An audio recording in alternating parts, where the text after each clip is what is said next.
Chapter 1130. It was a good thing and a bad thing at the same time. The good thing was that from now on, as long as Yi Chen was around, no one would dare to touch the King Mu fort.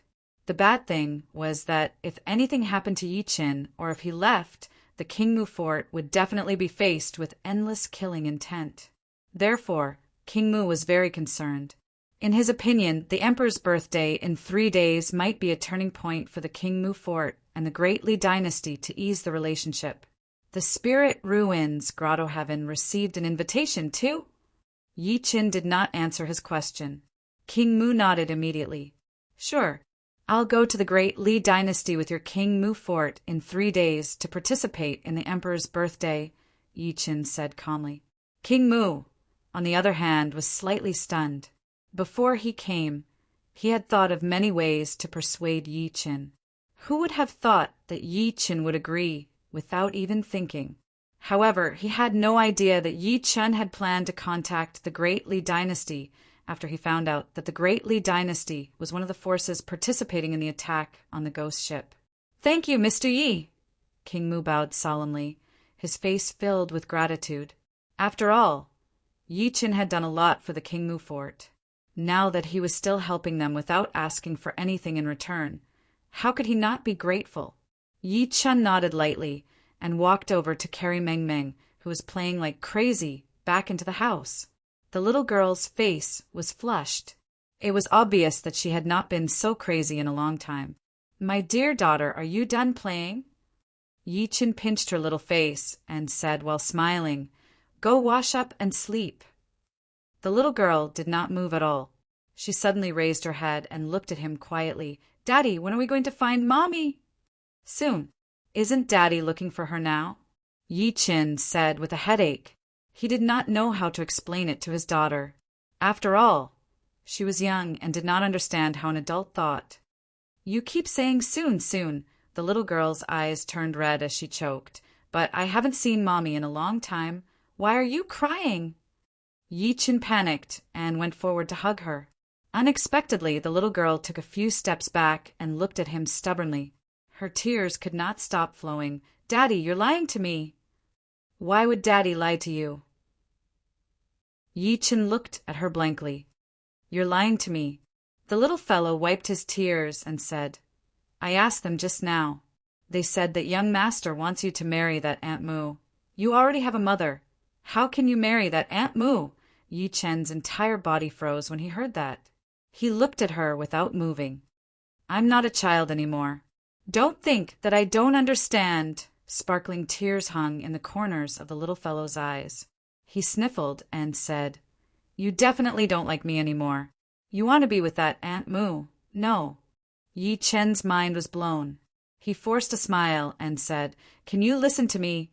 I'm not listening. I'm not listening. The little girl shook her head like a rattle drum and looked at him with hatred. You don't love Mommy anymore, and you don't love Meng Meng anymore. Meng Meng doesn't want to be with you anymore. Meng Meng wants to look for Mommy by herself. As he spoke, the little fellow turned around and was about to walk out the door. His cries were so pitiful that it made one's heart ache. Yi Chen moved and picked her up despite her resistance. He took a deep breath in and said in a trembling voice, I've never liked Aunt Mu. I've always loved your Mommy. Can I swear? His heart hurt a lot. Before this, the way he interacted with his daughter was that he thought he gave her the best. No matter what he did, he would not share it with his daughter. At the end of the day, he thought that his daughter was too young, so he should not let her bear too much. However, his daughter's resolute words just now not only stung him, but also made him realize his own problem. His daughter was an independent person after all. She had her own consciousness and cognition. She was not her parents' appendage, nor was she a substitute that her parents took for granted. The little girl was still struggling with what he said. Yi Chen sighed softly and said after putting her down, Don't you want to look for Mommy? Then Daddy will tell you about Mommy's situation, okay? The little girl stopped running this time. Instead, she looked at him with bloodshot eyes. Firstly, if we want to look for Mommy, we have to know where Mommy is first, right? Yi Chen squatted down and tried to make himself as tall as the little girl. The little girl nodded. Yi-Chin said, "But we don't know where Mommy is, do we?" The little girl nodded. "Isn't that it? I've been looking for Mommy all this time." Yi-Chin tried his best to speak in a way that she could understand. Firstly, Mommy, Grandpa, Grandma, and Chan-Chan were all taken away by that crazy grandpa. Moreover, they left on the same boat, right? The little girl nodded again and said worriedly, "Is that crazy grandpa a human trafficker?" "I heard from my teacher that human traffickers like to kidnap people and break their hands and feet. They make them beg and steal." Yi-Chin was speechless at that moment. Have you ever seen a terrifying human trafficker who withstood the joint attack of 5 martial saints and had 3 of them killed instead? He said in between tears and laughter. "That crazy grandpa isn't a human trafficker. It's just that he's old and has some dementia. I don't know where he took your mother and the rest too."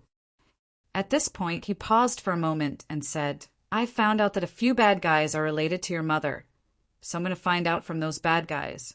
Do you understand?" The little girl nodded at first, then shook her head and said in a daze, "Since they're bad guys, how could they tell me where Mommy is?" "Then beat them up." Yi-Chin pretended to be fierce. "Beat them up until they tell me." "Uffed." The little girl's tears turned into laughter. Yi-Chin heaved a sigh of relief when he saw that she was in a much better mood. He explained, "As for Daddy and Auntie Moo, it's not what you think. Daddy doesn't like Auntie Moo. I pretended to marry Auntie Moo before, just like you guys were playing house." As soon as he said that, Moo Kai-wei, who was standing outside the house, froze. Her face turned pale at a visible speed. "Young mistress." Jua held her tightly. Moo Kai-wei forced a smile. "I'm fine. Young master is too heartless. No, I have to talk to him." Jua was furious. "Let's go back." Moo Kai-wei stopped her. Moo Kai-wei stopped her. Her expression was extremely absent-minded, and she staggered as she walked 3 steps at a time. "In the house." Yi-Chin looked out of the window deeply. He then turned his head and said to his daughter, "All right, if you have anything to say about Daddy in the future, you must say it, okay?" "Got it." The little girl lowered her head in embarrassment. "Brat, you still know how to reprimand Daddy." Yi-Chin rubbed her hair angrily and hugged her. "You don't know how sad what you said made Daddy. If you like Evil Dad in the City, please collect Evil Dad in the City." Chapter 1131. It was night, late at night. Yi-Chin only removed the little girl's foot from his leg after she fell asleep. He then got up and covered her with a blanket. After setting up a barrier in the house, he walked out quietly and disappeared into the boundless night. Kunwu Holy Land, one of the 4 superforces in the Tianfeng Sea area. Even though it was late at night, the Holy Land was still brightly lit and heavily guarded. Yi-Chin restrained his aura and went deep into the night. His divine consciousness spread out. His goal tonight was to meet the 9-yang sword leader of the Kunwu Holy Land. As an almighty of the Kunwu Holy Land, this person must know about the ghost ship. As his divine consciousness spread out, he immediately sensed the situation within a radius of 50 kilometers. Some disciples were sitting in the cave abode, meditating and cultivating. Some disciples guarding the mountain gate forced themselves to guard everything. Among them, the lowest cultivation base was a martial venerable, and the highest was a martial king. There were dozens of them. However, to his disappointment, he did not sense the 9-yang sword leader's aura after patrolling the entire Kunwu Holy Land. "Is this person not here?" Yi-Chin frowned slightly. Subsequently, he charged toward the main peak of the Kunwu Holy Land, Kunwu Peak. Inside Kunwu Peak, an old figure sat cross-legged in a cave abode that was filled with vitality. The moment Yi-Chin released his divine consciousness, the man's eyes suddenly opened. Lightning flashed through them. Someone barged into the Kunwu Holy Land. After saying that, he stood up and took a step out. His figure appeared outside, and his gaze was like lightning as he surveyed the surroundings. Nothing unusual. The old man seemed to heave a sigh of relief. Just as he was about to return, he suddenly turned around and looked behind him. In his eyes, A white-haired young man had appeared behind him without him noticing. "You!" The old man's heart skipped a beat. Just as he was about to speak, he realized that the white-haired young man's eyes seemed to have turned into huge black holes that were spinning violently a few seconds later. His entire body became extremely relaxed, and he stood on the spot without moving at all. Yi Chen's eyes flickered as he said, "Tell me, where did the 9 Yang sword leader of the Kunwu Holy Land go?" "I don't know," the old man said with a blank look. "Half a day ago, the sword leader received an invitation and went out. He didn't meet us." "What invitation?" Yi Chen asked. "I don't know," the old man said. About 2 hours later, Yi Chen returned to the Kingmu fort. However, there was confusion between his brows. The 9 Yang sword head of the Kunwu holy ground had disappeared. Not only him, but even the palace master of the Great Purity Palace, Fairy Taiching, had also disappeared. Both of them disappeared almost at the same time. They disappeared during the day when Yi Chen was unconscious. Furthermore, they had all received an invitation before disappearing. They had never told anyone about the details of the invitation before they left. What surprised him the most was that the Spirit Ruins Paradise was annihilated. Not a single person was left alive. Whether it was the cave mansions or the halls, they were all destroyed. What a coincidence! Yi Chen smirked. "Of all times, you disappeared when I wanted to see them. Are you hiding from me?" Although he said that, he frowned deeply. But who destroyed the Spirit Ruins Paradise? Although he had killed the Spirit Ruins Patriarch, he did not vent his anger on the Spirit Ruins Paradise. Moreover, although the Spirit Ruins Patriarch was dead, with the foundation of the Spirit Ruins Paradise, unless the 3 great forces attacked, they would not be able to destroy it. But now, the Spirit Ruins Utopia was silently destroyed without leaving any traces behind. Coupled with the disappearance of the 9 Yang sword head and the palace master of the Great Purity Palace, it was very thought-provoking. Now that the 9 Yang sword head and the palace master of the Great Purity Palace have disappeared without a trace, coupled with the death of the Spirit Ruins Patriarch, the 3 superforces are leaderless. Yi Chen lifted his head to look at the night sky. In other words, the 3 breakthroughs to find out the whereabouts of the ghost ship have been completely cut off. The only target now is the Great Li Dynasty. The Great Li Dynasty, Thinking to this point, he muttered to himself, "Looks like I really have to go in 3 days." As the sky gradually brightened, an incomparably shocking news resounded throughout the entire Tianfengxi area. The Spirit Ruins Paradise had been destroyed. This news was like a heavy bomb, completely causing waves to surge in the Tianfengxi area that had finally calmed down. That was one of the 4 superforces. Putting aside the dead martial saint, the Spirit Ruins Patriarch, there were still dozens of martial king stage elders in the sect, and there were countless martial sect masters. However, it had been destroyed overnight, and it was done without anyone knowing. How could this not shock everyone? Even the people from the Kingmu fort were no exception. In the next 3 days, Yi Chen was pushed to the top of the wave again.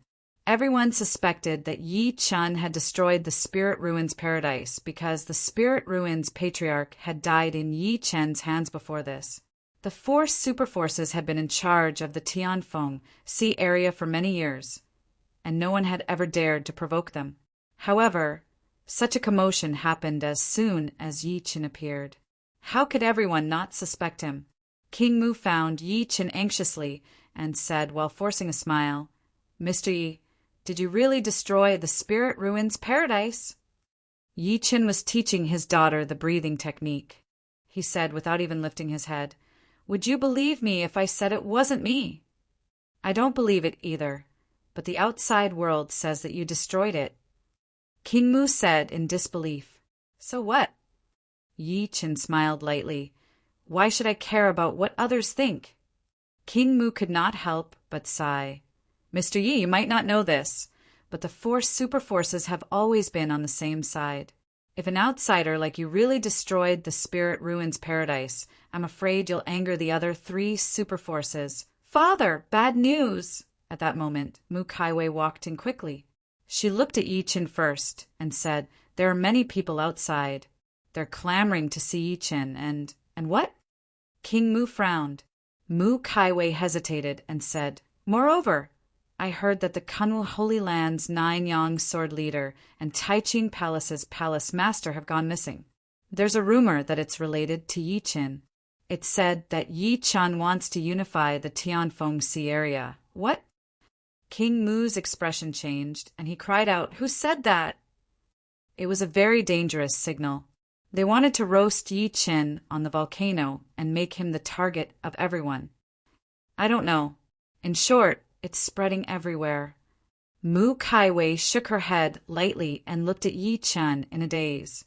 King Mu's expression changed a few times before he let out a long sigh. "Mr. Yi, looks like someone has their eyes on you." He was a smart man. He knew that although Yi Chen could kill the Spirit Ruins Patriarch, the battle was extremely intense. If he really destroyed the Spirit Ruins Paradise or even killed the 9 Yang sword leader and the rest, how could there be no commotion at all? Chapter 1132. What?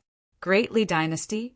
In the King Mu fort, King Mu looked at Yi Chen in disbelief. His face was filled with shock.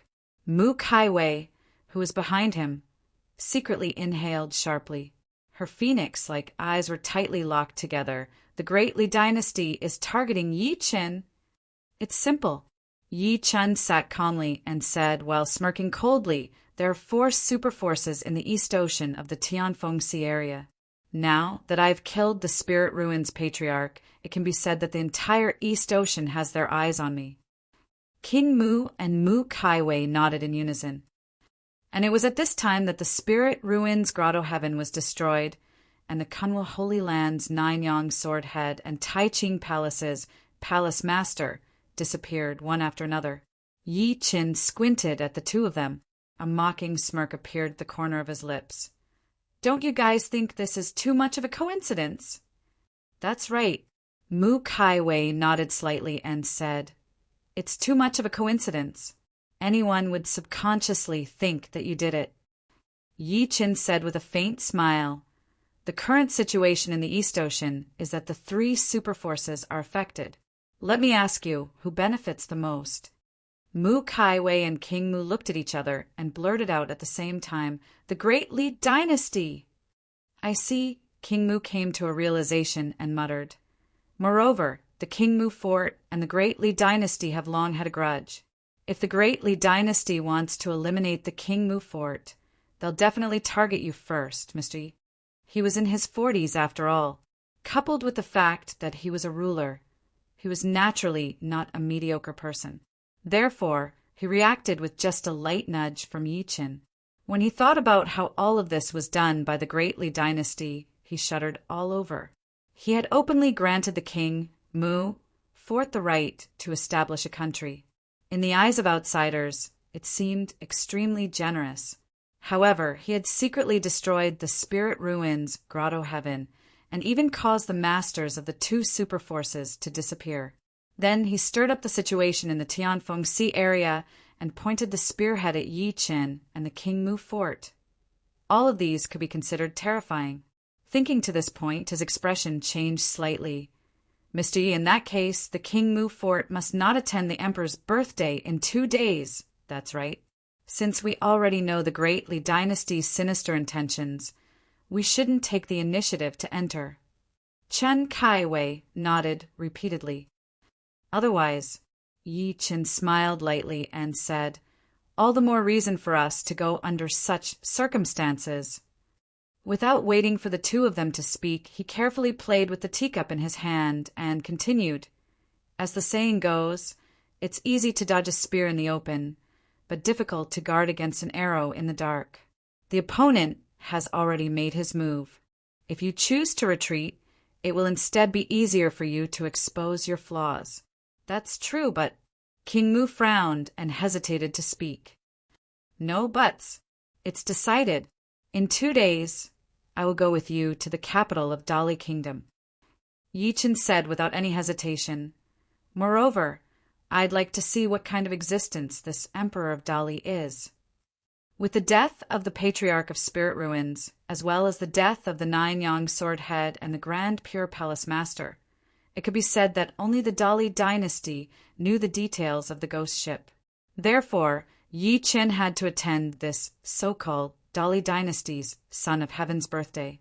As for the conspiracies and murderous intents within, he didn't mind, because as far as he was concerned, no matter how many open spears and hidden arrows there were, he only needed to break them with a single punch. Even though his tone was very calm, when it entered the ears of King Mu and his daughter, it sent a chill down their spines. In the next 2 days, Yi Qin ordered the King Mu fort to find out about the ghost ship and the whereabouts of the Patriarch of Hell and the rest. He stayed in the King Mu fort temporarily to accompany his daughter. Meanwhile, the suspicions the outside world had about him intensified. All sorts of forces gathered around Tianfeng City, clamoring to see Yi Qin. The King Mu fort had already issued a notice regarding all of this. They stated that this had nothing to do with Yi Qin and warned those who were not from the King Mu fort not to enter Tianfeng City. Otherwise, they would be killed without mercy. As a result, it scared many forces. After all, with a terrifying existence like Yi Qin, no one dared to barge in. The undercurrent was growing day by day.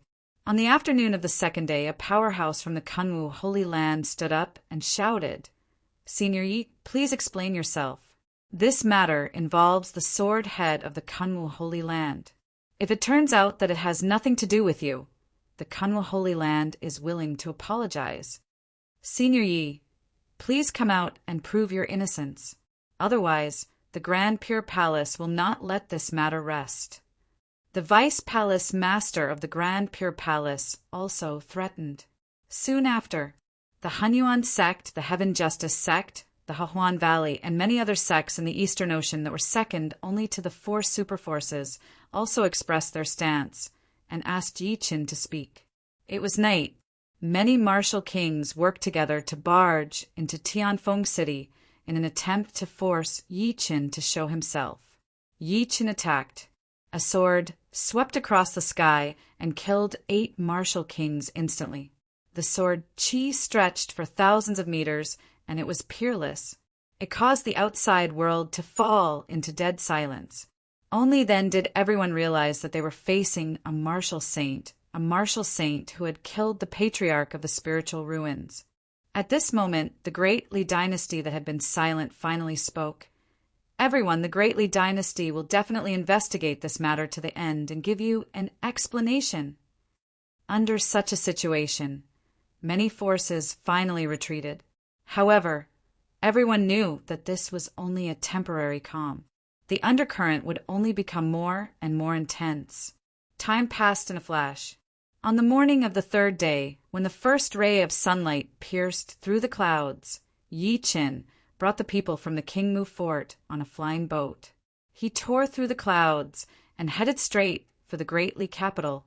The so-called flying boat was designed by the mystic masters in the King Mu fort. It was more than 60 meters long and could accommodate up to 100 people at the same time without being crowded. This magic tool was engraved with rune formations. With mystic stones as energy, it could travel tens of thousands of kilometers a day. Apart from Mu Kai Wei and Jiu, there were also dozens of carefully selected guards from the King Mu fort. Since the King Mu fort could not be without a leader, King Mu, the fort master, could only stay in the fort. Along the way, Meng Meng and Jiu had a lot of fun. The little girl was initially hostile to Mu Kai Wei, but after Yi Qin's explanation that night, the little girl threw away her hostility. Yi Qin stood on the flying boat with his hands behind his back. He lifted his eyes and looked into the sky. "How far is the Great Li capital from here?" The Great Li capital is called Purple Abyss City. It's in the southern part of the Eastern Ocean, over 20,000 kilometers away from Tianfeng City. Mu Kai Wei stood side by side with him, her clothes fluttering in the wind as she said softly, "If nothing unexpected happens along the way, we'll only need half a day to get there." Jiu, who was in the distance, subconsciously looked over, seeing the two of them bathing in the wind like a pair of immortals. The former could not help but sigh faintly. It would be great if young master could get together with young mistress. Yi Chen could not help but look sideways when he sensed the fragrance coming from beside him. He immediately saw a pink face that looked like a peach blossom. At that moment, Mu Kai Wei looked over as well. Their eyes met for a few seconds. Yi Chen's heart skipped a beat. He said after retracting his gaze, "Who's the strongest in the Great Li Dynasty?" End of this chapter. Chapter 1133. She seemed to have sensed his embarrassment. Mu Kai Wei giggled and felt a little disappointed. However, she still said calmly, "The strongest must be Grand Tutor Ning." Grand Preceptor? Yi Chen was slightly stunned. A civil official? When he was in the northern region, in the great dynasties, there was a clear distinction between the civil and the military. Although the civil also practiced martial arts, their strength was not high. However, Mu Kai Wei said that the strongest person in the Dali dynasty was a civil official. "You don't know." Mu Kai Wei shook her head and said, "Grand Tutor Ning's status in Dali is very high, even surpassing that of the Emperor of Dali. He's known as the literary saint of his generation. It's said that Grand Tutor Ning isn't from the Tianfeng Sea area. He's from the middle ground." He lifted his hand and combed the hair on his forehead. "Zhongzhou?" Yi Chen was surprised. Zhongzhou was one of the 5 major regions of the ancient desolate realm. It was also a place Yi Chen had never been to. The first time he heard about it was from Empress Dowager Yun Yi of the northern region's great dynasty. "That's right, the central province," Mu Kai Wei said. "The ancient barren world is divided into 5 regions. The eastern barren territory, the northern region, the southern region, the west earth, and the middle ground. Strictly speaking, the Tianfeng Sea area is sandwiched between these 5 regions. The Middle Plains is known as the leader of the 5 major regions. It gathers the fate of the entire ancient barren world. It's not an exaggeration to call it a holy land." At this point, she paused and said, "In the central continent, there is a martial saint who can pull up a mountain with his bare hands. There is a wine sword immortal who can descend upon the world with his sword. And there is also a literature saint who can speak the truth and communicate with the power of heaven and earth with his mortal body. In other words, Grand Tutor Ning of the Dali dynasty is a saint of literature from Zhongzhou." Yi Chen gradually came to a realization. That's right. It's said that when the current emperor of Dali was still the crown prince, he traveled to the middle state and met Grand Tutor Ning, who was studying at Jixia Academy. Mu Kai Wei nodded and said, "Later on, Grand Tutor Ning chose to follow the emperor of Dali and came to the Tianfeng Sea area. This has been going on for 1,000 years. Jixia Academy? Yi Chen was secretly shocked. Any earthling with a little bit of culture would be very familiar with these 4 words. Jixia Academy was the earliest government-run institution of higher learning on Earth. It was also the earliest academy of social sciences and government think tank. It was built during the Warring States period by Duke Huan of Qi, Tianwu. It was located near the Ji Gate in Linzi, the capital of Qi. It would not be an exaggeration to say that this school was the best school. In today's world, Yale and Harvard were nothing compared to it. This was because during the spring and autumn Warring States period, and even during the Qin dynasty, this school had produced many great people, including military strategists, politicians, thinkers, and even important founding ministers. For example, Mencius, Xuanzi, and the other founders of the Confucian school all came from Jixia Academy. In addition, there were also Chunyu Qi, Zhou Zi Zhouyan, Tianpian Xinzi, and so on. The prime minister of the Qin dynasty, Li Si, was a disciple of Sun Zi. However, after the first emperor ascended to the throne, he disliked the Confucian school and preferred the legalist school. So Li Si joined the legalist school. In short, Jixia Academy was the birthplace of the 100 schools of thought, including the Taoist school, Confucian school, legalist school, Famist school, military school, school of agriculture, school of yin yang, and so on. Yi Chen's eyes flickered. It seems like the 9 saints betrayed Earth and came to the ancient, desolate realm. They established Jixia Academy. Thinking to this point, he could not help but recall the grudge between Ing and the 9 schools. Moreover, Ing was now extremely powerful in the southern region. Sooner or later, the 2 sides would collide. He stared at Mu Kaiwei and asked tentatively, "What's the status of Jixia Academy in Zhongzhou?" "Supreme and supreme." Mu Kaiwei said softly, "Jixia Academy affects the entire ancient desolate realm and is known as the only holy land. Especially the head of the academy, Lord Chancellor, is rumored to be close to an immortal. His disciples are all over the world." Yi Qin nodded secretly. "Thousands of years ago, the Sea clan in the Tianfeng Sea area was in trouble and the human race was weak. Later on, it was said that after the Emperor of Dali ascended the throne, he appointed Grand Tutor Ning." Mu Tsaiwei's red lips parted slightly. "Grand Tutor Ning has educated the people with poetry and books, regardless of their status. He has made shocking contributions to the strengthening of the human race, so everyone regards him as a literary saint. Even the leaders of the other 3 major forces have to respect him." Yi Qin smiled. "If the Grand Tutor Ning you mentioned really has such a status, would the current Emperor of Dali tolerate him?" As the Emperor of a generation, although he had the breadth of mind to embrace the 4 seas and all living things, he was still a god. However, he was often the most petty, because he could not tolerate anyone who could threaten his position or even challenge the imperial power. From the fact that the Great Li dynasty had implemented the vassal system and suppressed the feudal forces like the King Mu Fort, it could be seen that the Emperor of Great Li was also a ruthless person. Then the problem was, how could he tolerate Imperial Tutor Ning's great reputation? "Actually, that's not true." Mu Kaiwei shook her head and said, "The current emperor trusts Grand Preceptor Ning greatly. The ruler and his officials are very harmonious. Even if someone in the imperial court slandered Grand Preceptor Ning, the emperor would directly strip that person of his title and official position." "Interesting." Yi Qin smiled lightly. In his opinion, Emperor Dali and Grand Tutor Ning were a bit like King Zhou of Shang and Grand Tutor when during the Shang and Zhou dynasties.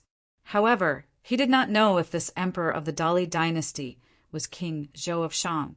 Mu Kaiwei continued, "Grand Tutor Ning cultivates in fame and has long become a saint in literature. Rumor has it that his words can kill any evil demon. His calligraphy has suppressed many members of the Sea clan. It's no wonder that such a person can become the Great Li dynasty's #1. Yi Qin nodded lightly. Then the atmosphere between the 2 of them became silent. Mu Kaiwei turned around and looked at Meng Meng, who was playing with with her beautiful black eyes. She smiled sincerely. This child is quite smart. After interacting with her for the past few days, she had really fallen for Meng Meng, even though the latter had been hostile to her before. Yi Qin looked at his daughter with doting eyes. She's not just smart, she's too smart. Where's her mother? Mu Kaiwei suddenly asked. The smile on Yi Chen's face froze, as if he was unwilling to mention it. The former's eyes dimmed, and she said softly, "I'm sorry, I shouldn't have asked. Actually, it's nothing." Yi Qin shook his head and said, "Her mother has gone missing. To be honest, I brought her here to look for my wife." "Missing?" Mu Kaiwei was stunned at first. Then she said guiltily, "I'm sorry. If there's anything you need, just tell me. The King Mu Fort will definitely do our best." Yi Qin nodded lightly and said nothing. He lifted his head to look at the boundless sea below. He had a feeling that there would definitely be some unexpected gains on this trip to the Dali dynasty. Time passed bit by bit. That afternoon, the flying boat arrived at the human city. From afar, everyone could see many towering cities towering below, surrounded by magnificent light screens of formations. "We're here." Mu Kaiwei walked over and said softly, "This is the outer city of Ziyuan City. 100 kilometers ahead is the capital." End of this chapter. Chapter 1134. The Great Li Dynasty was one of the 4 superpowers of the East Sea in the Tianfeng Sea area. It was located in the most fertile land in the East Sea. There were more than 10 states within its territory, and its territory covered hundreds of thousands of kilometers. There were billions of people. Yi Chen lifted his head and looked over. He saw fertile land that stretched for thousands of kilometers. There were strange flowers and plants, spiritual springs, and strange stones everywhere. The nearby mountains were spewing spiritual energy, and there were faint dragon veins surging into the city. It's stronger than the northern region. Yi Chen secretly shook his head. After his observation over the past few days, he realized that the northern region was much weaker than the Tianfeng Sea area. If a major dynasty were to go against the Great Li Dynasty, it would be like an ant trying to shake a tree. At the same time, all sorts of flying beasts flew past in the surrounding sky and landed less than 3,000 meters away from the city. On these flying beasts were all sorts of people in strange clothes. There were even existences that had cultivated to become spirits, and they did not hide their auras at all. Mu Kaiwei said in a low voice, "Looks like these are all people who came to participate in the Emperor's birth. There are even forces from the West Sea, the South Sea, the North Sea, and even the Sea Clan. Let's land!" Yi Chen said. Mu Kaiwei nodded and walked to the back of the flying ship. She ordered the person controlling the flying ship to land. "Wow, is this the capital? This is my first time coming to the capital." As soon as they landed, Ju widened her eyes like a curious baby as she sized up everything. Her eyes were filled with shock. Meng Meng, who was in her arms, said angrily, "Ignorant woman! Little girl, who are you calling ignorant?" Ju immediately started fighting with her. The bickering between the two of them attracted the attention of many people in the surroundings. When they saw Mu Kaiwei and Jiu, many people were stunned. They were all stunned by the two women's appearances, but they did not dare to talk to them due to their courage. Just when Yi Chen was about to bring them into the city, a gentle voice came from the side. "Fairy, I'm Wang Xiling from the Heavenly Sword Sect. May I know who you are?" Then a young man in white with a long sword on his back slowly walked over. The young man was only 24 or 25 years old, and he had an extremely handsome face. As his voice fell, there were a lot of gasps in the surroundings. The Heavenly Sword Sect was a rank 7 sect in the Western Sea of the Heavenly Windsea region. As for this Wang Xiling, he could be considered to be somewhat famous in the Western Sea. Hearing the exclamations from the surroundings when he announced his name, the white-clothed Wang Xiling's smile became even more brilliant. Among Yi Chen's group, Mu Kaiwei was the most eye-catching. Her facial features were beautiful, and her temperament was otherworldly. Therefore, he could not help but stand up and try to chat with her. Mu Kaiwei looked at him coldly and said coldly, "Get lost!" Being reprimanded like this in front of so many people, Wang Xiling's complexion faintly became a bit unsightly. "Miss, I don't have any evil intentions. Why did you speak so harshly? Could it be that you're looking down on my Heavenly Sword Sect?" At this point, the two old men behind him took a step forward, and their auras locked onto Mu Kaiwei. Boom! At that moment, the dozens of guards of the King Mu Fort also took a step forward and fought against them. The expressions of the people around them could not help but change. They subconsciously took a few steps back, afraid that they would be implicated. You're right. However, how can a mere rank 7 sect like the Heavenly Sword Sect enter Ms. Mu's eyes? At this moment, a magnetic voice exploded in everyone's ears. Tap, tap, tap. Immediately after, the sound of hurried horse hooves came from the city, and there seemed to be the sound of wheels grinding on the ground. Everyone turned around and saw a carriage made of pure gold coming from the city. The curtains of the carriage were drawn, and only an old man with a face full of wrinkles was holding the horse. Just as Wang Xiling was about to flare up, all the soldiers guarding the city knelt down on one knee and said in unison, "Greetings, Your Highness, King Xiao." The entire place instantly fell silent, and a few words echoed in their minds. King Zhao. Without a doubt, the person was definitely the third prince of the Great Li dynasty.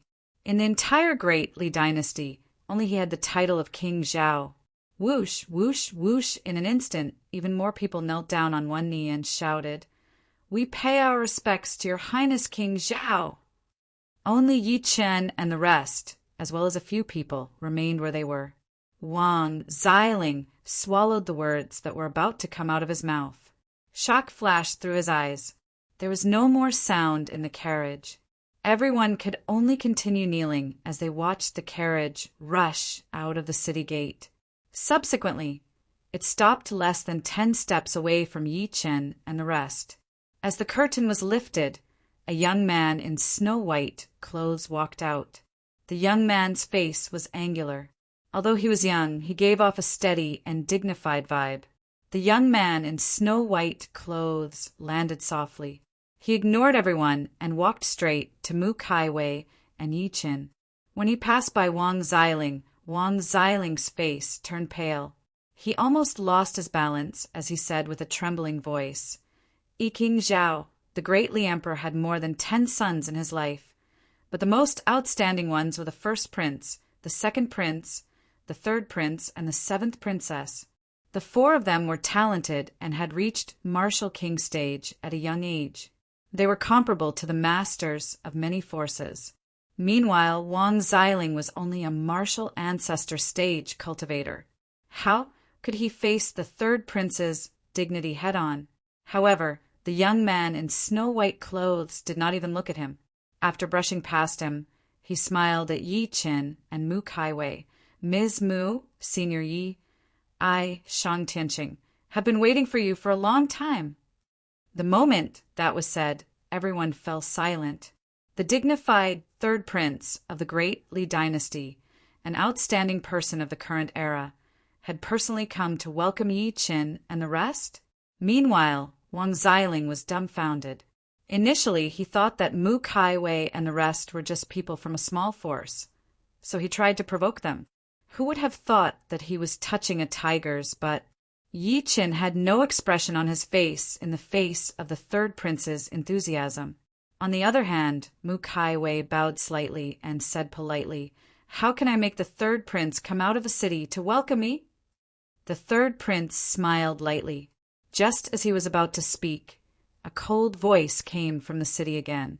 "Third brother, you're quite well informed. You actually came out of the city to welcome me before I did. Then an extremely luxurious palanquin was carried out by people. The person who responded to the person in the sedan chair was a deep voice. Second brother, you're not inferior to me." Then he saw countless guards dressed in uniforms, surrounding a canopy umbrella as they walked over. The soldiers guarding the city were shocked and said respectfully, "Greetings, your highness.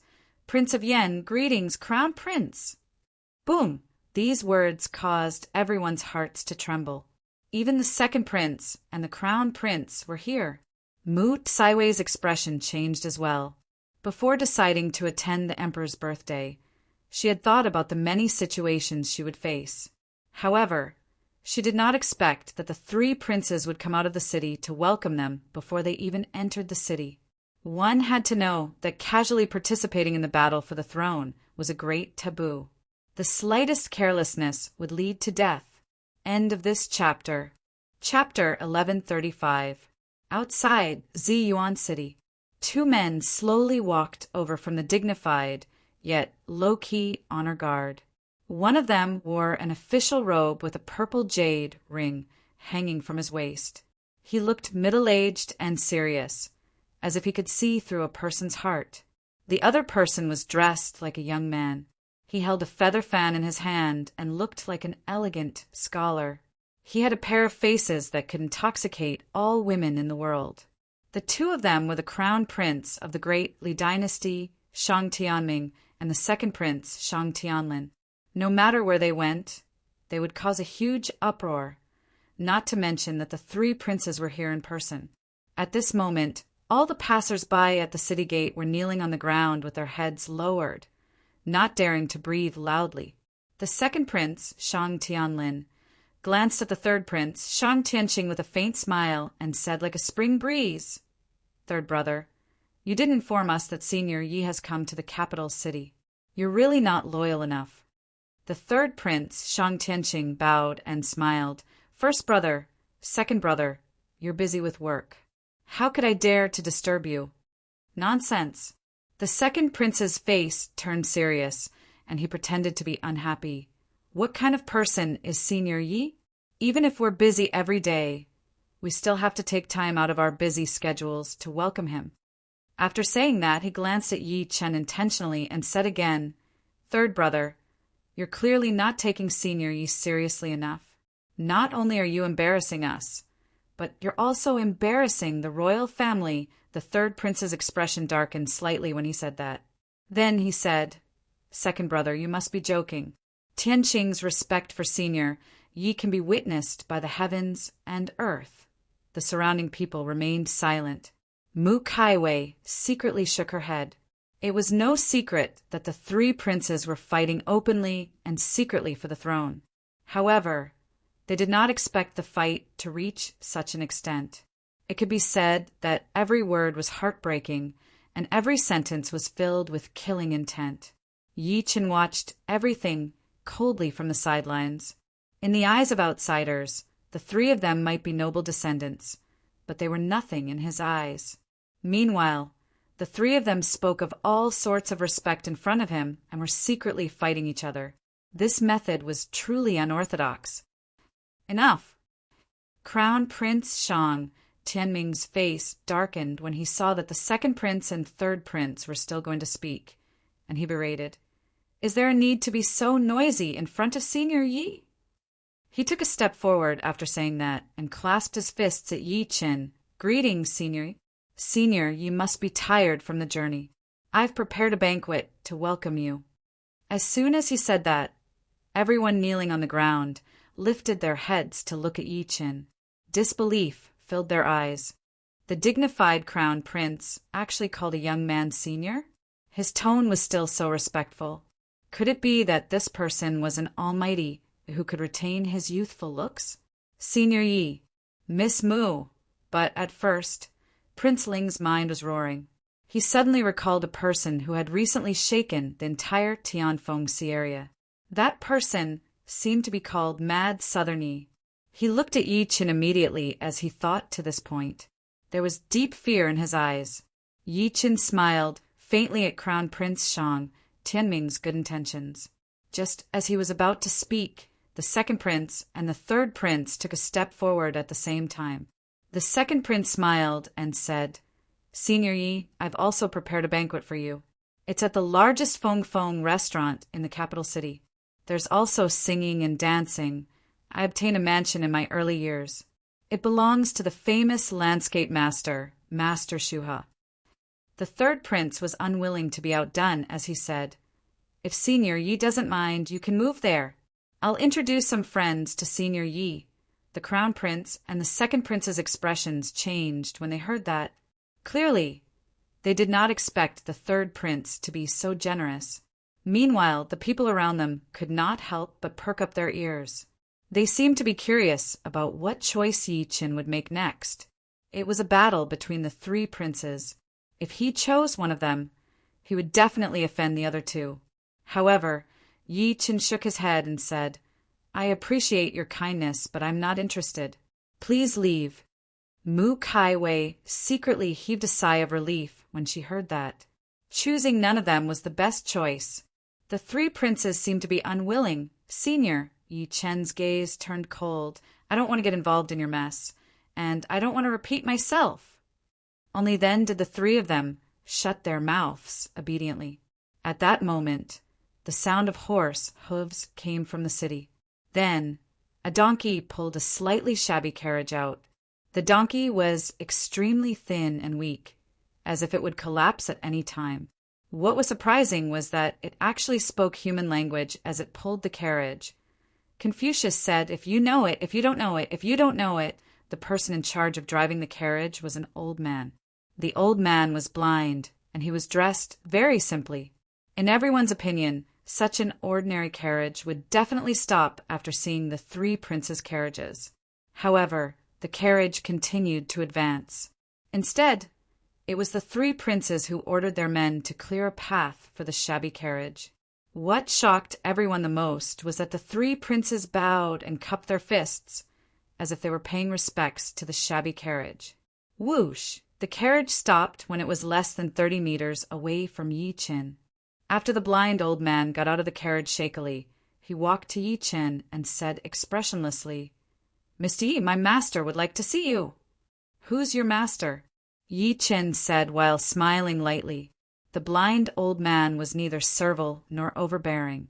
He said sparingly, "Master said that you'll know when you get there." "How can you be sure that I'll go?" The smile on Yi Chen's face remained. "Master said that you'll definitely go," the blind old man said slowly. The conversation between the two of them confused everyone. Even Mu Kai Wei, Jiu and the rest of the people from the King Mu fort were no exception. Just when everyone thought that Yi Chen would reject them, they heard him say, while smiling, "All right. Yi Chen, I'll go with you." Mu Kai Wei hesitated. The blind old man said, "I'm sorry, my master only wants Mr. Yi. You guys can wait here. Someone will arrange things for you." Yi Chen walked over and carried his daughter from Jiu Er's arms. He said, "Just listen to their arrangements. I'll look for you guys when the time comes." Mu Kai Wei could only nod. She was not worried that someone in the capital of Dali would dare to touch them without Yi Chen around. "Let's go!" Yi Chen got into the shabby carriage and urged the blind old man while carrying his daughter. Before the blind old man could speak, the skinny donkey dragged the carriage and walked into the city. As it walked, it said, "Confucius said that learning and practicing is the same. Even animals cultivate scholarly fame." Yi Chen was slightly surprised. The little girl in his arms seemed to have discovered a new continent. She stared at it with her jet-black eyes wide open. The blind old man only cared about driving the carriage and did not say a word. The donkey was not angry at all. As it walked, it said, "Master, all living things in the world have spirituality. There is no discrimination. Why is it that only humans can raise themselves through poetry and books? This is called separation." End of this chapter. Chapter 1136. At the same time, in the Dali Imperial Palace. In the Imperial Garden, the Emperor of Dali, who was dressed splendidly, was holding a bucket of bait in his hand, quietly feeding the fish in the water. Behind him, a man in black knelt on one knee, as if he was saying something. The Emperor of Dali paused and said, "Are you saying that the Crown Prince and the others came out of the city to welcome us?" "Yes, Your Majesty." The man in black did not dare to hide anything. "The Crown Prince, the second prince, and the third prince are courteous and tried their best to invite that person. Respect the wise? If I'm not mistaken, that person didn't agree, right?" The Emperor of Dali threw out a handful of bait. "That's right." The man in black said respectfully, "That person rejected right away, but that person left with Grand Preceptor Ning's people." "You don't understand?" The Emperor of Dali turned around and looked at him. The man in black prostrated. "I am slow-witted. The Grand Tutor is still too old-fashioned." The Emperor of Dali turned around and looked at the schools of fish fighting for food in the water. He said calmly, "It's been 1,000 years. The etiquette and music are about to collapse. The Grand Preceptor is still stubbornly sticking to that." The man in black did not dare to speak. After a while, the Emperor of Dali asked, "Tell me, in Dali, who is more powerful, me or the Grand Preceptor?" I don't know." The black-clothed man's body trembled violently, and he was extremely terrified. "Say, if not for the Grand Preceptor back then, do you think I would have been able to conquer this land today? Your Majesty, spare my life." The black-clothed man almost fainted. "Forget it." The Emperor of Dali seemed to be a little dispirited. After throwing the last bait, he turned around and left. Not long after he left, the entire imperial garden collapsed with a loud bang, and all the living creatures turned into dust. On the carriage, Yi Chen looked at the donkey that was pulling the carriage. He was getting more and more interested. I can't believe it knows what it means to be divided. The so-called separated mind was the psychology of Buddhism. It referred to the unfairness of the heart and the inability to treat all living beings equally. There was a difference between good and evil, good and bad, close and distant. The donkey shook its big ears and said rather proudly, "Tong Tong knows a lot. These were all taught by my master. Your name is Tong Tong?" The cute little baby in Yi Chen's embrace finally could not help but ask. It was not that the little fellow had never encountered an animal that could talk, such as Little Black, but it was her first time seeing an animal that could read. "Yes, Tong Tong is the name my master gave me. What's your name?" The donkey replied. The little girl struggled in Yi Chen's embrace. She said excitedly, as if she had met someone her age, "My name is Yi Meng Meng. You can call me Meng Meng." "Meng Meng, do you know how to read?" the donkey asked. The little fellow shook her head repeatedly. "I don't like studying.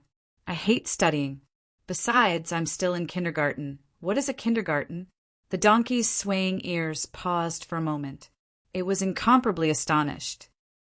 "I've only heard of elementary school, Imperial College." After saying that, it said in a meaningful tone, "You have to read more. My master said that reading can open one's mind. I studied with my master for decades, and I also studied at the Imperial College for a few years. Later, I became the top scholar, but my master still thinks that I have too little knowledge." "Top scholar?" Yi Chen's expression froze slightly as he said in surprise, "You're a top scholar!" "That's right. That was decades ago. At that time, it was the time for the imperial examinations," the donkey said with lingering fear. "My master chased me out and asked me to participate in the imperial examinations. He said that if I couldn't become the top scholar, he would kill me to go with wine." Yi Chen looked at the little girl in his embrace, his expression a little unnatural. The ancient imperial examinations were much more difficult than the current college entrance examination. However, a beast had suppressed all humans and become the top scholar. As for the daughter in his arms, Su Yuhan usually asked her to study as if she was killing her. Seemingly sensing Yi Chen's ugly expression, Meng Meng stuck her tongue out and said in dissatisfaction, "Is the top scholar very powerful? Let me test you. Do you know what pi is?" "Pi." The donkey's hooves paused, and it turned around to look at her. "What's pi?" Even the blind old man could not help but prick up his ears. Yi Chen did not know whether to laugh or cry. Although the little girl was in kindergarten, her memory had long surpassed that of ordinary people because she ate his medicinal pills like candy. Perhaps ordinary high school students did not know as much as she did. "You don't even know pi?" As expected, the little girl's face was full of pride. Pi is the ratio of the circumference of a circle to the diameter. It's equal to the product of infinite fractions, which is about 3. 141592654. The donkey's eyes were blank. Circumference, diameter, fractions, multiplication, accumulation. "Let me test you again." The little girl smiled slyly. "Do you know what gold box conjecture is?" "Gold box conjecture." The donkey was at a loss again. "What is that?" The little girl shook Yi Chen's arm happily. Gold box conjecture was proposed by a great mathematician. Any integer greater than 2 can be written as the sum of 3 prime numbers. Integer, prime numbers. The donkey was dumbfounded again. It thought it was knowledgeable, but it had never heard of such things. The little girl stuck her tongue out and said, "What's 1 plus 1? I know this. I've learned arithmetic. It's equal to 2. The donkey secretly sighed in relief. "How do you know it's equal to 2? How can you prove it?" The little girl was persistent. "Of course, it's equal to 2 according to the saint." "Who is the saint? A mathematician or a physicist? Did he prove that 1 plus 1 is equal to 2? What about the proof formula?" The donkey looked up at the sky. It was doubting life. Yi Chen looked at it sympathetically. Before this, it was a genius, but it was completely tricked by the mischievous little girl. Thinking to this point, he could not help but pinch the little girl's face. "All right, don't make things difficult for me. Is it appropriate for a modern person to bully an ancient person?" The blind old man glanced at the meditating donkey and could not help but urge, "Let's go!" Although that was what he said, his lips could not stop moving. Fortunately, I didn't show off my knowledge earlier. Otherwise, I would have embarrassed myself. When I get back, I must ask Master what pi is, what is circumference, diameter, and why 1 + 1 is equal to 2. Thinking to this point, he regained his previous calmness. Master is a saint who governs the world. He's learned from ancient and modern times. He must know, right? The donkey, which was confused by the little girl's series of questions, walked very slowly. It took about an hour to reach its destination. It was a field that looked like an ancient mountain village. Smoke curled up from the chimneys, chickens crowed, and dogs barked. The only difference was that the villagers were all dressed in Confucian robes. Some of them were farmers holding scriptures in their hands, while some were manure pickers. "Master, we're here." The donkey finally stopped in front of a wooden door. End of this chapter. Chapter 1137. After Yi Chin carried his daughter out of the car, he lifted his head and looked around. He saw that the wooden door in front of him was only 50 square meters wide. It was very shabby, as if it could not withstand the wind and rain. Behind the wooden door was a vegetable field. What was planted was nothing more than grains and the like. "This way, sir." The blind old man led Yi Chen through the wooden door. After walking for about 2 kilometers, they saw a pond. Lotus flowers were blooming on the pond, and fish were jumping around. In the center, there was a lone boat, quietly. On the lone boat, one could vaguely see a figure in a straw raincoat, sitting on the edge of the boat. He did not move at all, as if he was fishing. The blind old man found a boat and ordered Yi Chin and the rest aboard it. He then rowed towards the lone boat. As the distance between them shortened, the face of the figure on the lone boat gradually became closer. It was a middle-aged scholar, dressed in cotton clothes. He held a long rod in his hand, and a thin fishing line went straight into the water. What was surprising was that there was no hook or bait on the fishing line. Even so, there were still schools of fish gathered under the fishing line. "Master." The donkey walked over while huffing and puffing. It said in a muffled voice, "What exactly is 1 + 1? Without waiting for the middle-aged scholar to speak, it seemed as if it could not hold back any more and poured out all the beans. Also, what is pi? What is the circumference of a diameter? The moment he said that, even the blind old man looked at the middle-aged scholar curiously. Bang! A ruler suddenly appeared in the middle-aged scholar's hand and hit the donkey's head heavily. "You're already so impetuous after going out. Copy the scriptures 100 times as punishment." "Oh!" The donkey rubbed the huge bump on its head and let out an aggrieved "Oh!" Then, like a magic trick, it took out a brush and paper and started copying. Even so, it could not stop mumbling. "What exactly is 1 + 1? The blind old man was once again glad that he was not the first to ask. He looked at the middle-aged scholar with a strange expression. "Don't tell me you don't know either, master." "Idiot, get lost and copy it." As if he had heard the mutter of the donkey, he struck it again with the ruler, and another bruise appeared on its forehead. Yi Chen put down the little girl, who could not hold back in his embrace, and said, "Go play with them. I'll call you when I leave." Only then did the little fellow and the donkey follow the blind old man to board the small boat and row towards the shore. Suddenly, there were only 2 people left on the boat. The middle-aged scholar sat down again and quietly held the fishing rod in his hand. Without turning his head, he said, "You came for the ancient ship, right?" Yi Chen's eyes focused as soon as he said that. Clearly, he did not expect the other party to be so direct and reveal his intention right away. Thinking of this, he stared at her. "Do you know about the ghost ship?" "Not only do I know about the ghost ship, but I also know that you are not from the ancient barren world. You are from the celestial burial planet," as his voice fell. A wave of killing intent suddenly erupted in the heavens and the earth. enveloping an area of 3,000 meters. It was Yi Chen. Even though his temperament was no longer steady, he could no longer suppress the killing intent in his heart. This was the first person who had revealed his identity since he arrived in the ancient barren world. It was one thing for the other party to know, but he was so calm, giving off an unfathomable feeling. You shouldn't have come here. Under the killing intent, the middle-aged scholar did not move at all, as if he was not affected at all. The spirit ruins Grotto Heaven has been destroyed, the sword head of Nanyang and the palace master of Taiching Palace have disappeared. The Great Li dynasty is the strongest, and the Eastern Sea is in panic. At this time we are facing the Emperor's birthday. Powerhouses from all over the Southern Sea and Northern Sea will arrive. It can be said that undercurrents are surging and blood is surging. Yi Chen looked at him quietly when he heard that. He suddenly smiled. Aren't you the Grand Tutor of the Great Li dynasty? Why are you telling me this?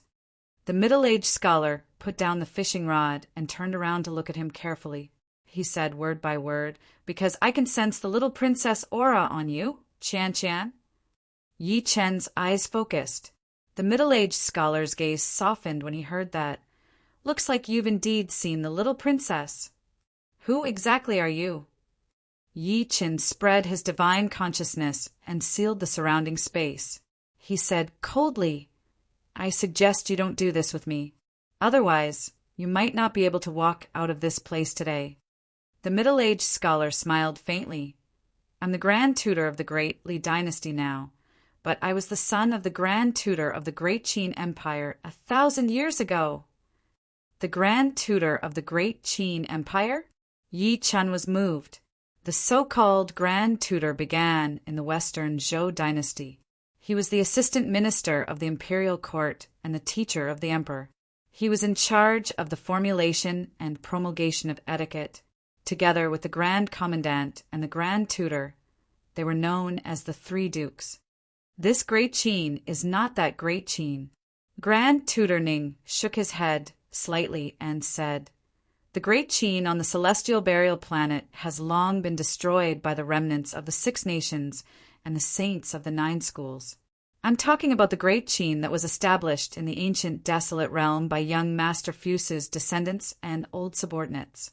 As soon as he said that, most of the doubts that Yi Chen had accumulated in his heart were gone. No wonder he saw the words Long live the Great Qin Empire on the ancient desolate realm stone tablet. No wonder the undead on the ghost ship called Chan the Little Princess. Thinking to this point, he frowned and said, Chan is Fu Su's descendant? Fu Su was the eldest son of the first emperor of the Qin Empire. He was considered by countless courtiers to be the most suitable successor to the throne. However, Fu Su was pure, upright, and benevolent. He was disliked by Li Si and Zhao Gao. After the first emperor died of illness, Zhao Gao changed the edict and made Hu Hai take the throne, forcing Fu Su to commit suicide. Later generations had also studied Fu Su, but there was insufficient evidence. There were many theories about Fu Su's wife and descendants. The most accepted one was that Fu Su's son was Prince Qin Ziying, also known as the third king of Qin. After the death of the second king of Qin, Hu Hai, Zhao Gao supported Ziying as the third king. However, Ziying was killed when Xiang Yu led his army into Xianying City for more than 40 days. No. Grand Tutor Ning shook his head and said, The little princess isn't young Master Fusu's biological daughter. She was adopted before young Master Fusu passed away. At that time, the little princess was still an infant. Yi Chen's eyes flickered slightly. In that case, the middle-aged couple on the ghost ship was not Chan-Chan's parents. They should be the old subordinates of the Great Qin Empire. However, what puzzled him was who was that crazy Taoist. Even with such strength, the Kunlun ruins had slaughtered the ghost ship. After young Master Fu Su died, our old subordinates brought the little princess to hide. We used the flying ship created by the Heavenly Craftsman clan to come to the ancient desolate realm, Grand Tutor Ning recalled. We're the first to come to the ancient, desolate realm. Many of our old subordinates wanted to rebuild the Great Qin Empire and call it the Later Qin Empire in an attempt to counterattack in the future. Who would have thought that a few hundred years later, the saints of the 9 schools and the remnants of the 6 countries would also descend upon the ancient, desolate realm? At this point, his eyes were filled with sorrow. The remnants of the 9 schools and the 6 countries joined forces with the natives of the ancient, desolate realm to attack the Later Qin Empire. Countless people died, and blood flowed like rivers. Yi Chen could not help but say. Then some of them brought Qianqian back to the celestial burial planet, while the rest hid. End of this chapter. Chapter 1138. That's right. After our Later Qin was destroyed, there were internal disagreements. Some people wanted to lie low and wait for an opportunity. Grand Preceptor Ning sighed and said, a portion of them completely gave up and surrendered to the enemy in an attempt to preserve their lives. A small number of them were unwilling to fail and brought the little princess back to the celestial burial planet. Yi Chen secretly nodded. It seemed like Grand Tutor Ning was one of the people who were hiding. Thinking to this point, he asked, did those few people leave through a large warship? Yes. Grand Preceptor Ning nodded slightly and said that warship was built by the Heavenly Craftsman race. At that time, it was the Gan Yu couple from the Heavenly Craftsman race that accompanied it. He could not help but look at Yi Chen. You have the little princess aura on you. I believe you've met Gan Yu and his wife, haven't you? The Heavenly Craftsman clan, the Gan Yu couple? The doubt in Yi Chen's eyes dissipated a lot more. In that case, the middle-aged couple who were protecting Qianqian on the ghost ship were Gan Yu and his wife. Never seen him before. He shook his head. To tell you the truth, after this warship returned to the celestial burial planet, it was massacred. Gan Yu, his wife, and hundreds of guards died, and the warship became a ghost ship. He continued, as for Qianqian, she was taken away by a crazy Taoist. Who is that crazy Taoist? He's called Elder Xian. In fact, this person's background is very special. Even though we are old ministers of the Later Qin dynasty, we don't know much about him. Grand Preceptor Ning's eyes were filled with sorrow. Rumor has it that Mr. Fu Su had once brought a group of people to explore a historical remnant, and after coming out of the historical remnant, this person followed beside him. This person came from a relic? Could it be an almighty who was resurrected from the ruins? Yi Chen frowned slightly. Before this, he had guessed the identity of the crazy Taoist who took Su Yuhan away more than once. However, he did not expect him to be from the ruin. Elder Xian only listens to young Master Fu Su. Before young Master Fu Su passed away, he asked him to protect the little princess, Grand Tutor Ning said quietly. The only thing we know is that Elder Xian's strength is terrifying. I'm afraid he has already surpassed Martial Sage and reached Martial Emperor realm.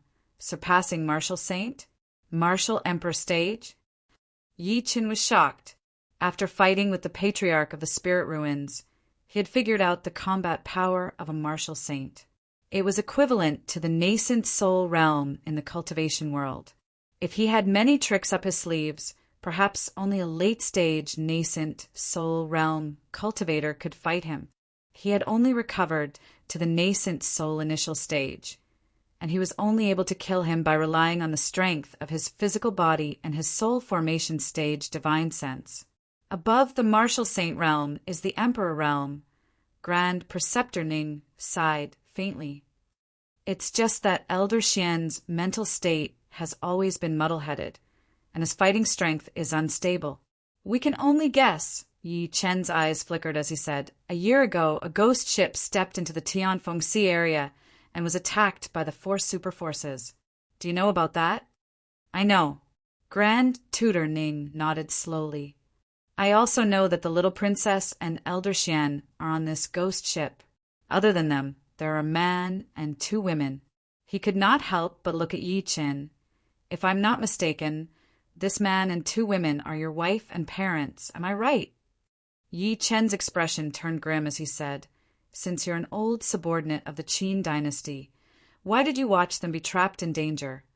What do you think of my relationship with the Dali dynasty? Grand Tutor Ning smiled and asked. Yi Qin said, outsiders regard you as the literary saint of the Dali dynasty. There are rumors that you're on good terms with the Dali dynasty's emperor and his ministers, and that you share the same ideals. Ha ha ha! Grand Tutor Ning suddenly burst out laughing. What a harmonious monarch and minister! What a congenial aspiration! He looked at Yi Qin and said firmly, do you know where the people of Later Qin are? This is the Heaven Wind Sea region. His clothes fluttered. The country collapsed, and the people of Old Qin either died or fled. They fled to this desolate land where the sea races ravaged the Tianfeng Sea region to survive. Among the billions of people in the Tianfeng Sea area, 1/3 of them are the descendants of the Qin people. Yi Chen's heart jolted slightly, and his gaze slowly softened.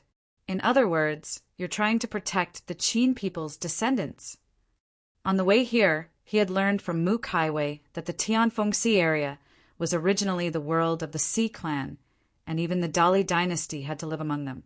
Later on, after the current emperor of Dali returned from his trip to Zhongzhou, he built a new world for Dali with Grand Tutor Ning's help.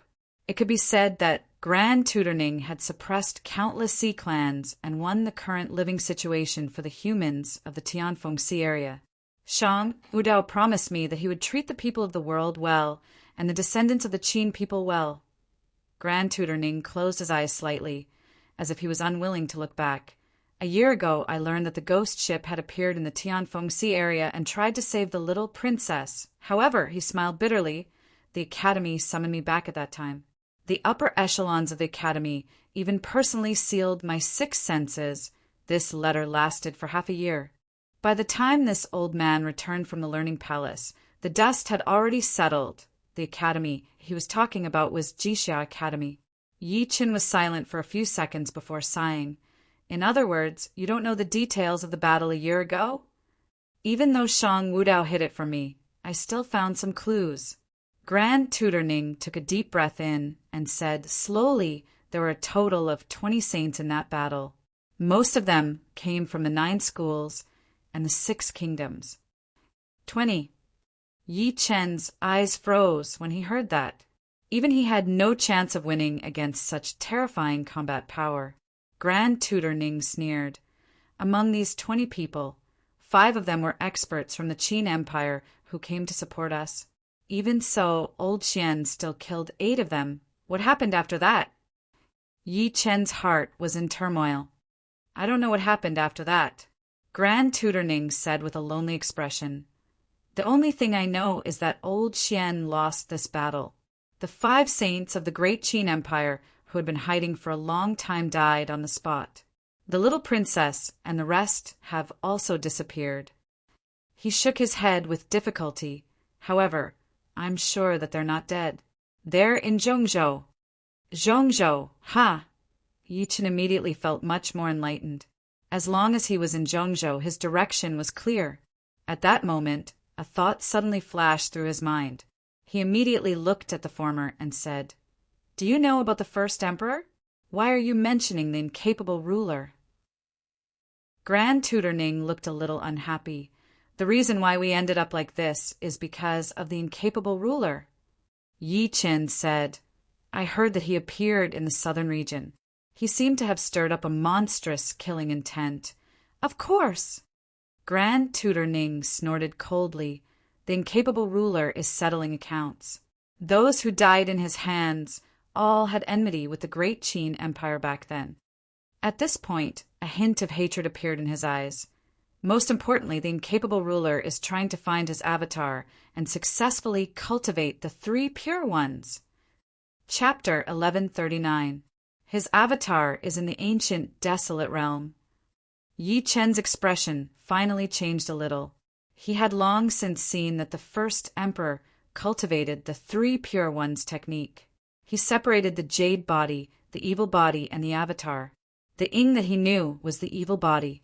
If the jade body, the evil body, and the avatar were all merged into one, Even Yi Qin would have a headache by then. Of course.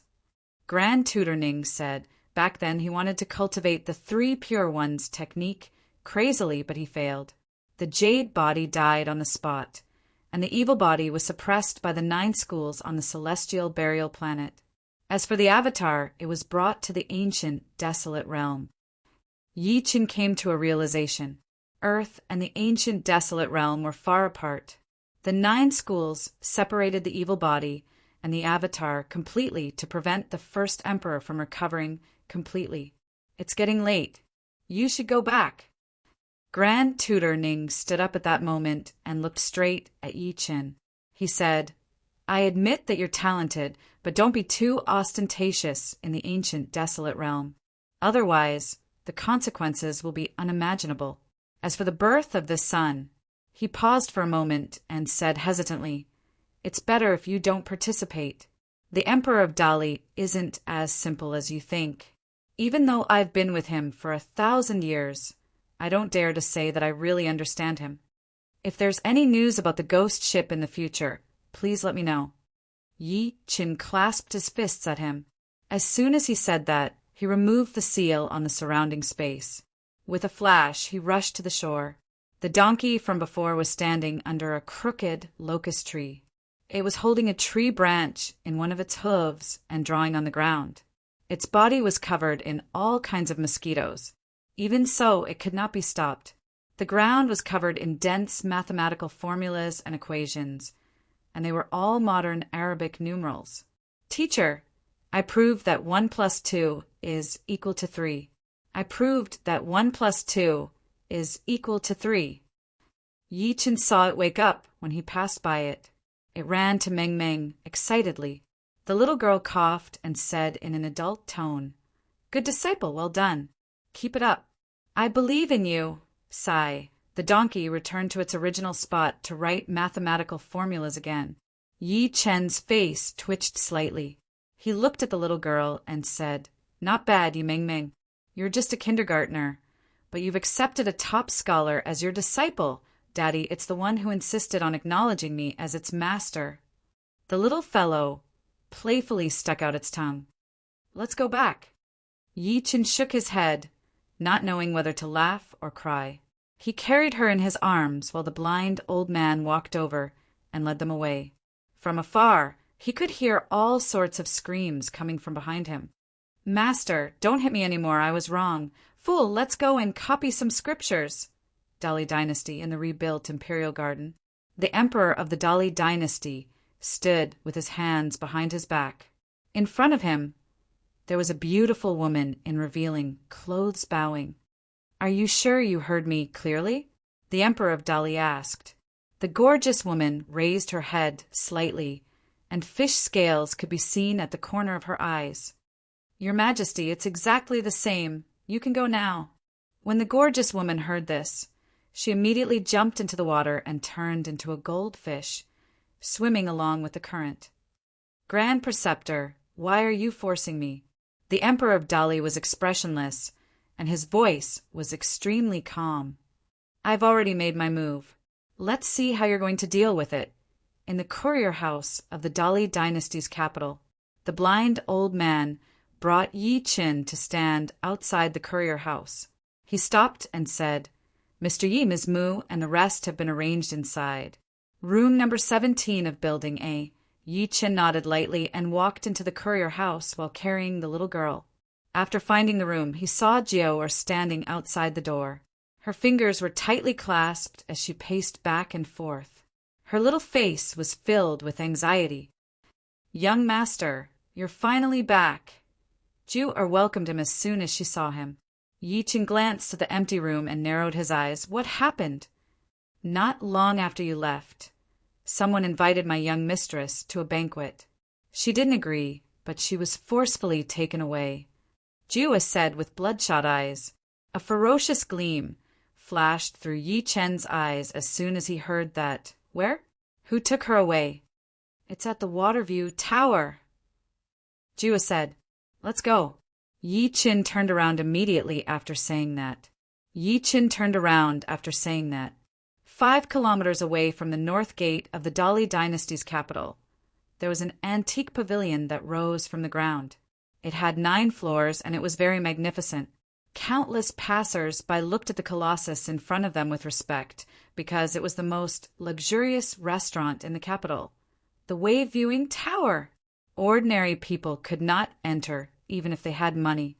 The people who entered were either officials above rank 5 or members of the royal family.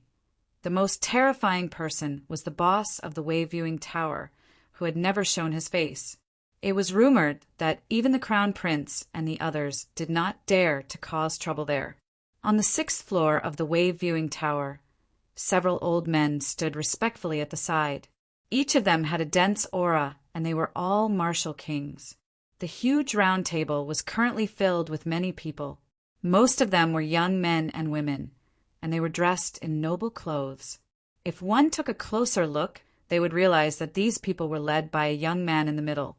The young man was dressed in cold clothes, and his face was as feminine as a woman's.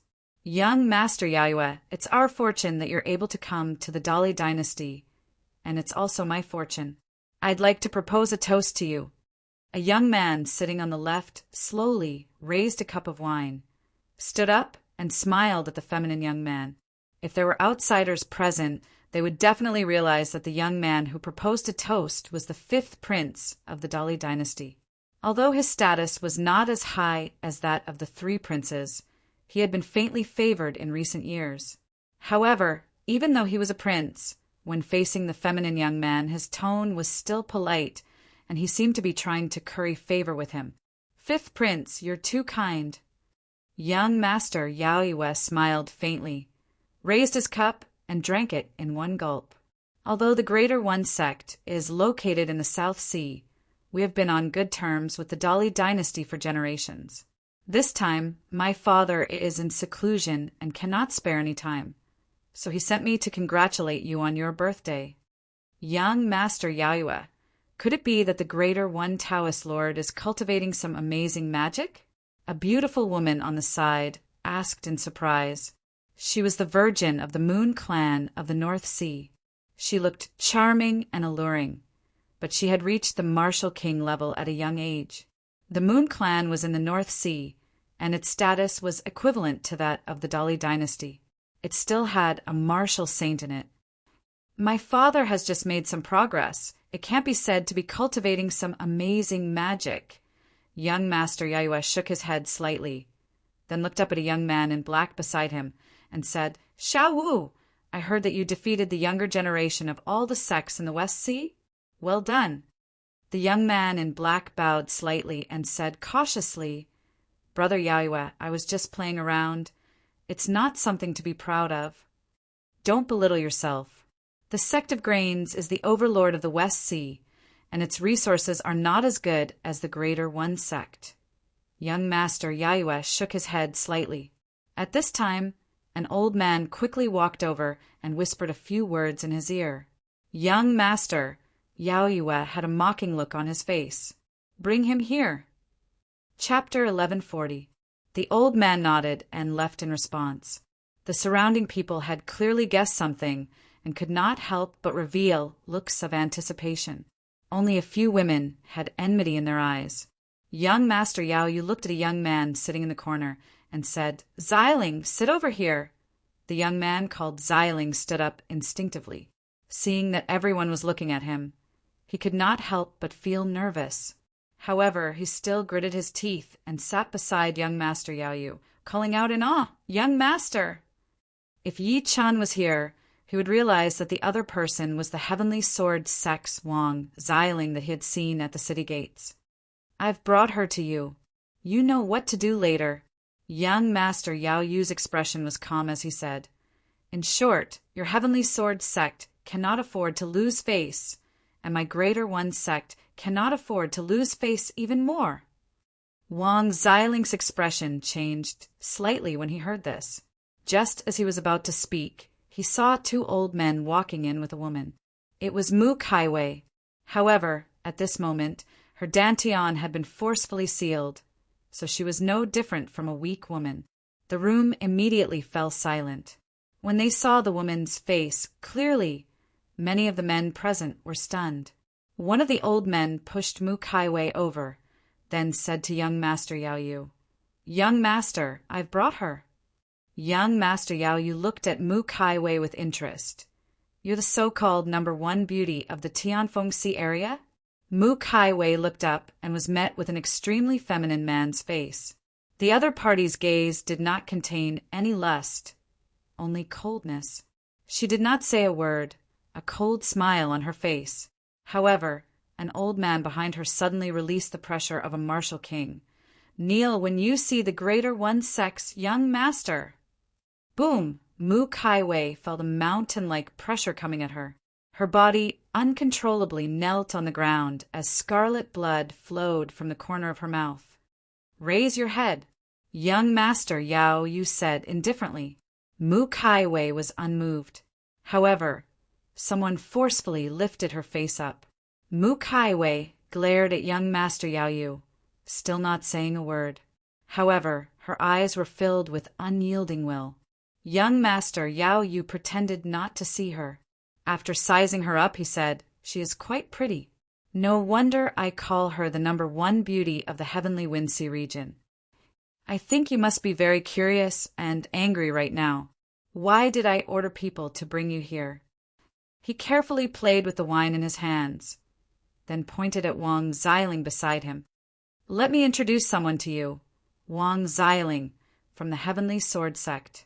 Unfortunately, the Heavenly Sword Sect is a subsidiary sect of my Greater One Sect, and Wang Xiling has trained with me before." Wang Xiling lowered his head, not daring to look at Mu Kaiwei. "So what?" Mu Kaiwei finally spoke. "Good question." Young Master Yayue was slightly startled, clearly not expecting that she would dare to question him. He smiled and said, "An hour ago, Xiling met you outside the city. He just wanted to get to know you, but you told him to get lost." He slowly took out a handkerchief and gently wiped his slender fingers. "I don't like such actions." Mu Kaiwei suddenly laughed. Yao Yu frowned. "What are you laughing at?" Mu Kaiwei looked straight at him and said with a cold smile, "Then what do you want? Kill me?" Impudent. Just as she finished speaking, a woman on the seat stood up and slapped her. She berated, "Little bitch, do you know who's in front of you? The young master of the Greater One Sect. Young Master Yaoyue." She slapped him. A red mark immediately appeared on Mu Tsaiwei's face, but her expression did not change at all. "Little bitch, how dare you glare at me? Do you know who I am?" The woman was furious. "Enough." Young Master Yayue stopped her and looked down at Mu Kaiwei from above. "You do have some character. I know that your King Mu Fort won first place in the Eastern Ocean 100 sect competition. I also know that there's a martial saint standing behind your King Mu Fort. I also know that this martial saint once killed the patriarch of the Spirit Ruins Grotto Heaven." He spoke confidently as if he was familiar with everything. "In the eyes of outsiders, these might not be enough to touch you, but to me it's not enough." Mu Tsaiwei's expression finally changed. She did not expect the young man before her to know so much about her. He even dared to order someone to capture her even though he knew that Yi Qin was here. This meant that the other party had a terrifying background. Young Master Yaoyue saw the change in her expression, and he said with a faint smile, "Don't worry, I won't kill you. I only captured you today to give Xiling an explanation. You only need to kowtow to Xiling and apologize. I'll naturally let you go after that." Young Master Yaoyue stared at Mu Kaiwei. "What do you think?" "Young Master, why don't we forget it?" Wang Xiling braced himself and said, "There's only a misunderstanding between Ms. Mu and me. There's no enmity between us." Just as he was about to say something, he saw young Master Yayue's cold smile and immediately shut his mouth, not daring to say another word. Mu Kaiwei smirked coldly. "You want me to kowtow and apologize? What right do you have?" "She actually asked me what right do I have." Young Master Yayue smiled and looked up at the crowd. Everyone laughed along with him. Little be asterisk tch. Do you really think that you have nothing to fear just because you have a martial saint behind you? The woman who slapped Mu Kaiwei earlier smirked and said, There's a difference between martial saints too. Trash, like the Spirit Ruins patriarch, merely exhausted his potential and forcefully advanced. Ms. Mu, you might not know this, but the Spirit Ruins patriarch once ignorantly barged into the North Sea's moon sect, but he was chased by Shin Man's grandfather for 100,000 kilometers like a stray dog. The black-clothed young man from the West Sea Valley God's Gate said. Shen Man smiled proudly and looked at Mu Kaiwei coldly. Little be asterisk th. Did you hear what Gu Jinwu said? If you know what's good for you, kneel down now. Otherwise, I'll scratch your face and turn you, the number one beauty, into the number one ugly woman. Even the great Li dynasty's fifth prince could not help but say, Ms. Mu, you'd better do as he says. Even if that Mr. Yi behind you finds out about this, he won't dare to stand up for you. Young Master Yayue watched all of this calmly and said, Ms. Mu, what do you think? You'd better kill me. Mu Tsaiwei's gaze was firm. She clenched her fists and said, word by word, Once I leave alive, it'll be the end of the sect behind you sooner or later. As soon as she said that, everyone was shocked. A few seconds later, violent killing intent surged. The warm smile on young Master Yayue's face gradually froze. He then put down the wine glass in his hand heavily and said casually, Kill her. Let me do it. Shin Man, the Virgin of the Moon sect, smiled cruelly. Then she reached out and grabbed Mu Tsaiwei's snow-white neck, lifting her entire body into the air. Little be asterisk tch. I'm going to scratch your face piece by piece and let you experience what it means to, she laughed jealously. However, at the next moment, she screamed and the right hand that was grabbing Mu Tsaiwei's neck suddenly exploded, turning into a mist of blood. Chapter 1141. My hand, my hand. Shin Man fell to the ground as if she had turned into a female ghost. Her voice was almost hysterical, and blood splattered from her right arm. This sudden scene caused everyone to be startled, after which several elders stood in front of everyone to protect them. Mu Kaiwei stared blankly at the blood on her hand. Then she suddenly turned around and looked at the entrance of the room. There was a trace of gentleness in her beautiful eyes. Young Master, the person who came is no match for you. Be careful. An old man stood in front of young Master Yayue and stared fixedly at the entrance. All of you leave. Young Master Yayue smiled lightly. I think it's the martial saint behind the King Mu fort. As soon as he said that, everyone's expressions froze, and Wang Xiling's face suddenly turned extremely pale. Since you know of my existence, how dare you touch my people? A voice as cold as the coldest of the east slowly came from outside the door. Wang Xiling's legs went limp, and he almost fell. He could not be more familiar with this voice. Immediately after, a cold young man with fluttering white hair slowly walked in from outside the door. His gaze was extremely cold, like two pieces of ice that would not melt all year round. With his appearance, the temperature in the entire room suddenly dropped. He was dragging a rope in his hand, and there were heads wrapped around the rope. Their eyes were wide open as if they had died with grievances. Everyone in the room gasped when they saw this scene, and then they took a step back in unison. The reason being those heads belonged to the people guarding outside. Each of them was a martial king, but now their heads had been chopped off. Even young Master Yayue's expression was cold. He had predicted Yi Chen's existence, but he did not expect Yi Chen to be so brutal. He did not give himself any leeway at all. Under everyone's gaze, Yi Chen glanced around and landed his gaze on Mu Kaiwei. He then extended his left hand gently and said softly, Come. Mu Kaiwei smiled sweetly. Tears gathered in her beautiful eyes as she walked toward Yi Chen slowly. No one dared to stop her. How dare you cut off my arm? How dare you cut off my arm? Do you know who I am? Shin Man, who was on the ground, shrieked and charged at Yi Chen in a frenzy. Her martial king cultivation base exploded. I'll kill you. I must kill you. As the Virgin of the Moon Clan, her status was extremely high. Ever since she was young, she had always been the one bullying others. When had she ever been treated like this? Thus, he had already lost his mind. Boom! Yi Chen extended his hand and grabbed her neck. He lifted her up and said coldly, *Teach, who gave you the courage to touch my people? My grandfather is the ancestral patriarch of the Moon Clan. How dare you touch me? Shin Man screamed. Yi Chen directly crippled her cultivation base and threw her to the ground. He lifted his head to look at Mu Kaiwei. She slapped you once, so you'll return her 18 slaps. Slap her back. All right.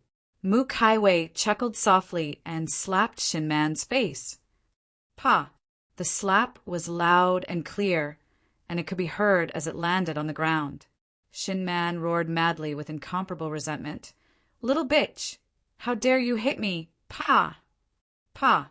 9 slaps sounded in the room, and Shin Man's originally beautiful face was instantly beaten into a pig's head. The surrounding people watched this scene, silently. They felt that their incomparably confident and superior hearts were being overturned. After Mu Kaiwei finished the last slap, she did not even look at Shin Man. She said to Yi Chen directly, I'm done. All right. Yi Chen nodded lightly. His gaze when he looked at Shin Man again was extremely cold. He did not hide the killing intent in his eyes at all. Shin Man's body trembled violently. Clearly, she knew what Yi Chen was going to do. She wet her pants immediately. Don't kill me. You can't kill him. Right at this moment, a cold voice sounded in the room. It was young Master Yaoyue who spoke. He looked straight at Yi Chen calmly. Her grandfather is the patriarch of the North Seas Moon Sect. He was a saint 500 years ago. So what? Yi Chen said. Young Master Yaoyue narrowed his eyes. Mad Southernie, I know that you're a martial saint and that you killed the patriarch of the Spirit Ruins. However, what you don't know is that the patriarch of the Spirit Ruins was only a saint 100 years ago.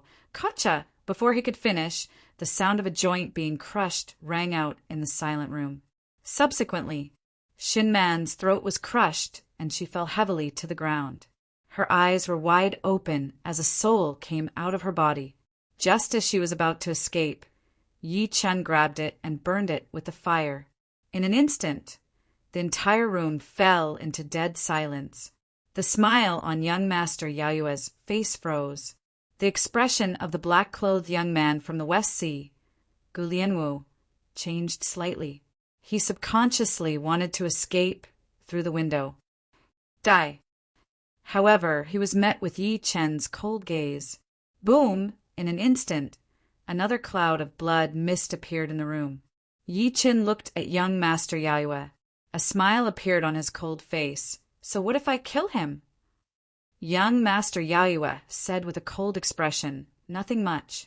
It's just that you will become the Moon Sect's must-kill target. Anyone related to you will not have a good ending. You seem to be very confident. Yi Chen walked toward the former step by step and said coldly, You can't even protect yourself, and you dare to threaten me? Young Master Yaoyue's expression was calm as he said with a faint smile, It's easy for you to kill me, but I bet that you won't dare to kill me. Do you believe me? Senior Yi. At that moment, Wang Xiling suddenly knelt on the ground and cried, All of this happened because of me. You can kill me, but you really can't kill the young master. Even the 5th prince of the Great Li Dynasty stood up and said with a frown, Misty, I'm the 5th prince of the Great Li Dynasty, Shang Tiancheng. You can't kill young master Yaoyue. He actually began to threaten. I advise you not to act recklessly. Otherwise, you won't be able to control the consequences. Why can't I kill him? Yi Chen said with a faint smile. The 5th prince could not help but say with a smile, Young Master Yaoyue is the young master of the South Seas, Supreme One Sect. His father is known as the number one in the Tianfeng Sea area, and Yi Chen remained expressionless. The fifth prince said with a cold smile, "Are you afraid?" Most importantly, the fifth prince's mother is the leader of the largest sea clan in the Tianfeng Sea area, the Green Wyrm clan. He shook his head slightly and said, "Don't even mention killing him. If you dare to touch a single hair on his head, you'll face the wrath of the Supreme One sect and the Green Wyrm clan. Believe me, you won't be able to bear it. Moreover, your woman isn't dead. She only suffered superficial injuries." He looked at Yi Chen as he said to this point, "On the contrary, you should apologize to young Master Yayue now. Perhaps you can—" Before he was done speaking, he realized that Yi Chen had lifted his head. "Not only do I dare to kill him, but I also dare to kill you. P.S. The 4th chapter has been updated for today. I won't ask for votes anymore. I've said what I need to say. The next plot will be very exciting. Thank you for your support." Chapter 1142. Not only do I dare to kill him, but I also dare to kill you. In the wave viewing tower, everyone was silent as they watched Yi Chen behead the fifth prince with one hand. Mu Kaiwei covered her mouth with her hand, feeling extremely bullied. That was the fifth prince of the Dali dynasty. While his status was not as high as that of the crown prince and the others, he was still the son of the emperor of Dali. Now that he was killed by Yi Chen in the capital of Dali dynasty, he did not even need to think to know what kind of earth-shattering turmoil it would cause. The confident smile on young Master Yayue's face gradually froze. He could not help but feel a trace of regret. Yes, he dared to kill even the fifth prince of the Dali dynasty. Who else would he not dare to kill? Whoosh! A ball of light shot out from the fifth prince's body. It was his soul trying to escape. However, a tremendous suction force suddenly surged out of Yi Chen's sleeve and sucked the former into his sleeve. After he was done, Yi Chen turned around slowly and glanced at young Master Yayue. A mocking smile appeared at the corner of his lips. "Isn't it time to settle the score between us?" Young Master Yao Yu's heart immediately trembled. After that, his complexion turned pale and he took a step back. He was the son of the Southern Sea Greater One sect master. His father was the Greater One Dao Lord, and his mother was the patriarch of the Green Flood Dragon clan, known as the Green Flood Dragon, Holy Mother. He thought that with such a background, no matter who dared to touch him, they would have to worry about the people behind him. However, at this moment, he had to admit that he had underestimated Yi Chen. He had underestimated Yi Chen's ruthlessness. He was even lawless and did not care about the consequences. Boom! Almost at that moment, the few martial kings beside him stepped out at the same time. They charged at Yi Chen with crazy expressions on their faces. Boiling primordial energy swept through the world. "Young master, leave quickly." They were going all out, because once young Master Yao Yu died, they wouldn't survive either. Die! Facing the 4 martial kings who were fearless of death, the mockery at the corner of Yi Chen's lips did not diminish at all. He spread his divine consciousness that was on the soul formation stage. Bang, bang, bang, bang! Suddenly, for bloody mists exploded in the air. The 4 martial kings died in an instant. Right after that, he walked towards young Master Yao Yu step by step.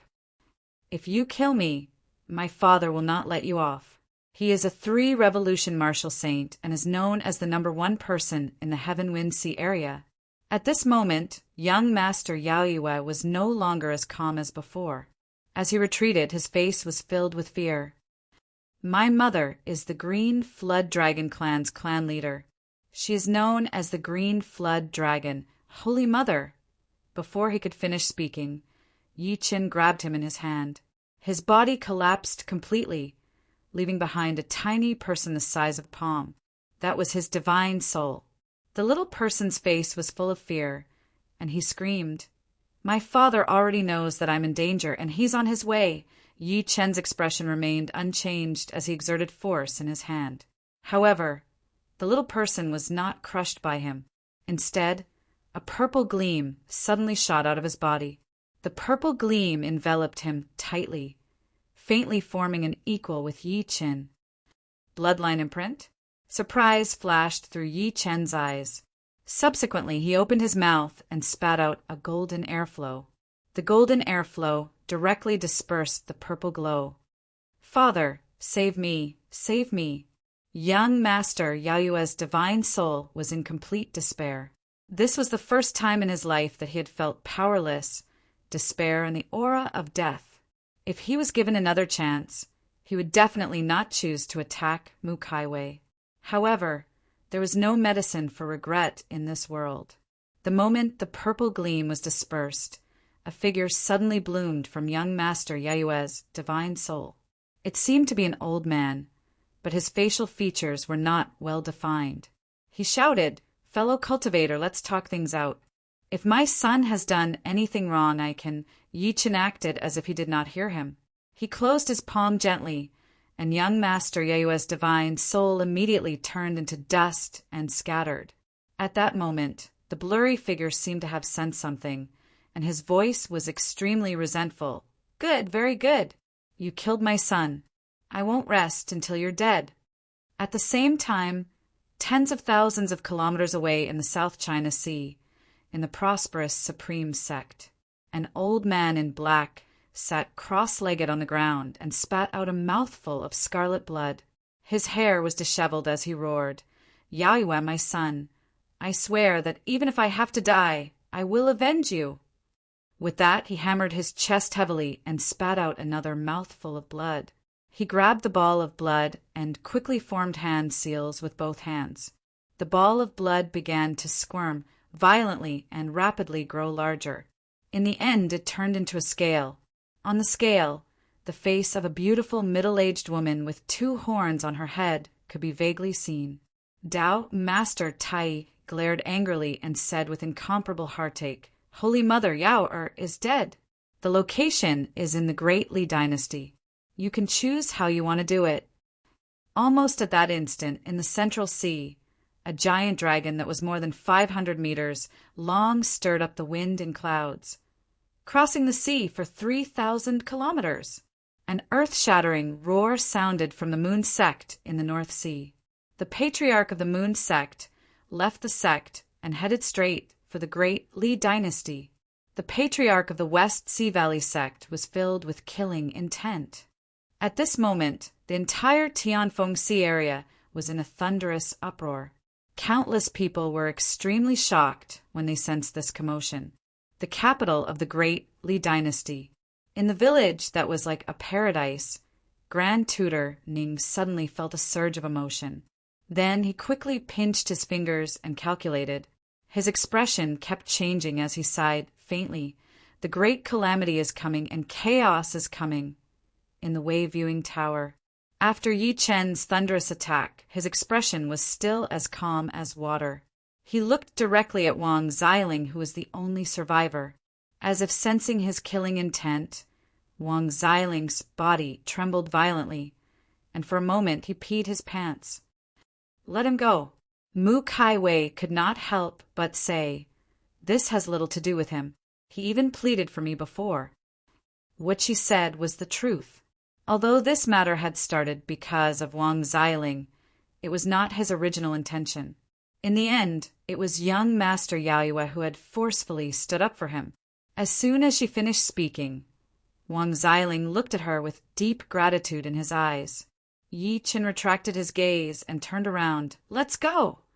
Senior Yi. The moment he turned around, Wang Xiling stammered, "Run, run quickly. You've caused great trouble. Dao, Master Tai, is so powerful that you can't imagine it." However, Yi Chen did not stop.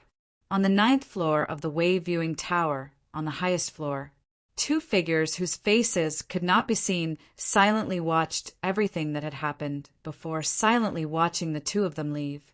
One of the old voices slowly rang out, "This kid has caused a huge disaster this time." Judging from the method he used to kill the patriarch of the spiritual ruins, His strength should be a second-rank martial saint. The response was a clear female voice. The Moonwatch Patriarch, the Valley Patriarch, and the Green Dragon Goddess are all second-rank martial saints. Among them, the Tao Master Tai is a third-rank martial saint. End of this chapter. Chapter 1143. If there's an unfathomable existence, like the Emperor of Dali, this brat will definitely die. At this point, the female voice's tone was slightly regretful. On the other hand, the young lady with the surname Mu has a good temperament and talent.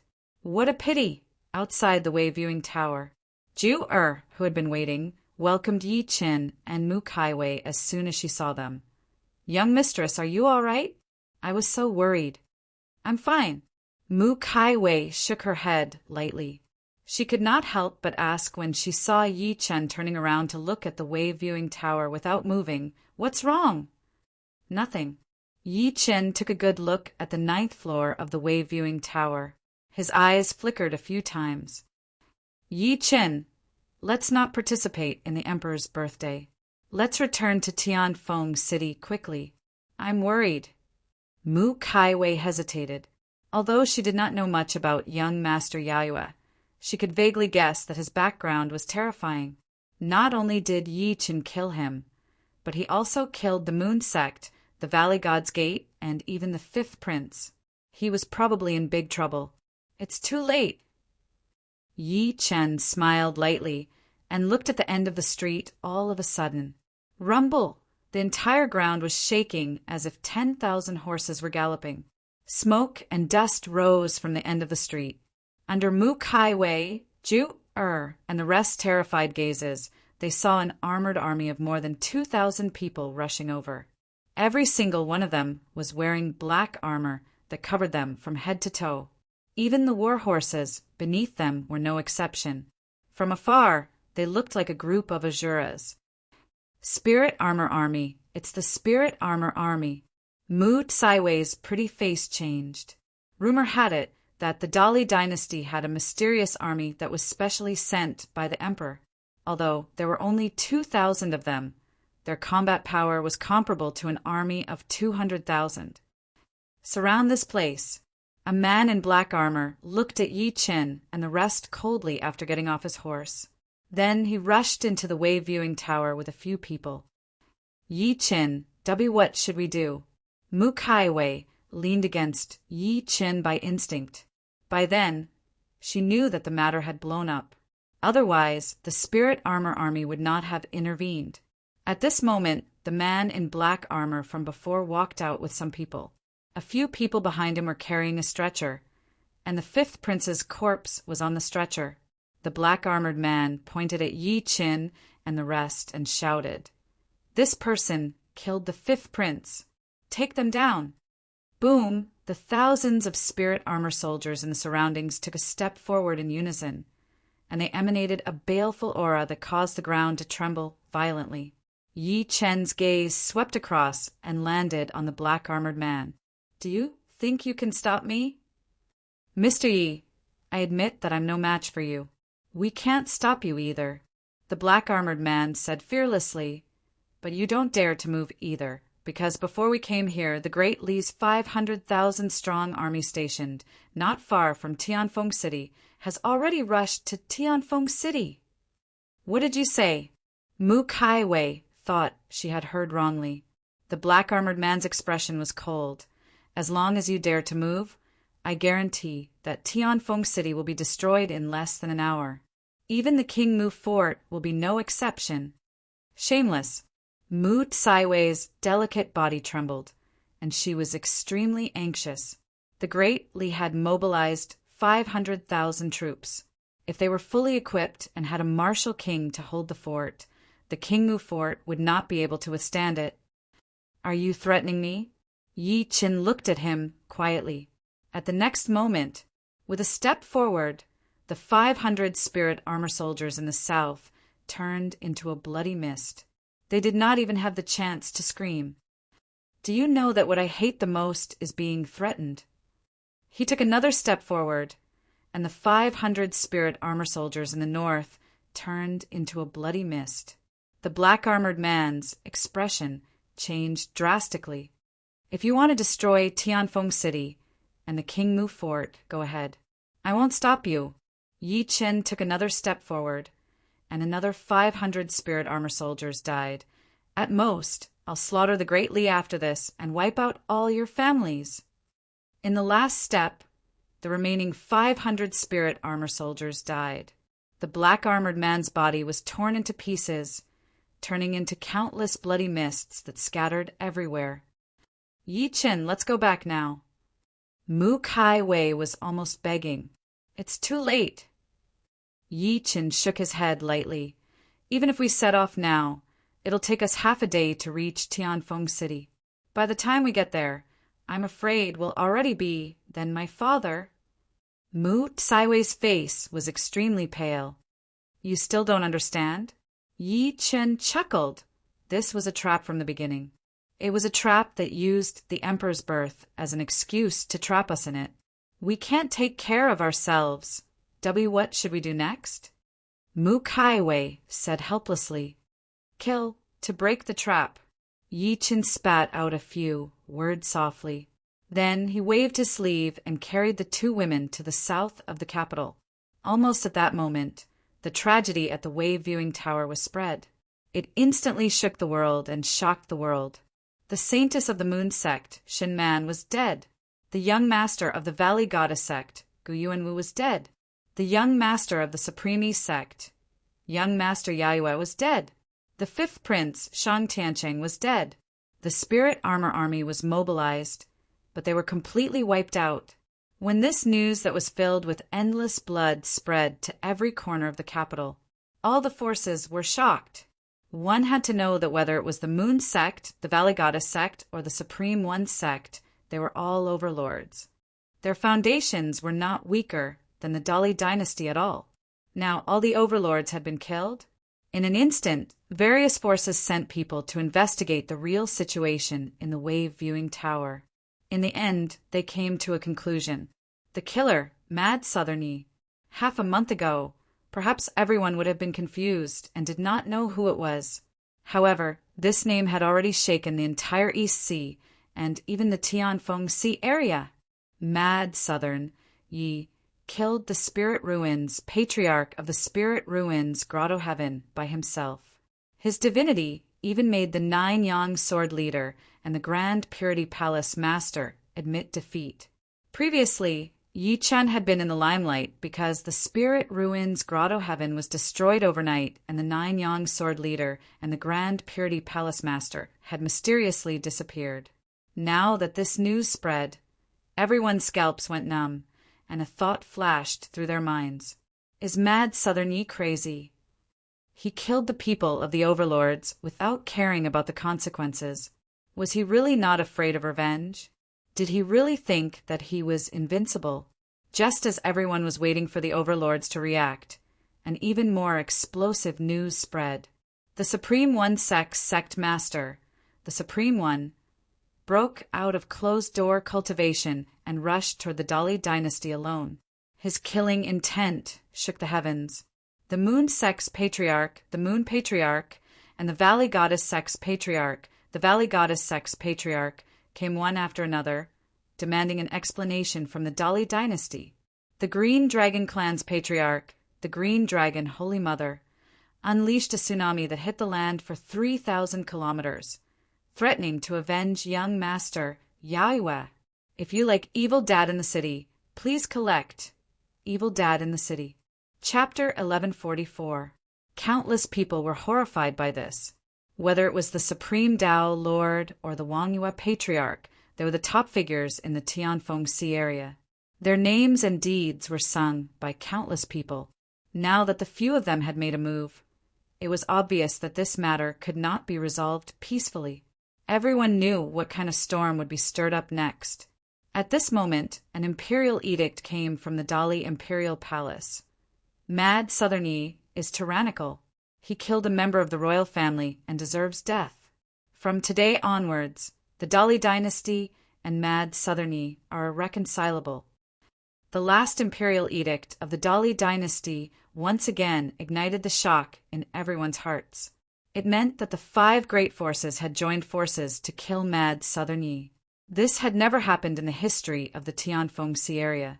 However, just when everyone was trying to find Yi Qin, they realized that he had suddenly vanished into thin air. In the Dali imperial city, the emperor of Dali, Shang Wudao, sat on the dragon throne and looked down at the crowd below with a gloomy gaze. "You still haven't found him?" All the officials below were silent, and all of them were trembling with fear and terrified to the extreme. At this moment, an old man in black took a step forward and said, "Your Majesty, before this, we sealed the city gates and even activated the Tsang dragon formation. There's no way that Yi can escape." The person behind him also had a doubtful expression. Once the Tsang dragon formation was activated, even a martial saint would find it difficult to escape in a short period of time.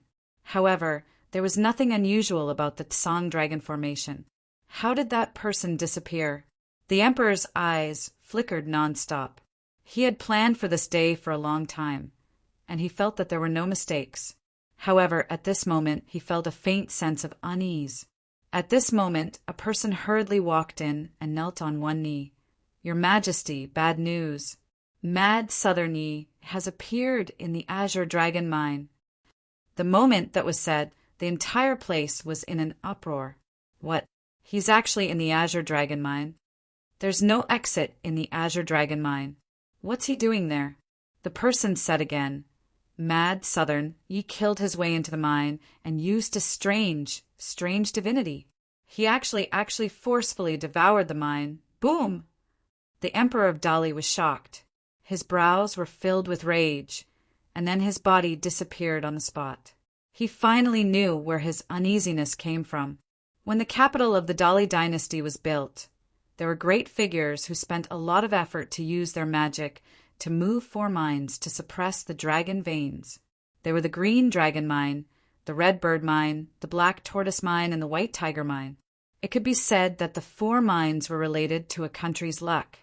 Now that Yi Chen had appeared in the mines and could devour the mine by force, it was equivalent to destroying the country's luck. How could he not be shocked? In the Azure Dragon Mine, spiritual energy surged. The ground was stained with blood, and corpses were piled up like mountains. A ferocious-looking giant beast, over 100 feet in size, stood in the void. It was a ferocious-looking golden ape with golden fur all over its body and 4 thick limbs. The giant ape opened its mouth and breathed towards the huge mine down below. Inexhaustible natural energies surged towards the golden ape from the mine. It could be seen that the spirit stones in the mine were rapidly darkening at a speed visible to the naked eye, and then turning into powder. On the ground far away, Mu Kai Wei and Jiu widened their eyes as they watched this scene in disbelief. The reason being, Yi Qin had turned into a giant ape with a murderous aura in their eyes earlier. It was as if he had transformed into a primordial, ferocious beast. Boom!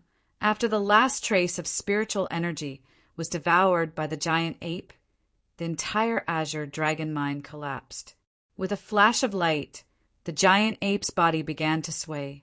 Subsequently, it turned into a skinny figure that was less than 8 feet tall, revealing Yi Chen's face. This 9 true spirit transformations is indeed extraordinary. A hint of joy flowed through Yi Chen's eyes as he sensed the surging spiritual energy in his body. The so-called 9 true spirit transformations was a demonic cultivation method that he had obtained from the immortal world. It could transform one's body into 9 types of true spirits and obtain the power of the true spirits. As for the true spirits, they were existences among the primordial ferocious beasts. They were the sky-devouring centipede, the dragon chimera, the primordial demon ape, the sea-splitting mysterious dragon whale, the scarlet flame golden swanee, the Taotai, the Cheongchi, and the Kuanpeng among them. The primordial demon ape was the most famous for its ferocity in battle. It was extremely powerful and loved devouring the spiritual energy in the world. Yi Chen knew very well that when he descended to the ancient desolate realm, he did not have much spiritual energy left. Although he recovered in the northern region later on, he had only recovered to beginner stage nascent soul. through the battle with the Patriarch of Spirit Ruins. He knew that with his current cultivation base, it might not be enough to fight a few martial saints at the same time. Therefore, he targeted the mine of the Great Li dynasty. He used the 9 true spirit transformations and transformed into the primordial demon ape. He used the power of the demon ape to quickly devour the mine and replenish his spiritual energy. Just one mine had allowed him to reach mid-stage nascent soul. Emperor of Great Li, since you've schemed against me, I'll end your country's fortune today. A cold gleam flashed through Yi Chen's eyes as he thought to this point. He then waved his sleeve and ran towards another vermilion bird mine with Mu Kaiwei and Mu Kaiwei. He was not a fool. Through everything in the wave-viewing tower, he could tell that this was just a trap set up by the Emperor of Great Li. He wanted to make him infuriate the masses and then be attacked by them. He would devour all 4 mines today. At that time, he wanted to see who in the Tianfeng Sea area could fight against him. Not long after he left, a figure in a dragon robe appeared. It was none other than the Emperor of Great Li. The former looked at the ruins of the Azure Dragon Mine with a gloomy gaze. His face twitched as he chased after the aura.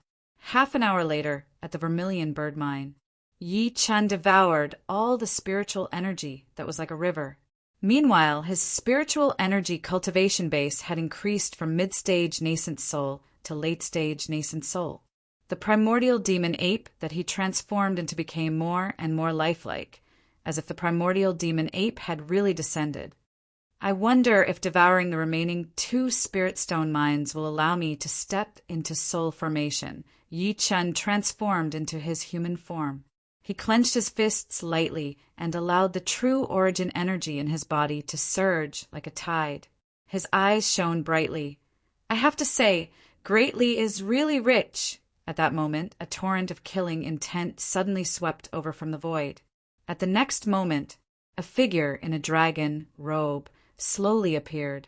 It was the Emperor of Great Li, Shang Wudao, who had chased after him. Shang Wudao swept his gaze around. When he saw the vermilion bird mine that had also turned into ruins, his expression turned grim. Mad Southerny, I'll definitely kill you. The 2 mines were gone. This was equivalent to draining half of Great Li's fortune. How could he not feel heartache and madness?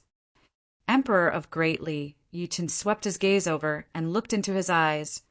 Do you think you have everything planned? Do you think you can toy with me? I'll definitely kill you. The Emperor of Great Li was so angry that he laughed. He enunciated word by word. Today, no matter if you go to heaven or hell, you won't be able to escape death. Chapter 1145. In the abandoned Vermilion Bird Mine. Not long after the enraged Emperor of Dali appeared, the wind and clouds above the capital of Dali suddenly changed color, and then they began to tremble violently. The commotion was as if the sky was about to collapse, shaking the world. Immediately after, a cold shout resounded through the air. Shang Wudao, I'll give you 10 breaths of time. If you don't open this Tsang Dragon formation, I'll destroy your capital today. This cold shout was like thunder, completely shaking the capital of Dali Kingdom. At that moment, whether it was mortals or cultivators, they all heard the sound of thunder in their ears. Killing intent, intense killing intent. Madness, extreme madness. Under this invisible might, many cultivators died on the spot. Those who were lucky enough to survive were also severely injured. Someone spat blood and said with a shocked expression, Grand Taoist Lord, it's the Grand Taoist Lord of the South Sea sect. He must be here to avenge his son. Is this the terror of the number 1 person in the Tianfeng Sea area? Just his voice alone is invincible. At this moment, countless people's hearts trembled. Si Xing, that old man, is finally here. Faced with such a situation, the Emperor of Dali, who was originally furious, was not shocked. Instead, he was delighted.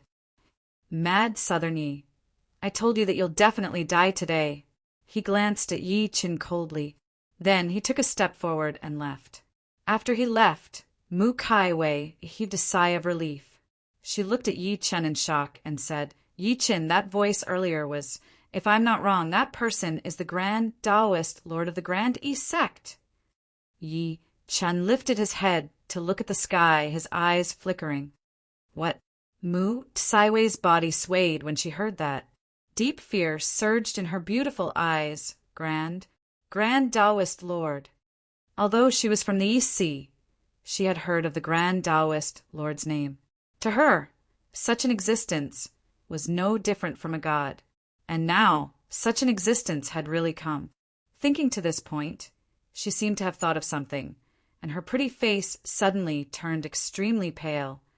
He's here to avenge Master Yayue. Yi Qin, why you should leave now? Her voice was trembling as she said, Don't worry about us. Go. You're no match for the Emperor of Dali and the Tai Taoist Lord working together. Son-in-law. Ju were also panicked. Yi Chen's expression remained the same.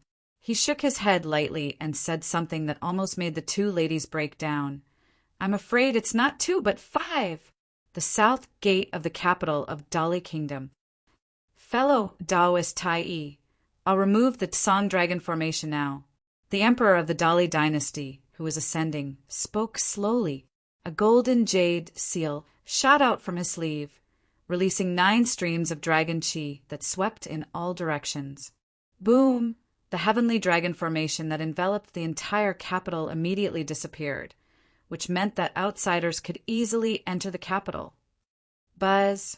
As the void trembled violently, everyone saw a figure step out of the distorted space. It was a black-clothed old man. His face was cold, and his eyes were filled with a destructive aura. The very moment he appeared, the world seemed to have darkened, and an invisible pressure shrouded the entire capital of the Dali dynasty. At that moment, countless people could not help but kneel down, their faces filled with shock. The Tai sect, the Tai Taoist Lord. He's stronger than the Patriarch of Spirit Ruins. Yi Qin looked into the distance and narrowed his eyes. From that figure, he could sense an aura that was more than 2 times stronger than the Patriarch of Spirit Ruins. Fellow C, the Emperor of Dali, stood in the air as the dragon chi on his body surged. He looked at him and said, This is my country. Please retract your pressure. Shang Wudao, I respect you, so I sent my son Yao Yu to congratulate you on your birthday. Now he's dead in your territory. Dao, Master Tai, he snorted coldly, and the pressure on his body increased by more than several times. His eyes were filled with cold light. If you don't give me an explanation today, I'll kill you too.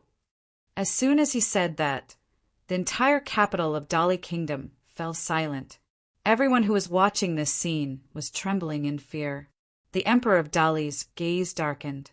Just as he was about to speak, the originally bright sky suddenly darkened. Boom, boom, boom. Outside the city, the sound of water surging over could be heard. The commotion was like a tsunami. There's a flood! Help! One could faintly hear the screams, wails, and cries of pain. In front of everyone's eyes, the entire Dali Kingdom was surrounded by waves that were dozens of feet high. Countless cities and trees were all swept up by the rolling waves. Roar! With a roar that sounded like a dragon's roar. A huge dragon that was more than 60 meters long soared into the sky from the waves. It was a green dragon. It swayed its huge body and looked down at the Emperor of Dali with a pair of sharp eyes. A cold female voice came from its mouth. Shang Wudao, if you don't hand over the beast today, I'll flood the capital of Dali Kingdom and let Dali Kingdom die with my son. Green Dragon, Holy Mother. The Emperor of Dali recognized it immediately. Shang Wudao, the Virgin of the Moon Clan, Shin Man, died in the capital of the Dali Kingdom. You must give me an explanation today. An old man wearing a grayish-white robe slowly walked out from behind Master Taoist. There's also the young master of the Valley Goddess sect. Following the distortion of space, a black-faced elder appeared. At the same time, his furious voice exploded in the low and deep sky. The ancestral patriarch of the Moon Clan, the ancestral patriarch of the Valley God sect, the giants from the North Ocean and the West Ocean are here too. Gasps abruptly rang out from the ground as everyone watched this scene in shock. The Grand One Supremacy of the South Sea, the Full Moon Patriarch of the North Sea, the Divine Valley Patriarch of the West Sea, the Patriarch of the Green Dragon race of the Central Sea, the Green Dragon, Holy Mother. These existences that stood at the pinnacle of the entire Heaven-Wind Sea region were rarely seen for hundreds or even thousands of years. Who would have thought that all of them would appear together today? The heavens were about to be overturned. The same thought flashed through everyone's mind. Many people of the Dali dynasty gradually felt their hearts sink. Now that the 4 supergiants had all arrived, if they fought, Dali Kingdom would be defenseless. In this deathly silent atmosphere, the Emperor of Dali smiled faintly. Everyone, I can understand your pain. In fact, my son, Tiancheng, also died in the hands of that person. Speaking of this, his eyes were filled with violence. 2 minds of Dali Kingdom were also destroyed by him. Cut the crap. Where is he? Taoist Master Taoist erupted with endless murderous intent. End of this chapter. Chapter 1146. This person is currently in the Vermilion Bird Mine. Everyone follow me.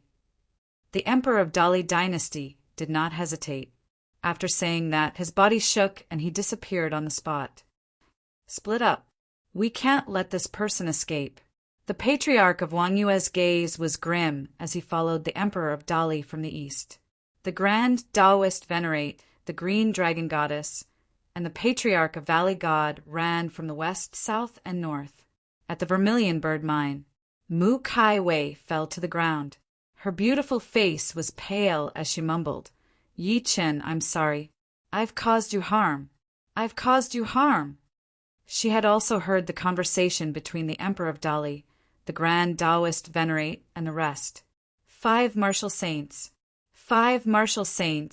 wanted to kill Yi Chen, and all of this was because of her.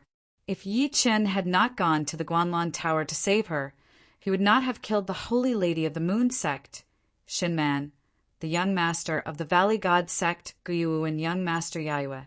She had caused great trouble for Yi Chen. Ju-Er cried as well. Young mistress, this has nothing to do with you. It's my own choice. Yi Chen looked calm as he waited quietly for the arrival of the 5 of them. The true origin energy in his body surged like a tsunami. Although it was all because of Mu Kai Wei, however, he did not regret it. That was because he had achieved his goal of coming to the capital of Dali. He knew the identities of Qianqian and the rest, and he also knew that Su Yuhan and the rest were in Zhongzhou. Moreover, the culprit of this matter was the Emperor of Dali. Ever since he was still in Tianfeng City, the Emperor of Dali had already set up a trap. Even though he knew that it was a trap, he still plunged in without hesitation. He did not care about any schemes or tricks. He only believed that he could break through everything with his strength. Ju-Er could not help but cry. Her eyes were red. Young master, let's escape. Let's escape to a place where they can't find us. Escape? Where can we escape to? Even if I have to go to the ends of the earth, I will avenge my son. At that moment, a cold voice exploded in the air. Then, 5 silhouettes appeared in the void. They were the Tai Taoist Lord, the Emperor of Dali, the Green Dragon Goddess, the Wang Yue Ancestor, and the Goddess of Grains. As soon as the 5 of them appeared, they joined hands to seal off the space within a radius of 100,000 feet. Their intense killing intent and pressure almost materialized. Mu Kai Wei and Jiu immediately vomited blood. Even so, Mu Kai Wei still hugged the cute little baby in her arms tightly. Under that pressure, a golden light erupted from the little fellow's chest, silently dispelling the pressure. Yi Chen landed on the ground and stood before the 2 ladies. He waved his sleeve and dispersed the pressure. It really is you. Dao Master Tai glared at Yi Chen and said with a cold smile, Do you still remember what I said to you after you killed my son? This seat won't rest until you're dead. Countless people have died in my hands. Everyone wants to fight me to the death. Yi Zichen said. Yi Chen looked at him without changing his expression. But they're the ones who died in the end. How arrogant! The green dragon goddess's eyes were filled with resentment. How dare you kill my son? I swear that I'll extract the souls of everyone related to you and refine them so that they'll live in pain forever. Mad Southernie, did you expect this day to come? The Emperor of Dali had a mocking expression. You're able to kill the spiritual ruins patriarch at such a young age. It's obvious that you have extraordinary talent. Unfortunately, you're destined to die here today. Why are you talking so much to him? Either he dies today or I die. The goddess of grain's ancestor's expression was ferocious. He grabbed out with his palm after saying that. It turned into a majestic pillar of light that looked like a human-shaped hand that charged at Yi Chen. Step back. Yi Chen's expression remained the same. He waved his sleeve and sent Mu Kai Wei and Jiu flying. Yi Chen, no. Mu Kai Wei said heartbreakingly. Break. Right at that moment, a huge ancient seal word suddenly appeared in the air. As soon as the word was formed, it turned into terrifying runes.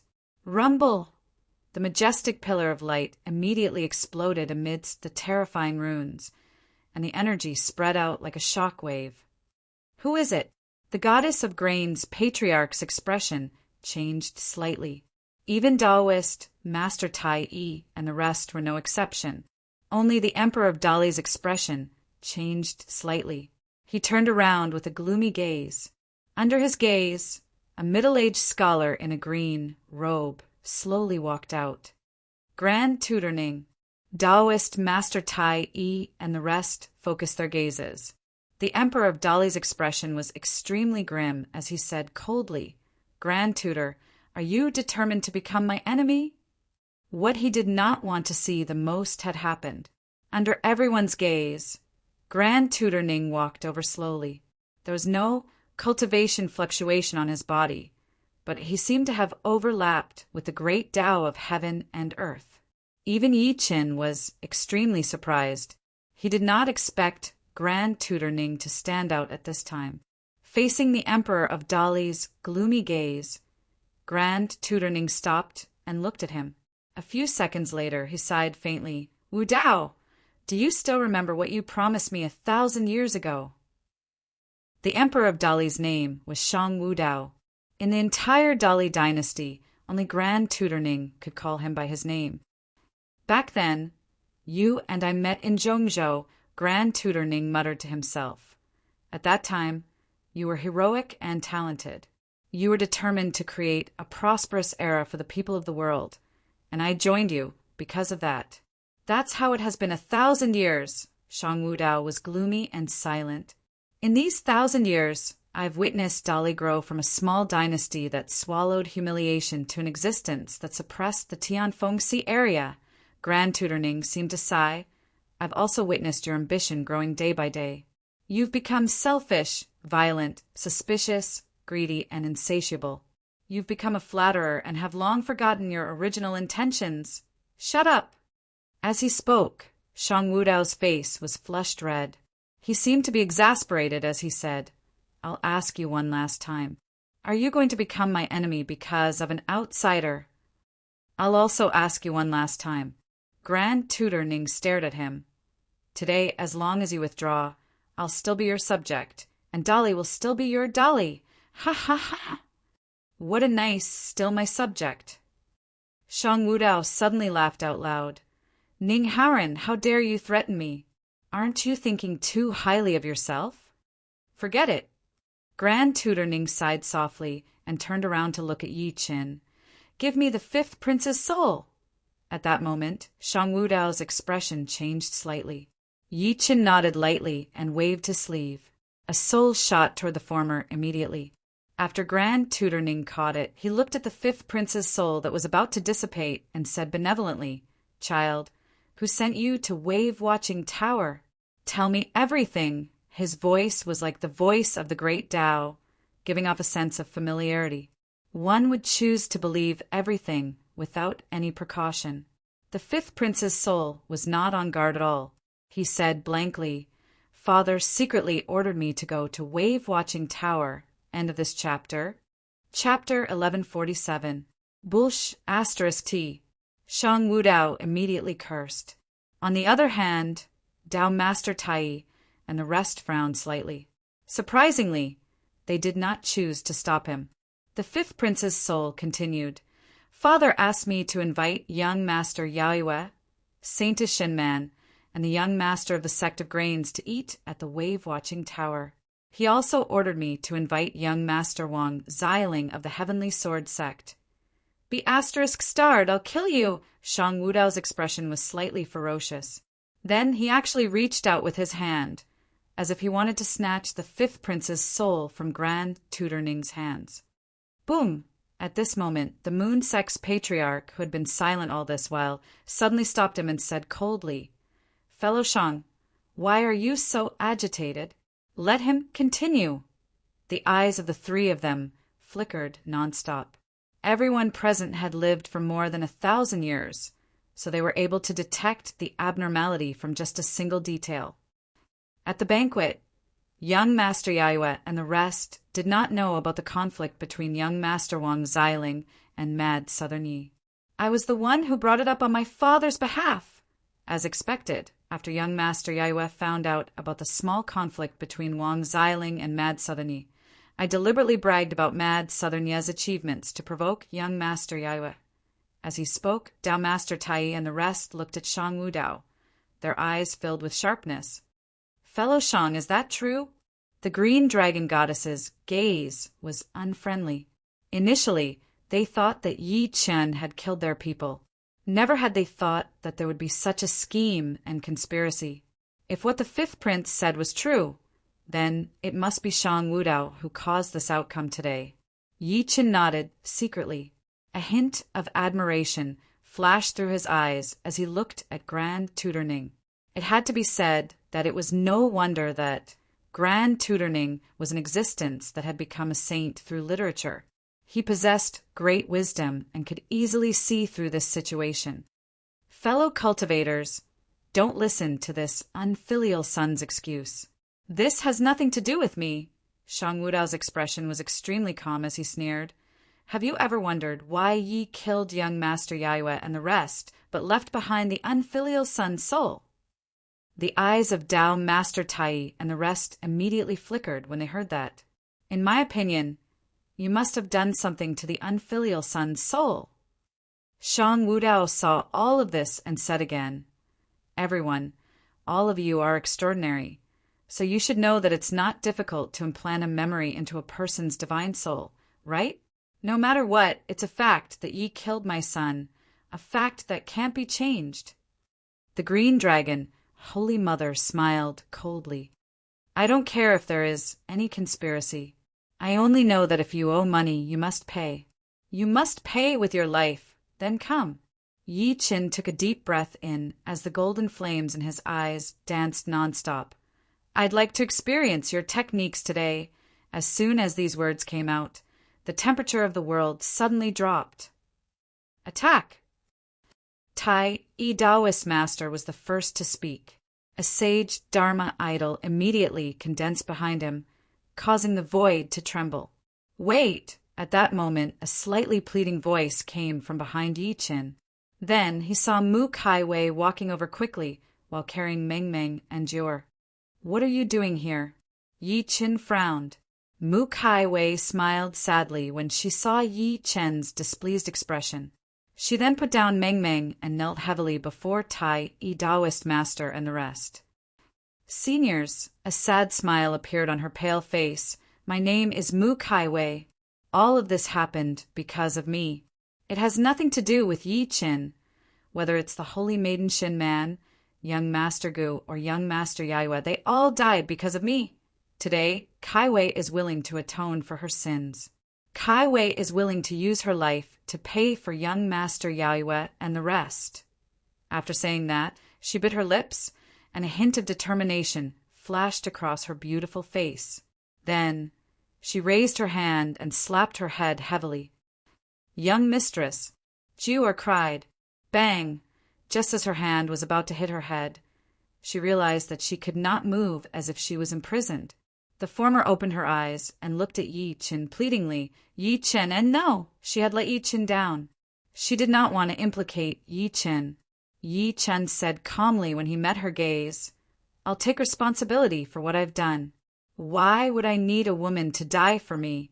There's a perpetrator for every injustice, and there's a debtor for every debt. I killed all of your loved ones. Come, let's see if you'll die today." At this point, he waved his sleeve and sent Mu Kaiwei and the other two flying. "Take care of my daughter!" "Yi Chen, don't." Mu Kaiwei screamed at the top of her lungs. "Let's fight." Yi Chen was unmoved. He took a step forward, and a dazzling divine glow suddenly surged around him. His body suddenly expanded. Crackle! Crackle! Under everyone's shocked gazes, his body expanded and changed. In the end, he turned into a giant golden ape that soared into the sky. The giant golden ape was incomparably tall, and its entire body was burning with flames. It was like a primordial ferocious beast that had descended into the world. It was filled with an extremely monstrous fiendish aura, as if it wanted to tear this world apart with its arms. 9 transformations of the true spirit, the manifestation of the primordial demon ape.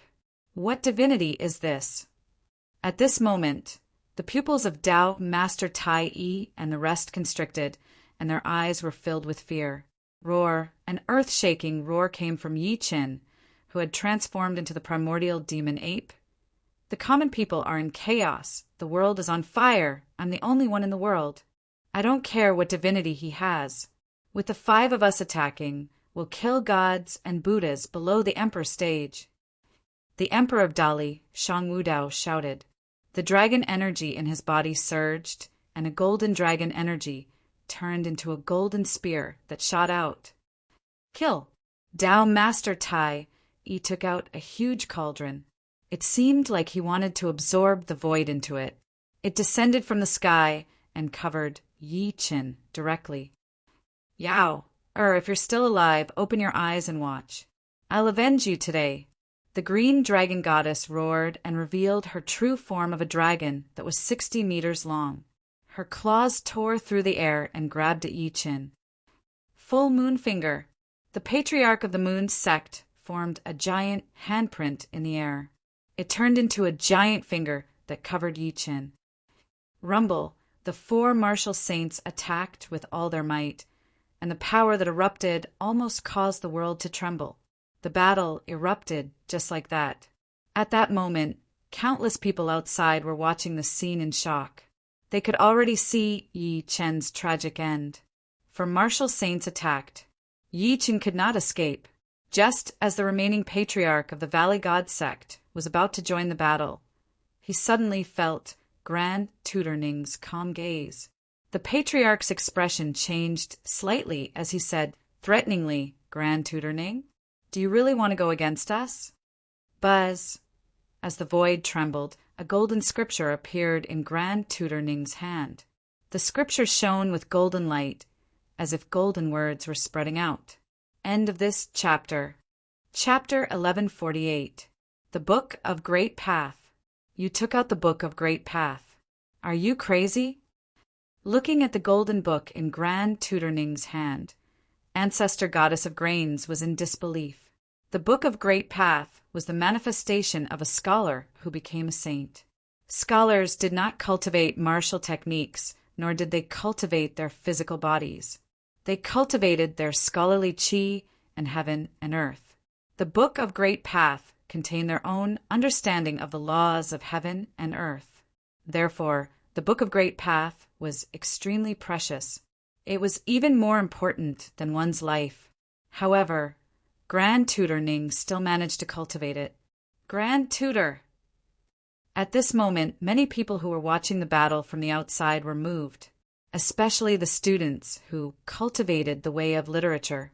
It could be said that all the scholars in the entire Dali dynasty were the disciples of the Grand Tutor. They could disrespect the Emperor of Dali, but they had to regard Grand Tutor Ning as a saint. Seeing that the Grand Tutor was going to intervene in this unprecedented battle, many of the students could not help but feel nervous. I don't care if I'm crazy or not. I'll just do what I should. At this moment, Grand Tutorning was surrounded by a thick scholarly chi. The golden book in his hand hung above his head, emitting a light that was 10 times more blinding than the sun. As the saying goes, when a scholar meets a soldier, he can't be reasoned with. Since you want to die, don't blame me. Today, I'd like to see how powerful you, the #1 saint in the Tianfeng Sea, are. The patriarch of the goddess of grains roared. In the next moment, his hand broke through the void and punched towards Grand Tutorning. Han Wu Common Life Fist. Under this punch, the wind from the punch was like a raging torrent that swept in all directions. It contained the power to topple mountains and overturn seas. The skinny Grand Tutorning was like a grain of sand in the ocean under such an attack, unable to withstand the storm. However, at that moment, the golden book that had been hanging above Grand Tutorning's head suddenly flipped open. Buzz! As the void trembled, a majestic righteousness of heaven and earth radiated from the golden book, covering a radius of 1,000 feet. Kaboom! In the face of such righteousness, the attack from the Patriarch of Grains collapsed abruptly and turned into violent energy that dissipated into the air. Great! The Grand Tutor is invincible. As expected of the Grand Tutor, such righteousness can be said to be the best in our great Li. Many scholars of the Dali dynasty who had been watching the battle between the two of them cheered when they saw this scene.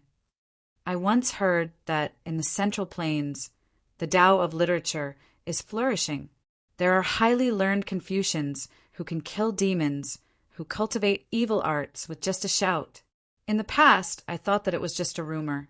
I never thought that it was actually true. Grand Preceptor Ning is one of the 3 dukes of the great Li dynasty. He gathered the fortune of all the scholars in the world, and he once relied on a piece of calligraphy to suppress a sea clan for 1,000 years. On the other hand, the faces of the others were filled with astonishment. Obviously, they'd never imagined that an extremely weak scholar would actually be so terrifying. Roar, a deafening roar shook the 9 heavens. The primordial demon ape that Yi Chen had transformed into was completely golden. His body expanded to more than 15 meters, and his ferocious might was monstrous. If you want to kill me, all of you will die today! Boom, boom, boom! He took a step forward and dived forward, taking the initiative to attack the 4 martial sages who had joined hands to attack him. As he swung his fists, his thick arms were like 2 true dragons, scattering all the clouds in the sky. Golden flames bloomed all over his body, and it was as if the stars in the universe were smashing down from the sky. It was extremely dazzling, and no one could look at it directly. You deserve to die for killing my son. His black clothes fluttered, and his black hair danced wildly. He formed a powerful seal with his hand. In the blink of an eye, a Dharma idol that looked like an ancient god appeared behind him. The projection was dignified, and its aura was monstrous. It was like a god that had descended from the heavens. Thud! At that moment, heaven and earth shook, and heavy rain poured down. It was as if countless ferocious beasts were roaring in the air. The onlookers were all terrified.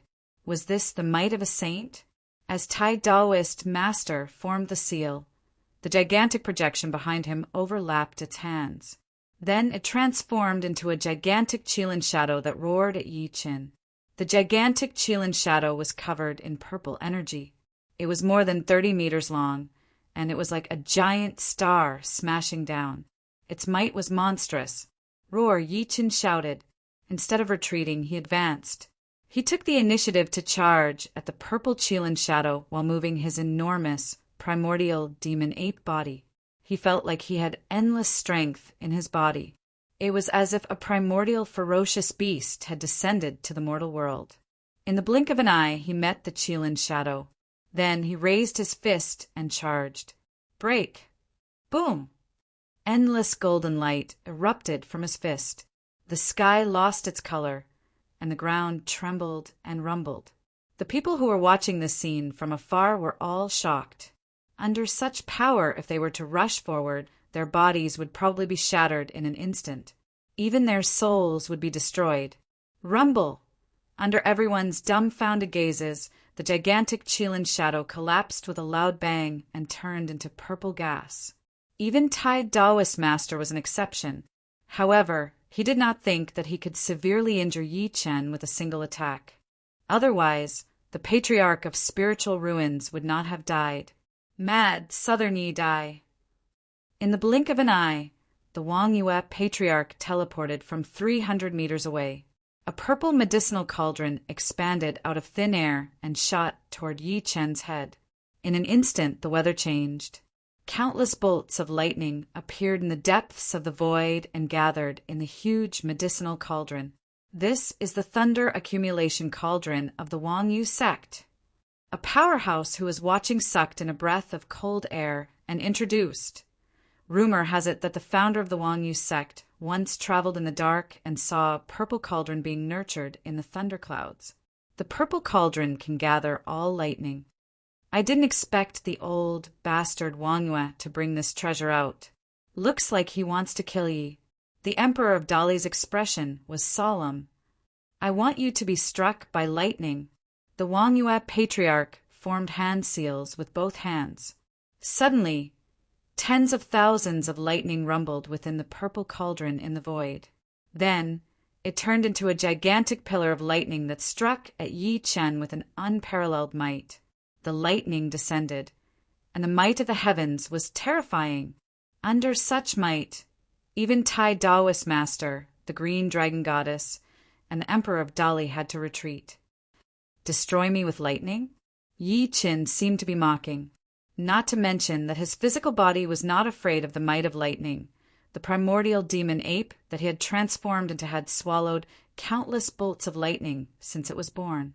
Now that the Wang Yue Patriarch had taken out the lightning-containing cauldron and wanted to kill him with the help of the lightning, it was no different from showing off in front of an expert. Then, under everyone's gaze, Yi Chen stomped his feet. The giant ape raised the sky and opened its ferocious mouth to suck hard. The gigantic pillar of lightning that made one's heart tremble was directly swallowed into its mouth and did not move at all. What? Everyone was so shocked that their eyeballs almost popped out of their sockets. The flawless chapter of The Genius Nanny in the City will continue to be updated on the mobile game bar. There are no advertisements on the website. Please bookmark and recommend the mobile game bar. If you like Evil Dad in the City, please collect Evil Dad in the City. Chapter 1149. How is this possible? Everyone who witnessed this scene was stunned, and their eyes revealed an expression as if they had seen a ghost. They could not figure out why this would be the outcome. They could not figure out why Yi Chen could devour lightning. This is impossible. The Wang Yue Patriarch took a few steps back, his eyes filled with disbelief. The thunder accumulation cauldron was the ultimate treasure of the Wang Yue sect. It was born in the thunderclouds, and the lightning it summoned was more than 10 times more terrifying than ordinary lightning. However, it could not hurt Yi Chen. Shock flashed through the eyes of the three of them. Although they knew that Yi Chen was extraordinary, they did not expect him to be so strange. Grand Tutorning, who was fighting the Patriarch of Valley God, paused. Shock surged in his eyes. Clearly, he had seen what had happened. I don't believe it. Again. The Wang Yue Patriarch roared and formed a seal again, controlling the thunder accumulation cauldron in the air. Rumble! Another huge pillar of lightning descended from the sky. It was 30% more powerful than the previous one, but the outcome was the same. Haha! Yi Chen smirked in disdain. He grabbed the thunder accumulation cauldron from afar, and it shot toward Yi Chen immediately. No. The Wang Yue Patriarch roared and immediately performed a hand seal, trying to summon the thunder accumulation cauldron back. However, his so-called ultimate treasure did not listen to his orders at that moment. It fell into Yi Chen's hands like a swallow returning to its nest. The blood contract was forcefully erased. Bleck. His mind was damaged and he was furious. The Wangyue patriarch could not help but spit a mouthful of blood. This brat's methods are extremely strange. We can't help him. Let's attack together. The Emperor of Dali, Shang Wudao, had a grim look in his eyes. Clearly, he could tell that something was wrong. He shouted and took the lead to attack. Rumble, for terrifying auras suddenly surged, shaking heaven and earth, causing despair. Other than the green dragon goddess, who had revealed her dragon form, the other three had their avatars appear behind them, and a spirit treasure floated above their heads. Kill! The four of them were filled with killing intent as they attacked at the same time. The sky changed color, and a murderous aura covered the entire space. Supreme One Sword. Taoist Supremacy stretched out his hand, and a sword pellet appeared out of thin air. As soon as the sword orb appeared, it was accompanied by a dazzling green rainbow. A soaring sword aura tore through the sky like a peerless immortal sword. Tai Sword, the sword of the founder of the Greater One Sect. This sword had once killed no less than 5 martial saints. It was known as the #1 spiritual treasure in the Tianfeng Sea region. Imperial Killing Fist. Shang Wudao, the Emperor of Dali, let out a long roar, and beams of dragon chi shot from every corner of the capital of Dali. Dai, the gigantic WRM that the green dragon, Holy Mother, had transformed into swayed and charged at Yi Qin like it was moving mountains and seas. Good timing. Yi Qin could not stop smirking. He leaped into the air, and the crowd saw the giant ape rising into the sky. It was a fatal punch, and it was ferocious. The first attack was the Emperor of Dali Dynasty's Emperor's Killer Fist. The Emperor's Killer Fist that gathered the emperors was like the arm of a god and demon. It collided with Yi Chen's primordial demon Ape Fist. Humph! The Emperor of Dali grunted as shock rose within him. His punch was protected by the Emperor's chi, but it was still almost shattered by Yi Chen. Boom! At that moment, the green dragon, Holy Mother's gigantic body collided with Yi Chen. The terrifying force from her body, which was more than 60 meters tall, sent Yi Chen flying 300 meters away. Die for me! The Taoist master, who was close by, waved the Tai sword in his hand. The Tai sword's sword gleam that was like a peerless immortal sword stood on Yi Chen's arm directly. Shatter! Yi Chen groaned in pain. As soon as he gripped the Tai sword, countless cracks appeared on the Tai sword like shattered glass. Following a series of crackling sounds, Taoist Lord Daoi's Daoi sword suddenly collapsed. Even so, a bloody wound that was as wide as a finger appeared on Yi Chen's right arm.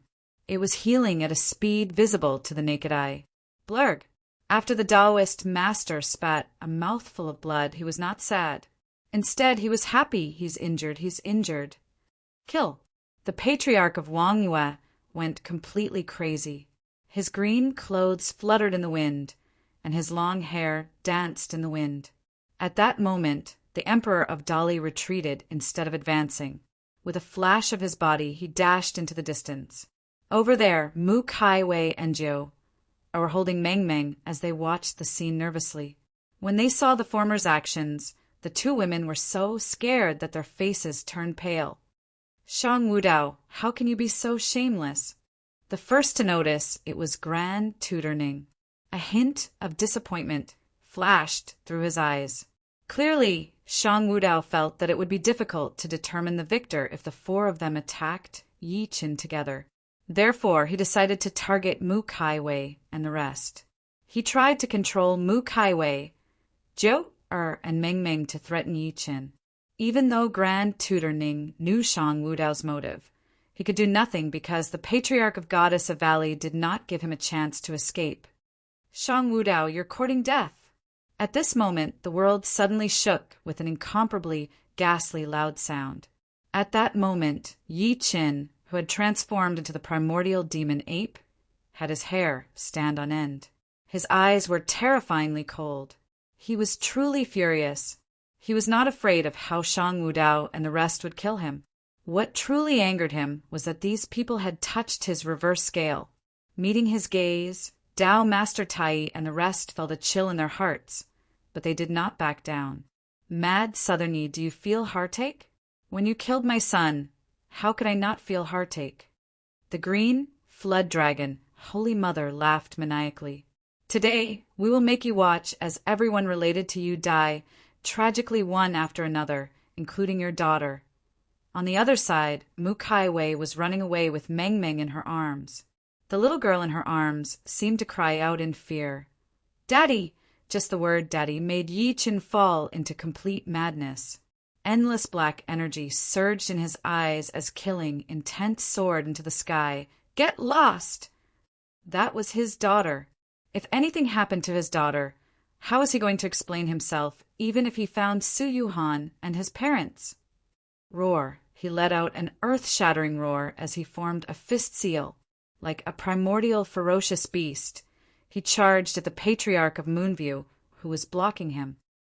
Boom! The Patriarch of Moonview's chest collapsed heavily.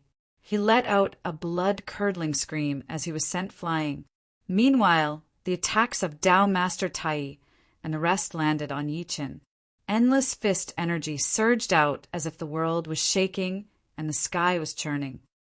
He's crazy! The eyelids of Tao Master Tai and the rest twitched. At the next moment, Yi Qin spat a mouthful of blood. He could not care less about wiping the blood off.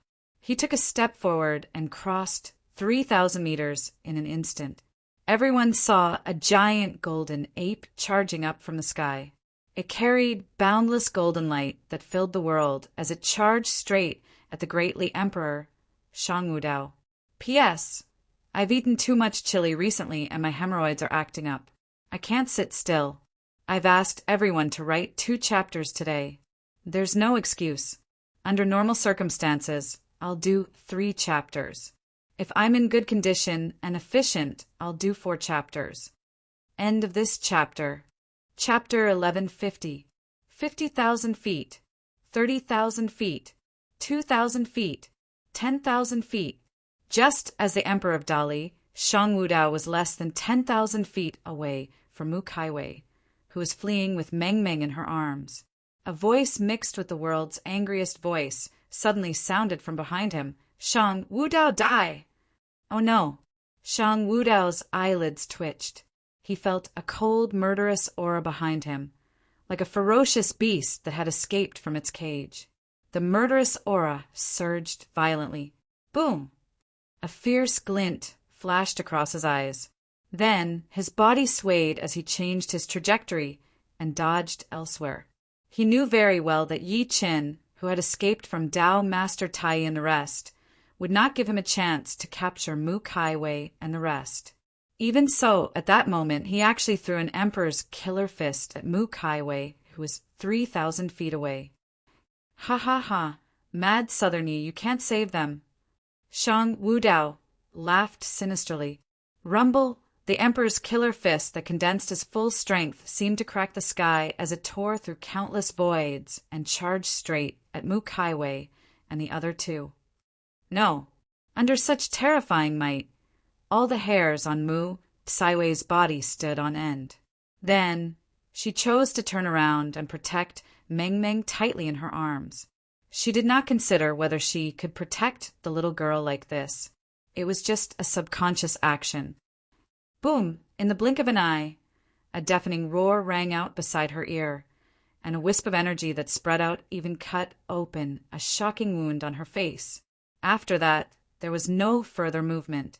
Mu Kai Wei and Jiu subconsciously turned around and saw a giant golden ape protecting them. Black energy surged in the giant golden ape's eyes. Its gaze was incomparably crazy, and its killing intent was like an ocean as it coughed up blood continuously. When Shang Wudao saw this, a chill shot through his heart. Crazy, he's really crazy. He's willing to take this punch of mine head-on to protect them. Young master, are you all right? Sob, sob, sob. Ju could not hold back her tears and cried very hard. Yi Qin, Mu Kai Wei's heart ached.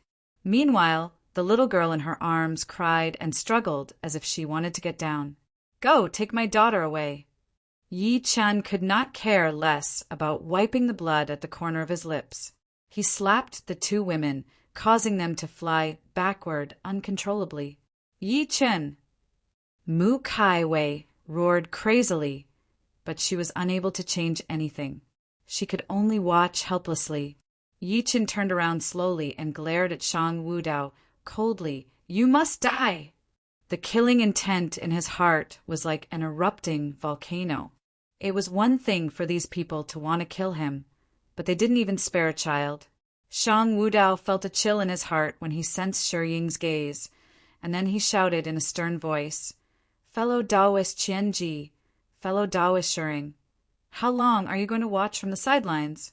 Today, the four of us joined forces, and we're still unable to kill this brat.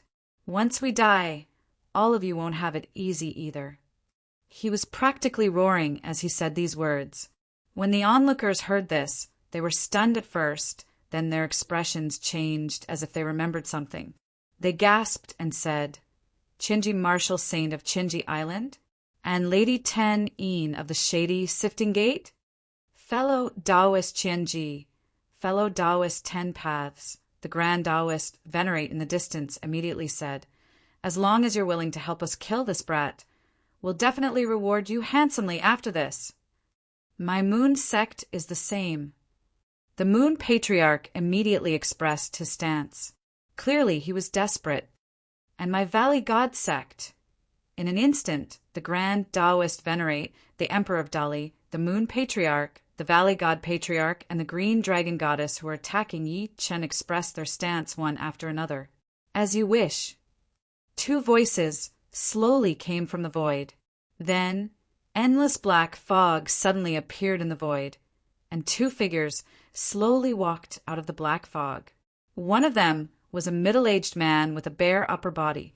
He looked like an ordinary person, and there were mysterious runes imprinted on his chest. The other person was a charming woman in black. She grabbed a soul from the black fog and swallowed it. Then, she looked straight at Yi Chen with green eyes. "It's really the Patriarch of Qianji and Lady Ten Yin." Someone among the onlookers blurted out. What followed was a deathly silence and shock. Including the two of them, there were 7 martial saints who wanted to kill Yi Chen, excluding the Valley God Patriarch who was being held back by Grand Tutor Ning. There were 6 martial saints attacking Yi Chen together. Grand Tutor Ning's expression was extremely cold. "Qianji, Lady Ten Yin, the two of you didn't stay in the West Ocean. How dare you come to the East Ocean?" His heart sank to the bottom of the abyss. 6 martial saints were here. This included almost all the top powerhouses in the Tianfeng Sea area. The Patriarch of Qianji smiled arrogantly. "Grand Tutor Ning, you heard it too. We only appeared because we were invited by fellow Shang, fellow Tai Yi, and the rest. It's fine if you want us to help. After this is done, our shady sect will have one more elder in the Tianfeng Sea Area Alliance."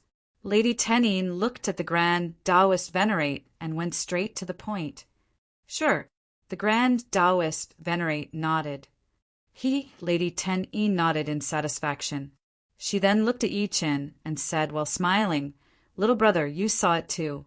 The benefits they're offering are tempting enough. I won't hold back. Attack!"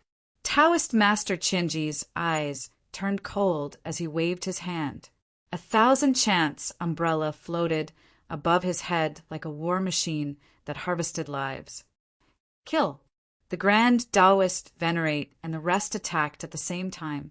The Emperor of Dali roared, "Lady Ten Yin, this guy's mistress has run away with his daughter. Please capture them." "I like this mission. It's just capturing 2 little girls. It's a piece of cake." Lady Ten Yin smiled coquettishly and chased after Mu Kaiwei and the rest who had been teleported by Yi Chen. "How dare you!"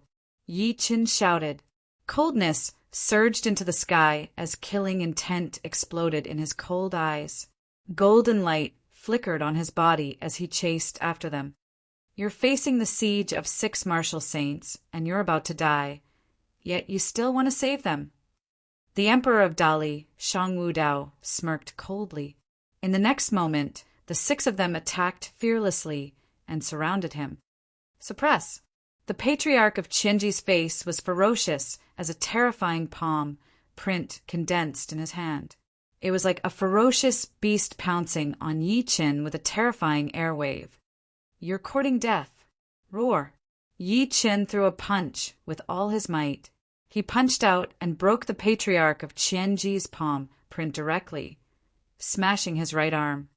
Mad Southern Yi Dai! The Emperor of Dali, Shang Wudao's dragon, robe fluttered in the wind. The air wave directly tore the space beneath his feet as he threw another emperor's killer fist. The other 3 attacked one after another. One of them brandished a sword.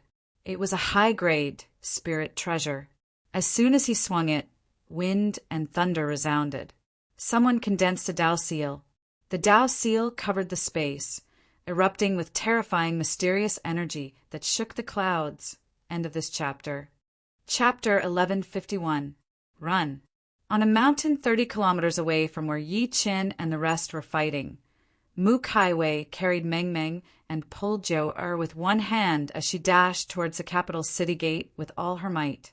There was only one thought in her mind. That was to escape. She was not afraid of death, but she was afraid that the little girl in her arms would fall into the enemy's hands. If that was the case, she would not be able to face Yi Qin even if she died. "Where do you think you're going?" A martial arts grandmaster of the Dali dynasty leaped over and charged at her in a frenzy without saying a word. "Die!" Mu Kaiwei opened her mouth and spat out a snow-white sword that looked like a cicada's wing tore through the air and slashed it down. Her thunderous methods immediately deterred many people who wanted to attack. Only then did they realize that this woman was not as simple as they had imagined. "Girl, stay here." A martial king finally could not help but attack. His eyes shot out a huge hand that could hold up the sky and grabbed at Mu Kaiwei. "Young mistress," Zhu was in despair. Go quickly. Don't worry about me. I'll only drag you down." Although she had received the cultivation method from Yi Qin, she was not as hardworking as Mu Kaiwei in cultivation. She was only at the late-stage foundation building stage at the moment, and her combat strength was on par with a martial venerable. Mu Kaiwei took a deep breath in and handed the little girl in her arms to Zhou. She gritted her teeth and looked at the approaching hand with determination. "Go! I'll cover the back!" "No!" Zhou cried. "Go!" Mu Kaiwei berated sternly. "Don't even think about leaving." Just when the hand was less than 10 feet away from the 2 girls, a huge scroll suddenly appeared in the air and blocked the hand. "Zhao Xing, you're a martial king after all. Now that you disregard your status and attack 2 weak women, do you still have any shame?" As the void trembled, an old man in Confucian robes appeared in front of Mu Kaiwei. The old man's entire body was filled with the aura of a scholar. Behind him, a sinister old man dressed in black appeared. His expression was extremely ugly. Chancellor of the Directorate, Wei Fingyan, as a subject of the Great Li dynasty, are you going to help the evildoer now? "I have already voluntarily resigned from the position of Chancellor of the Imperial College. Now I'm just a scholar and a disciple of the Grand Preceptor." Wei Fengyan's expression was indifferent. He then said to Mu Kaiwei and the others, "Miss Mu, you can leave. The city gate official is my son-in-law. He will let you out of the city." "Many thanks, Teacher Wei." Mu Kaiwei was extremely grateful. Wei Fengyan was the Chancellor of the Imperial College, and the reason why he was helping her now was entirely because of Grand Preceptor Ning. With that, she led Zhou towards the city gates. "Ha ha ha! Where do you think you're going?" At this moment, a bone-numbing and gloomy laughter came from the void, and then a black-clothed woman stood in front of Mu Kaiwei. "Lady Tenin," Wei Fengyan's expression changed greatly. Mu Kaiwei was in complete despair. Martial saint. A martial saint personally came out to stop them. Lady Tenin giggled. "Little sister, can you come with big sister? I won't hurt you." Mu Kaiwei retreated step by step with Meng Meng in her arms. Her face was filled with despair and a bitter smile. "Come with me!" Lady Ten-Yin reached out to grab the former. "Hey, who dares to bully my teacher?" At this critical moment, a black shadow suddenly attacked from the space beside Lady Ten-Yin. It was a hoof. That hoof smashed down on Lady Ten-Yin's face, sending her flying. Then a donkey was revealed, an extremely thin and weak little donkey that seemed like it could even be blown away by a gust of wind. Lady Ten-Yin was dumbfounded. The onlookers were also dumbfounded. Before she could react, she saw the donkey carrying Mu Kaiwei and the other two. With a whoosh, it turned into a gust of wind and flew towards the city gate at an extremely fast speed. Someone gulped and said, That was a donkey? Am I seeing things?" "It should be." Another person nodded with a dazed expression. Lady Ten-Yin's face had almost been disfigured by a donkey's kick. Only Wei Fengyan revealed a pleasantly surprised expression. "It's Lord Xiaotong. I didn't expect it to be a martial saint." Rumble. At the scene of the battle, boulders rolled and mountains exploded. This earth-shattering battle had already reached its most tragic state. Roar.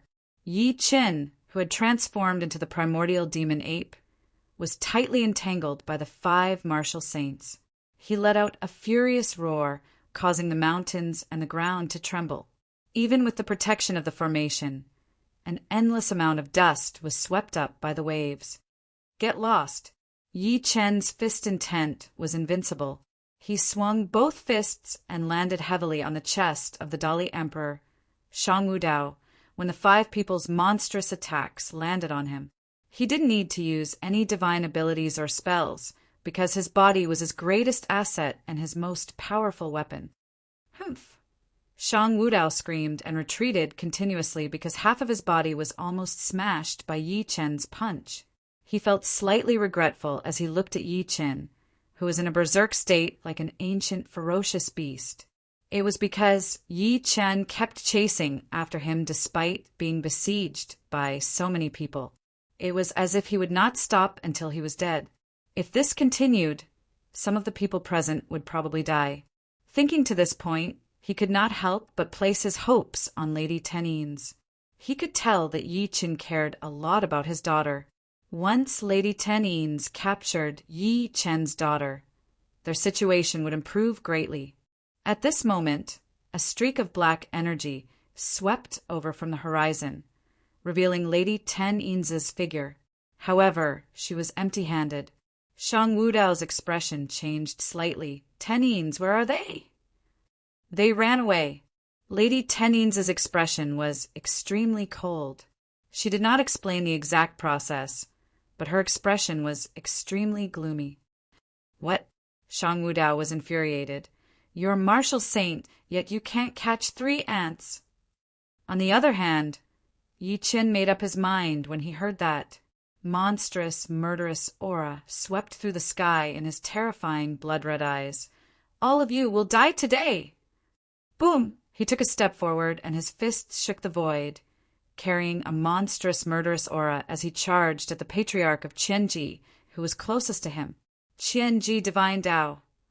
The patriarch of Qianji's expression changed slightly as he shouted hurriedly. He activated his cultivation base with all his might and activated the spirit treasure, the 1,000 chance umbrella above his head. He wanted to activate supreme, killing intent and kill Yi Chen completely. Tens of thousands of rays of light bloomed from the 1,000 chance umbrella. They shot at Yi Chen like tens of thousands of arrows. Yi Chen's golden hair stood on end. He roared and advanced instead of retreating. His fists seemed like they were going to shatter the world. Thousands of rays of Qian-Ji, divine light, struck Yi Chen's body. Although they pierced through Yi Chen's body, his wounds were healing at a speed visible to the naked eye. This showed how terrifying Yi Chen's physical body was. Not only could such a method not stop Yi Chen, but it also completely triggered his ferocity. He became more and more courageous as he fought. He was determined to kill the patriarch of Qianji. End of this chapter. Chapter 1152. Say fellow Qianji. Dao, Master Tai, and the rest roared furiously. They unleashed their trump cards, holding high-grade spirit treasures and forming terrifying palm prints to attack Yi Qin. Even Lady Ten Yin was no exception. This battle was extremely intense. It was unprecedented in the history of the Tianfeng Sea area. Everyone was fighting with their lives on the line. There was no chance at all. In the distance, everyone who had been watching the battle had goosebumps. They were clearly completely shocked. It would not be an exaggeration to describe Yi Qin as a genius to be able to force the 6 martial saints to such a state. However, this was still a fatal situation. Although Yi Qin's combat ability was extremely powerful, there would always be a moment when he was exhausted. How could he withstand the siege of 6 martial saints? Rumble. Finally, the patriarch of Qianji's Thousand Chance umbrella was crushed by Yi Qin's fists. Yi Qin punched through the patriarch of Qianji's body while being attacked by the 5 of them from behind, crushing his soul directly. The patriarch of Qianji was dead. This was the first martial saint to die in this battle. Even so, his body was already riddled with holes. Even though his powerful physical body was rapidly recovering, the old wounds had yet to heal, and new ones were added to his body. A rain of blood was falling from the sky, as if the heavens were mourning the death of a saint and sending down a strange phenomenon. Everyone's hearts were twitching. Despite being besieged by 6 martial saints, Yi Qin still managed to kill one of them. This was simply too terrifying. The expressions of Dao Master Tai and the rest finally changed. To be precise, they were shocked. He won't be able to hold on for long. Shang Wudao, the emperor of Dali, roared. He was really panicking. If Yi Qin did not die in this battle, he would definitely be a nightmare for the Dali dynasty in the future. Kill, kill, kill. He formed a seal with both hands and forcefully extracted all the dragon veins in the capital of Dali, gathering them into his body. Everyone saw countless golden dragon energy shooting over from all directions and fusing into his body. His aura became more and more powerful. Today, I'll fight you with the destiny of a country. Mad Southern Yi, you can't beat us. You must die. Shang Wudao was going all out. Kill! The patriarch of Wang Yue's sleeves fluttered. Suddenly, a beam of divine light shot out. It tore through the air and landed on Yi Qin like a bolt from the blue. It immediately left a palm-wide wound on Yi Qin's chest. It was a shocking sight. However, Yi Qin did not even frown. He moved his fists and arrived before the patriarch of Wang Yue in one step. Not good, stop him. A horsetail whisk appeared in his hand. The horsetail whisk grew in the wind and turned into countless white threads that wrapped around Yi Qin in an attempt to make him stay. Flood dragon bone! The green dragon goddess revealed madness on her face. She forcefully took out a dragon bone from her body and turned it into a sharp spear that shot at Yi Qin. Uft! The dragon's bone pierced through Yi Qin's back directly, revealing his white bones. Blood splattered, but it still could not stop him. Roar! He let out a long roar, and his ferocious nature erupted. The golden primordial demonic ape's body expanded by another 3 meters. His golden fists were burning, turning into fist shadows that filled the sky and shook the heavens. With a rumble, the mountain collapsed. Blurg! When one of the fist shadows landed on the patriarch of Wang Yue's body, he immediately spat a mouthful of blood and was severely injured. Countless bones in his body were broken, and scarlet blood splattered into the sky. He controlled his body and wanted to retreat. Immediately after, another fist shadow blasted over. The patriarch of Wang Yue, who was already severely injured, widened his eyes, and his head was shattered on the spot. Even so, his tenacious life force still allowed a new head to grow. Yi Qin's eyes were filled with violent killing intent. He pounced on him and grabbed him before his head had completely grown out. He roared and raised his hands above his head. He pulled with all his might, and a large amount of blood instantly filled the sky. The patriarch of Wang Yue's body was torn into two. His soul left his body as if it wanted to escape. However, Yi Chen opened his mouth and swallowed it. The patriarch of Wang Yue was dead, and his soul was destroyed. At this moment, everyone was extremely shocked. The scene before them was simply too brutal, tearing a martial saint apart with his bare hands and devouring his soul. How was this a human? He was clearly a ferocious beast. The expressions of the remaining Taoist master, the Green Dragon, Holy Mother, Lady Tenin, the Emperor of Dali, and the rest changed drastically. They could not help but feel a chill in their hearts. I won't interfere in this matter anymore. Mad Southerny, I'll leave now. Lady Tenyin's expression changed a few times.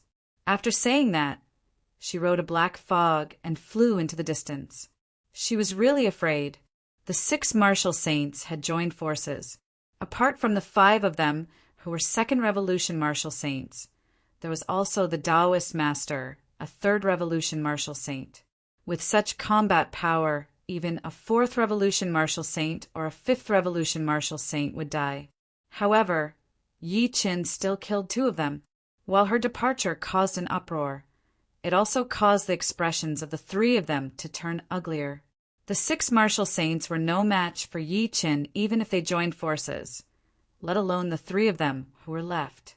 Mad Southerny, even if I die, I'll drag you down with me. The Green Dragon, Holy Mother's eyes were bloodshot. She then controlled her gigantic body to charge at Yi Chen. She tried to use her gigantic body to suppress Yi Chen. However, under her terrified gaze, Yi Chen's body doubled in size again. He was like a giant ape that could hold up the sky. Bang! Yi Chen took a few steps back after taking the heavy blow. Before the former could react, he grabbed her gigantic body with both hands. At the next moment, he opened his bloody mouth, and as his ferocious fangs appeared, he pierced into the former's body and sucked her blood crazily. No, she struggled frantically, trying to break free. However, it was futile. She could only watch as the energy in her body rapidly dissipated. Holy Mother! The Taoist master's heart ached. Madness appeared in his eyes as he chose to sacrifice his lifespan and burn the life force in his body. God-destroying spear. At that moment, he chose to use the forbidden secret technique of the Grand One sect with all his might. His body turned into a blood-colored spear that tore through space and pierced into Yi Chen's head. Lunatic! They're all lunatics! Shang Wudao roared. Roar! Almost half of the blood-colored spear pierced into Yi Chen's head, nailing his body heavily and sending him flying. Ha ha ha, die! Let's die together! The God-destroying spear that the Taoist master had transformed into laughed maniacally as he tried to destroy Yi Chen's soul. However, at the next moment, his tone changed abruptly as he said in a trembling voice, "Why you don't have the Shinting acupoint?" The so-called Shinting acupoint was where the souls of martial artists and spell masters resided. Once the Shinting acupoint was broken, the soul would be broken as well. However, he did not know that Yi Chen was not a martial artist or a spell master, but an immortal cultivator. The place where an immortal cultivator's divine consciousness was stored was called the Sea of Consciousness or the Naiwan Palace. It was not the same place as the Shinting acupoint. End of this chapter. Chapter 1154. Impossible, this is impossible. The blood-colored spear that the Grand One Tao Venerable had transformed into roared crazily.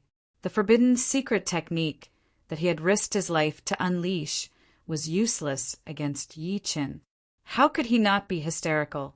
Yi Chen's eyes were bloodshot. He turned around abruptly and broke the blood-colored spear. Along with it, the Grand One Tao Venerable's soul was shattered. Xing, the green dragon goddess who was on the verge of death, cried bitterly after witnessing everything. She was filled with regret and guilt. She could not help but recall the time when the Grand One Tao Venerable was still a child of the Grand One sect and met her in the sea. At that time, she was just a little dragon. However, it was this meeting that caused the two of them to have feelings for each other. In the end, they ignored everyone's objections and got together. They even gave birth to young Master Yaoyue. Due to the different ideals of humans and demons, she and the Grand One Tao Venerable had many conflicts in the future. In the end, they fell out and became enemies. They did not interact for hundreds of years. "Aha!" she roared crazily.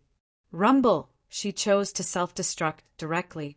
Instantly, it was like a nuclear bomb had exploded. Surging energy waves swept out in all directions. Yi Qin spat a mouthful of blood under such a commotion. His body was sent flying heavily. Wherever the terrifying energy wave passed, everything turned into dust. Even the space was blasted through. The world suddenly became deathly silent. Countless onlookers were shocked, but they were silent. They did not know how to describe their feelings. Before this, the 6 martial saints besieged Yi Qin. Everyone thought that there would be no suspense. However, the real outcome was that the 5 martial saints died in Yi Qin's hands.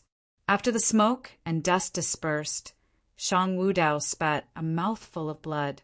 Shang Wudao spat out a mouthful of blood and looked around with a pale face. He suddenly burst into laughter and said, "Dead, you're finally dead!" Grand Tutorning and the Patriarch of Valley God, who were affected by the storm, were also pale. Their eyes were filled with fear.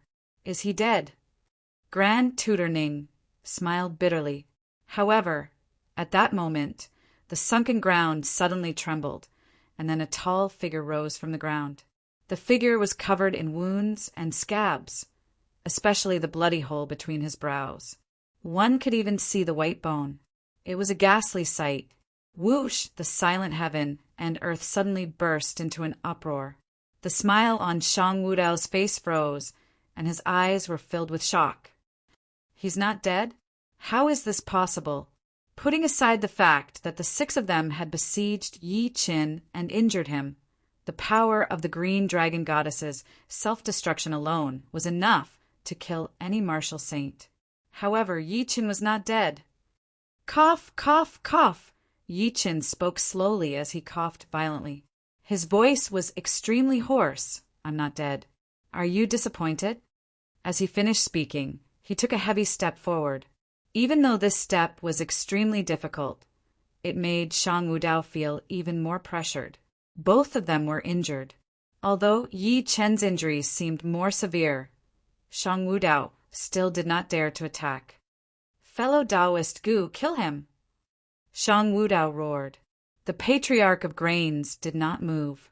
He admitted that he wanted to kill Yi Qin before, but after witnessing the brutality of the battle, he did not dare to do so anymore. Even if he wanted to make a move, Grand Tutorning, who was in front of him, wouldn't sit back and watch. "No one can save you now." Yi Qin dragged his heavy footsteps toward the former. He would cough blood with every step he took. His injuries were too severe. The combat strength of the 6 martial saints was equivalent to that of a perfected nascent soul realm cultivator.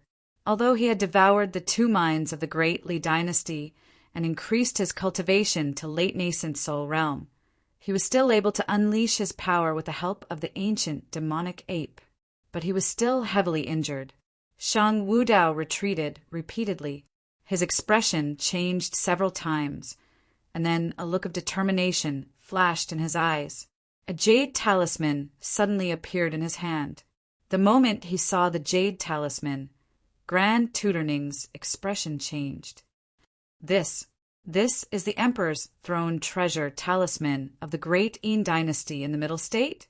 There were countless countries in the ancient barren world. These countries were also divided into different levels.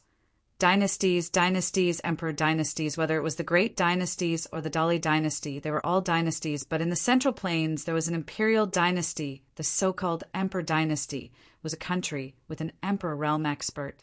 They were the true masters of this world. Not good. Thinking to this point, Grand Tutor Ning hurriedly said, "Fellow Yi, run, run quickly. He's going to summon an Emperor Realm expert." He had been with Shang Wudao for 1,000 years.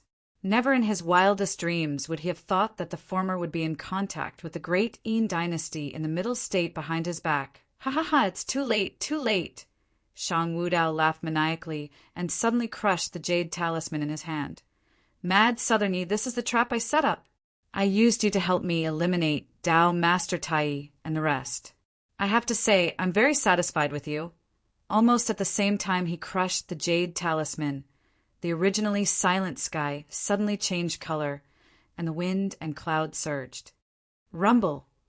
In front of everyone's eyes, a huge hand as heavy as a mountain stretched out from the void. One palm. Yi Chen was slapped into the void rift with just one palm. Even though his body was huge, he could not resist the palm at all. The sky gradually brightened, and the hand dissipated. However, Yi Chen was nowhere to be seen. Only a gigantic void rift that looked like a natural chasm appeared in this world. A terrifying spatial storm came from it. Ha ha ha! Shang Wudao's wild laughter resounded through the world. "Only I am the one who laughs in the end." Everyone fell silent, immersed in the huge hand from before. Just what kind of existence could possess such power to pierce through space with a single palm strike? No one thought that Yi Chen could still be alive. Even if that terrifying palm could not kill him, he could not survive the spatial storm. Grand Tutor Ning staggered and looked silently at Shang Wudao, who was laughing maniacally. A trace of sorrow and lethargy surged, as if he had aged dozens of years in an instant. "You're really terrifying, Grand Tutor. Are you satisfied with my performance?" Shang Wudao looked at him like a victor looking down at a loser. Grand Tutor Ning's lips moved slightly. "If I'm not wrong, you're in contact with the great Yin dynasty, right?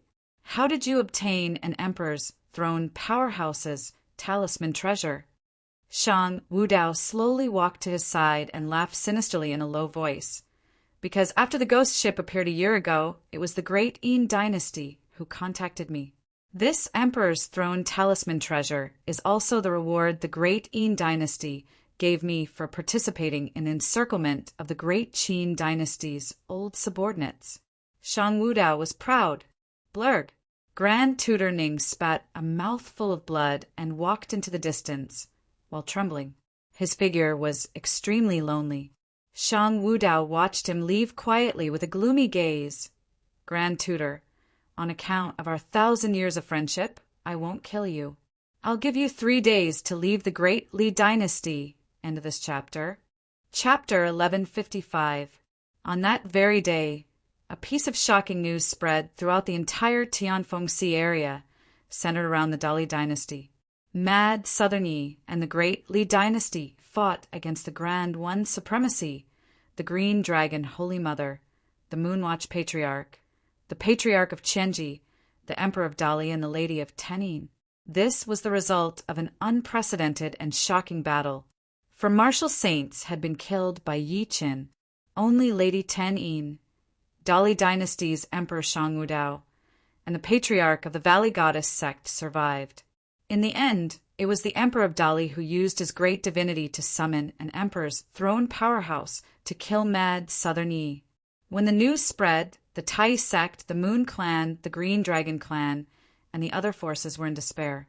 The other forces were all shocked. They were shocked by Yi Chen's terrifying battle prowess and shocked by the Emperor of Dali's methods. A strong practitioner of the Emperor's throne. In the entire Tianfengxi region, there had never been such a person. Only the faraway Middle Continent had his legend.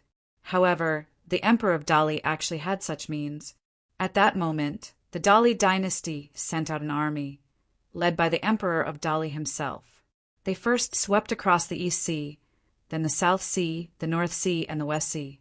The Yinluo sect's martial saint, Lady Tenin, and the old ancestor of the Valley God sect surrendered. Following that was the Greater One sect, Moon sect, and other forces. Anyone could tell that Shang Wudao, the emperor of the Great Li dynasty, had finally revealed his wild ambition after the fall of such a top-notch expert in the Tianfengxi area, to unify the Tianfengxi area. However, so long as one chose to resist, all of them perished or had their sects and clans annihilated. For a time, a horrifying and bloody suppression arose in the entire Tianfengxi area. Tianfeng City, King Mu Fort. When Mu Kaiwei and the rest who had escaped heard about Yi Chen's death, they were overwhelmed with grief and fainted several times. Only Meng Meng, who was kept in the dark, was clamoring to find her father. Mu Kaiwei had to tell her that her father had gone to a faraway place and would only be back after a while. And it was on the third day that Dali Dynasty realized its ambition, unifying the Tianfengxi area and sending troops to Tianfeng City. It was surrounded by millions of soldiers. The King Mu Fort was merely a grade 7 sect, and it was in a precarious position amidst such a great momentum and endless killing intent. Just as the million-strong army approached the city, an entire King Mu Fort fell into despair. A woman with an ethereal aura and a white veil on her face suddenly descended onto Tianfeng City. The powerhouses of the King Mu Fort looked as if they were facing a great enemy. Mu Kaiwei hugged the little girl and said in despair, "Are you here to kill me too?" "Ha ha ha!" The woman covered her mouth and laughed. Her beautiful eyes landed on Mu Kaiwei. "On the contrary, I'm here to save you."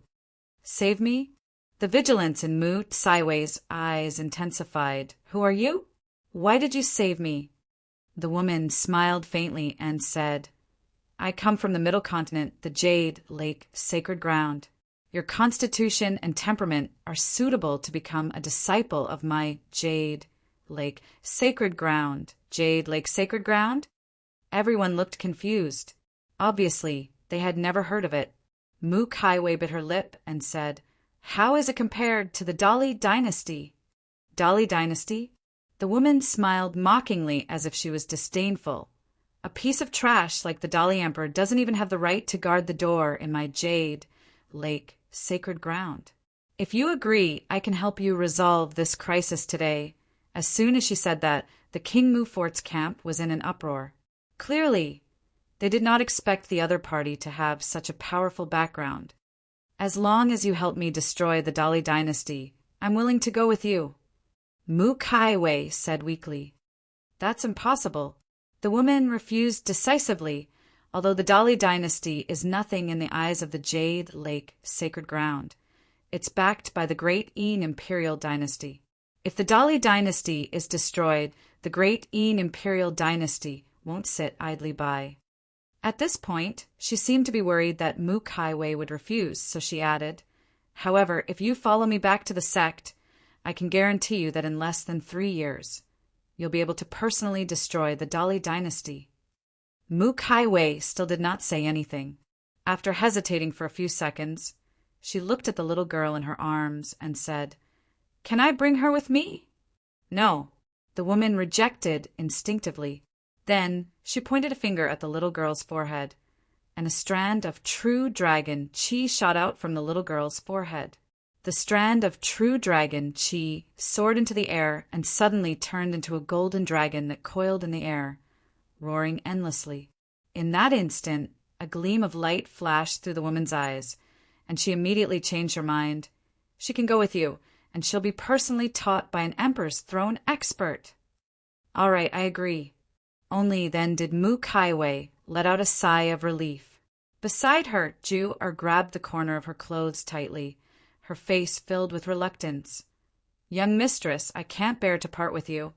"Little girl, come with me."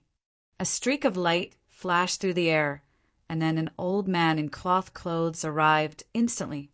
He studied Ju-Er lovingly. "I'm from the Radiant Saint Hall." Ju-Er's eyes lit up and then they dimmed. She said with reddened eyes, "But I don't want to be separated from young mistress." "Ha ha ha!" The old man was immediately caught between laughter and tears. "Only by returning with me will you have the chance to meet your young mistress in the future. Otherwise, the gap between you and your young mistress will only grow greater and greater." "Is that so?" Only then did Ju-Er wipe away her tears. Her mood lightened up, and she said, Grandpa, I'll go with you. She glanced at the army gathered below the city walls and said slyly, But you have to help me kill them. All right. The old man and the woman looked at each other. The two of them charged off, and in a single moment the army was annihilated. The capital of Dali. It was the same tattered donkey cart, the same skinny donkey, and the same blind old man. The Grand Preceptor Ning sat in the donkey cart with a scripture in his hand, allowing the cart to shake. The two sides of the streets were filled with all the scholars and scholars of the Dali Empire. All of them watched the donkey cart leave silently. In the end, a scholarly man emerged. He stopped the donkey cart and bowed solemnly. Grand Preceptor, I'm willing to leave with you. The donkey cart slowly stopped. The Grand Preceptor Ning lifted the curtains and looked at the scholarly man outside. I'm no longer the Grand Preceptor of Dali, but you're still our teacher and teacher. The scholarly man bowed heavily. He was extremely determined. Rumble. Suddenly, countless students knelt down on both sides of the street and said in unison, Teacher, we're willing to leave with you. Grand Preceptor Ning watched this scene silently. His gaze swept across every young face, and tears welled up in his eyes. From now on, there will be no more scholars in Dali. Now that I've unified the Tianfengxi area, I'd like to see who dares to kill my army of 1,000,000. In the palace, the infuriated Shang Wudao smashed a beloved treasure. Lady Tenin, go and destroy the King Mu fort now. Lady Tenin was about to move when she suddenly realized that a terrifying pressure had descended on her surroundings, causing her to be unable to move. Even the Dali Empire's emperor, Shang Wudao, was no exception. Under their shocked gazes, a barefooted woman in snow-white clothes slowly walked over. Her indifferent voice sounded, Mu Kaiwei is already a disciple of the Jade Lake sacred land. If you touch the King Mu fort, the great Yin imperial dynasty won't be able to protect you. In the turbulent southern region, Ying Wei, who was dressed in a black dragon robe, sat upright on a throne that was stained with blood. Beneath him, Qin Jian, who was wrapped in blood, knelt on one knee. Master, there's news from the Tianfengxi area. Mad, Southern Yi fought 6 martial saints, but in the end he was killed by the Emperor's throne talisman, summoned by the Dali Empire's emperor. An Emperor's throne powerhouse? Ying Wei did not move, and his deep eyes did not change at all. A mere Emperor's throne powerhouse can't even kill me. So how can he kill Mad Southern Yi? Just you wait. Whether it's the Dali Empire or the great Yin behind it, the day of destruction is not far away. In the eastern wilderness, the oldest ancient clan, the Shi family, Shi Qianhan stood at the top of the pavilion and raised his eyes to look in the direction of the Tianfengxi area. He muttered, Brother Yi, I don't believe that you're dead. I'm now the Shi family's young ancestor, and I'll set off for the Middle Continent to search for the ancient ancestors' remains. I'll wait for you in the Middle Continent. In the eastern wilderness, as one of the 3 overlords, the entire Ahuang nation was made up of women. There was not a single man. Even the ruler of the Ahuang nation was a woman. In the luxurious bedroom of the Empress, the peerlessly beautiful Empress stood barefooted in front of the window without a shred of clothing on her body. The Empress looked at the information in her hands and muttered, He fought against 6 martial saints alone, killed 4 of them, and finally forced an Emperor's throne powerhouse to make a move. Interesting, interesting. What's interesting? Let me see. At that moment, as the curtain was lifted, a naked man walked out. He hugged the Empress from behind and chuckled. The Empress immediately revealed a shy expression. Her body softened, and she passed the information in her hands to the man behind her. If outsiders saw the scene, they would definitely be shocked, speechless. The dignified Empress of a nation actually went against the ancestral teachings and hid a man in her bedroom. As the man looked at the information, the Empress snuggled into the man's arms like a little bird and said gently, Ah, Quan, the technique you taught Yuan last night was really magical. Slut scrammed to the side. However, the man pushed her away forcefully. What's wrong? The Empress' expression changed slightly. Obviously, She did not expect the man who usually doted on her to lose his composure like that. "What's wrong? What's wrong?" The patriarch of Hell's eyes were fierce. "My brother was bullied. What do you think?" "You mean—" The Empress was stunned at first. Then she seemed to recall something. She had an incredulous expression on her face and said coldly, "Do you need my help? Our Empress Kingdom has a teleportation formation that connects directly to the Tianfeng Sea area. It can gather 5 million troops in half a day. No need. Just teach the Great Li a lesson. For example, we can destroy 8 to 10 of their sections." The patriarch immediately laughed. "With little Ye's methods, how can a so-called emperor's throne powerhouse kill him? I'll continue to wait for him in this gentle place." Although he said that, the coldness in his eyes became more intense. The Great Li's emperor, Shang Wudao? Great Yin imperial dynasty? Emperor's throne powerhouse? I'm not done with you. P.S. Chapter 5. Happy Lantern Festival, everyone. End of this chapter. Chapter 1156. Central Province. It was almost dusk in a sparsely populated area. In the middle of the desolate mountain, the shrubs were overgrown and the weeds were about half a person's height. It was summer, and thumb-sized mosquitoes were flying everywhere in the forest. "Pa!" Following a slight crisp sound, a faint murmur came from the forest. "Steward Wu, are you sure that evil beast will really pass by here?" Moving one's line of sight closer, one could see that there were more than a dozen people hiding in the forest near the stream, staring intently at the stream below. These people were all men. Whether it was their attire or appearance, they were all very simple, like ordinary villagers. However, each of them was holding weapons such as knives, forks, bows, and arrows. The one who spoke was a strong man, because he was wearing a short-sleeved shirt. His thick arms had already been bitten by the mosquitoes in the mountains, and there were many red lumps. The one called Steward Wu was an old man in a green robe and a silk scarf on his head. This person obviously had a high status among the dozen people. "Lower your voice." Steward Wu made a shushing gesture and said to the strong man, "Tian Peng, why would I lie to you? Every day at dusk, that evil beast will come here to drink water, and it has never stopped. If you don't believe me, you can ask Li Liuji." The Li Liuji he spoke of was a middle-aged man with a thin body but a pair of piercing eyes. Li Liuji nodded repeatedly and said, "I can swear that I have observed it for a month. There's no mistake." Hearing this, the crowd completely suppressed the feeling of irritation in their hearts. After all, Li Liuji was a famous hunter in Dongzhong village. He could draw a stone bow without missing a single shot. A month ago, the village frequently lost people, and this matter even affected the county government. The village official, Zhang Yuanwei, had no choice but to investigate under pressure.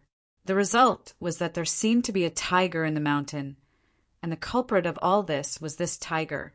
Because of this, Zhang Yuanwei had no choice but to order Steward Wu to mobilize the strength of the entire village and offer a reward for killing this tiger. The strong man, Tian Peng, rolled his eyes and stared at Steward Wu. "Steward Wu, if we really kill that evil beast, will everyone get 10 taels of silver?" When these words were spoken, everyone couldn't help but look at Manager Wu with gazes filled with excitement. 1 tael of silver was equivalent to 2,000 copper coins. It could buy more than 300 caddies of rice. If it was 10 taels of silver, it would be 3,000 caddies of rice. It was enough to feed a family of 5 for a year. Of course. Steward Wu stroked his beard and said with a smile, "Our East Zhang village doesn't have a lot of people to begin with. If we continue to let this tiger bully us, we will be completely crippled. Don't worry if you can kill this tiger. Each of you will get 10 silver taels. The one who contributes the most will get 20 silver taels." Tian Peng was so excited that he rubbed his fists and palms together when he heard 20 taels of silver. He couldn't wait to rush out and start killing right now. At this moment, he noticed that a dark-skinned man beside him was silent. He couldn't help but ask, "Old Zhang, What are you spacing out for?" The one called Old Jong was about 50 years old. He shouldn't have been in the tiger hunting brigade at this age, but because he was a famous blacksmith in the village, he had trained his arm strength, so he was allowed to join. After Old Jong regained his senses, he gritted his teeth and said, "I'm thinking, after I get the reward this time, should I find a husband for my daughter? Look at your Chui Hua's burly and ferocious appearance. Which man would dare to marry her?" Tian Peng muttered with a strange expression. Old Zhang's expression became angry. Just as he was about to reprimand him, he heard Li Liuji whisper, "Stop talking, there's movement." Everyone immediately fell silent. They followed Li Liuji's gaze and saw a faint shadow walking towards the stream from the end of the forest. When everyone saw it clearly, they realized that it was a giant tiger that was nearly 2 meters long. Its body was densely covered with colorful stripes. A spotted tiger. This beast is a spotted tiger. Li Liuji lowered his voice and said, "So it's still a valuable evil creature." Someone was shocked. Not long after, the spotted tiger walked to the stream and started drinking water. Obviously, it didn't notice the people in the forest. This is the time kill. Taking advantage of the moment when the tiger lowered its head, Tian Peng shouted and rushed out with a chopping knife in hand. As he charged out, the remaining dozen or so people also swarmed out, as if they were infected by Tian Peng's morale. Whoosh! At this moment, a sharp arrow shot out from the forest, heading straight for the spotted tiger. Obviously, it was Li Liuji's attack. He didn't expect the arrow to kill the tiger because that would not happen. He only needed to injure it and make it lose too much blood. However, when his arrow, which had always hit its mark, was about to hit the tiger, a black wall suddenly appeared on the tiger's body and blocked the arrow. Shit! Li Liuji's expression suddenly changed. He hurriedly got up and roared, "This is a demonic tiger that has cultivated to a certain level. Tian Peng, quickly come back." They were all ordinary people. They might have a chance against a normal tiger, but if they were to go against a demonic tiger, they would definitely be unable to withstand a single blow. In fact, he wasn't the only one who saw the scene just now. Everyone else saw it too, but it was already too late for them to turn back. Roar! As a tiger's roar echoed through the forest, the spotted tiger suddenly turned around and opened its bloody mouth, directly swallowing Tian Peng, who was at the front. Crunch! Crunch! With a series of chewing sounds, a living person disappeared in an instant. The rest of the people screamed crazily and pushed each other as they retreated. Ouch! My leg, my leg! In his panic, blacksmith Old Jong twisted his ankle and fell to the ground, trying to call for help from the others. However, how could they, who were in a state of panic and only wanted to escape, save him? Old Jong could only tremble all over, looking at the spotted tiger with a face full of despair as it stretched its tail and approached him step by step. As if it had swallowed Tian Peng, it suddenly opened its mouth and directly bit at Old Jong. Old Jong closed his eyes in despair. Bang! At this moment, Old Jong suddenly heard a loud noise, as if something had fallen from the sky. It was accompanied by the smell of blood. Oh my God, what is that? A person! The people who ran up the mountain looked back and saw a living person suddenly falling from the sky and smashing the spotted tiger to death. Old Jong couldn't help but open his eyes and saw an incomparably bloody scene. The spotted tiger that looked like a demon was now lying on the ground, almost out of shape after being smashed. On top of it laid a bloody person. It seemed to be a man, but his eyes were closed. It was unknown whether he was dead or alive. End of this chapter. Chapter 1157. Old Jong was stunned for a moment. Suddenly his body trembled and his pants became wet. He did not feel ashamed at all. There was only a strong feeling of surviving a disaster in his heart. It was as if he had just passed through the gates of hell. After an unknown amount of time, someone finally couldn't help but walk over. They surrounded the man on top of the tiger's carcass and began to discuss. It's really a person. This person is seriously injured. I don't know if he's dead or alive. This person seems to have fallen from the sky and smashed the tiger to death. He saved us, After old Zhang recovered with great difficulty, he pushed through the crowd and slowly walked over. He bent down and put his hand under the man's nose. He's not dead yet. He's still breathing, he said excitedly. The crowd immediately exclaimed, "He's still alive after such a serious injury. It's unbelievable. But looking at his injuries, I don't think he's going to survive. Why don't we just leave him alone?" Someone said.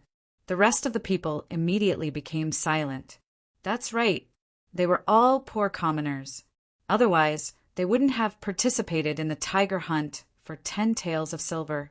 Bringing back such an injured person would cost a lot of money, not to mention food and drink. Steward Wu squeezed out from the crowd and said hesitantly, "This person's origin is unknown.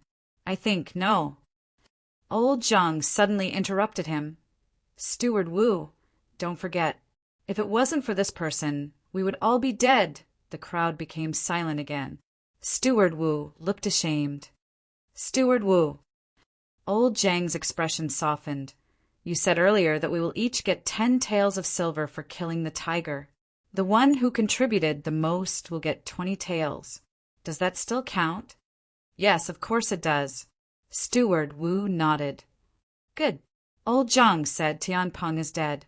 I don't want my 10 taels of silver anymore. Give Tianpeng's share and my share to his family. As for the 20 taels of silver, you have to treat this person's injury. When the others heard this, they all had a look of shame on their faces. Li Luji took over and said, "Give half of my 10 taels of silver to old Zhang. I will also give 5 taels of silver for my share to treat this little brother's injury. Whether he can survive or not depends on his luck." And me, the rest of the people spoke one after another. Dongzhang Village, a small village with a population of less than 500. Because the local people's surname was Zhang, it was named Dongzhang Village. Dang, dang, dang. At the entrance of Zhang Ji's iron shop at the east end of the village, a plump woman was standing in the hot shed, waving the iron hammer in her hand to hit a piece of red-hot iron. At this time, a group of people surrounded old Zhang and hurriedly rushed into the house.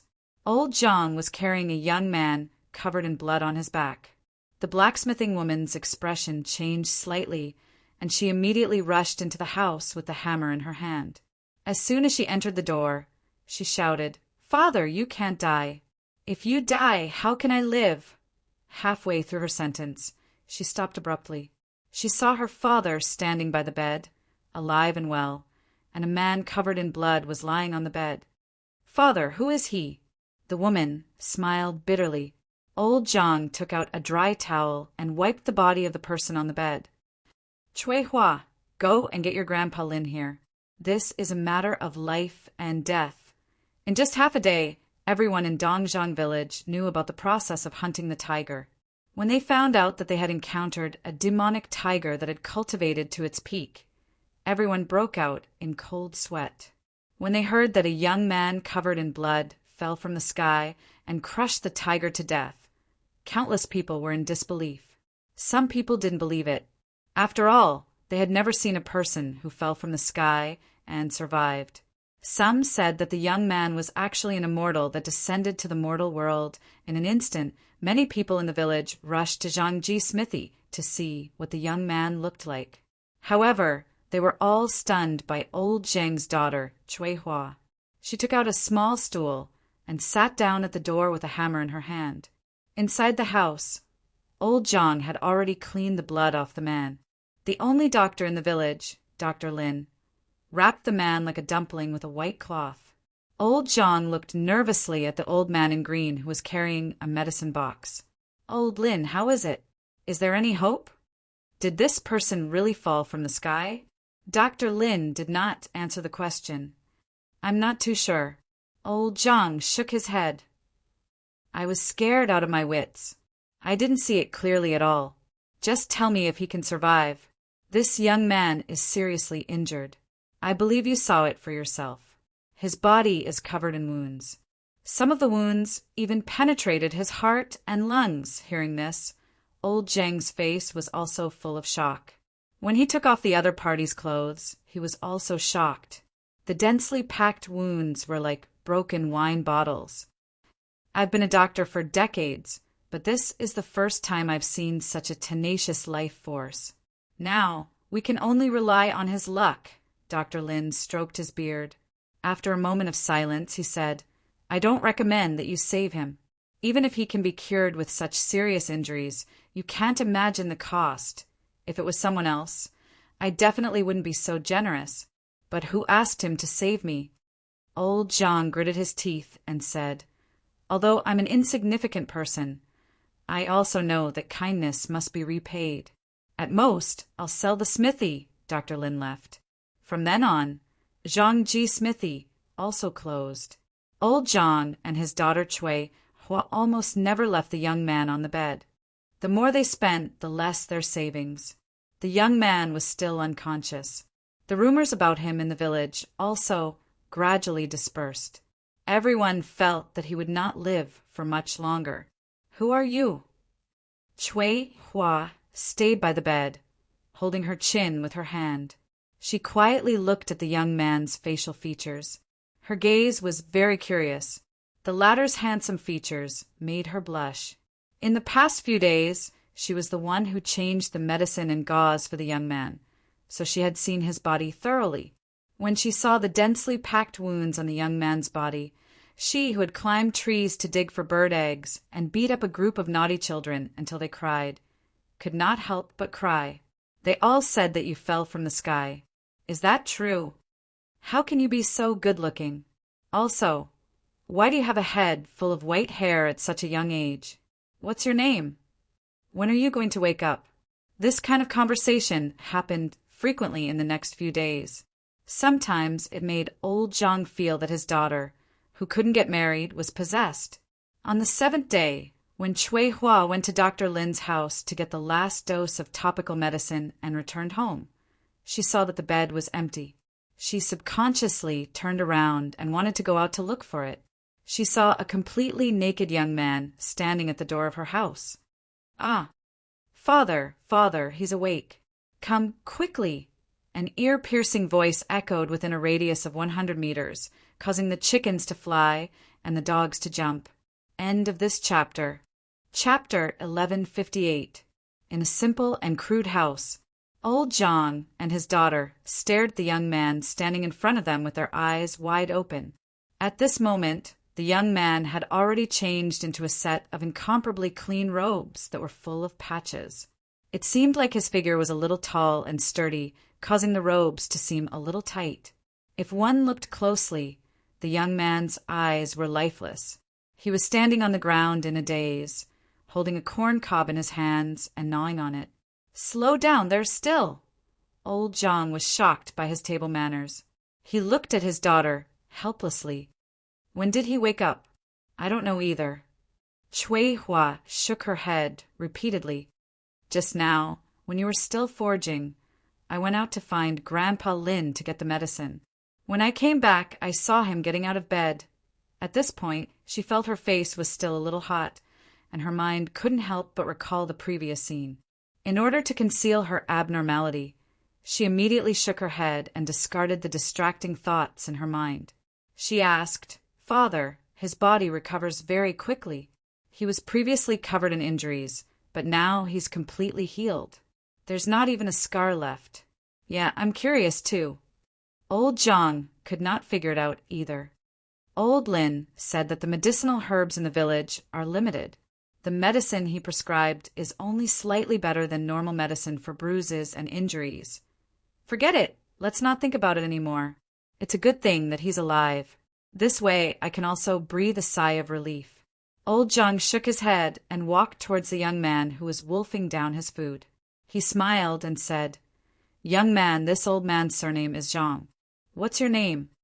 However, the young man only raised his head and smiled at him before lowering his head again to gnaw on the cob in his hand. Maybe I was too presumptuous. Old Zhang didn't think too much about it. Thinking that the other party didn't want to tell him, he asked again, Can you tell me where your house is, so that we can contact your family? Hearing the word family, The young man's movement suddenly froze, and a blank look flashed across his empty eyes. Then he threw away the corn cob in his hand that he had finished eating and shouted at old Zhang, "Hungry! Hungry! My father is asking you. You only know how to eat." Cui Hua was so angry that she subconsciously took a few steps back. She was so scared that the young man took a few steps back. Then she squatted on the ground and cried bitterly with her hands around her head. "Sorry, I didn't mean to be mean to you." Cui Hua's heart softened. The young man picked up the dusty corn kernels that fell to the ground and threw them into his mouth. He looked very aggrieved. "I'm scared, scared." Cui Hua seemed to have thought of something. Pointing at her own head, she stammered, "Father, he seems to have a problem here. Did he get a concussion?" Old Zhang's expression changed slightly. "Go, invite your Grandpa Lin over. Let him take a look." An hour later, Dr. Lin performed a variety of examinations on the young man, took his pulse, and interrogated him under the nervous gazes of old Zhang and his daughter. He stroked his beard and sighed. "If he really fell from the sky, it's very likely that he got a concussion. Can he be saved?" Cui Hua cried out in alarm. Dr. Lin didn't know whether to laugh or cry. He said, "I'm just a doctor, not an immortal. In such a situation, unless you can invite the legendary immortal master. Old Zhang was extremely disappointed. They were all ordinary people, putting aside the fact that they had never seen an immortal master in their lives. Even if they did, they didn't have the qualifications to invite them. As if sensing their feelings, Dr. Lin comforted them. "Now, we can only hope that he recovers on his own.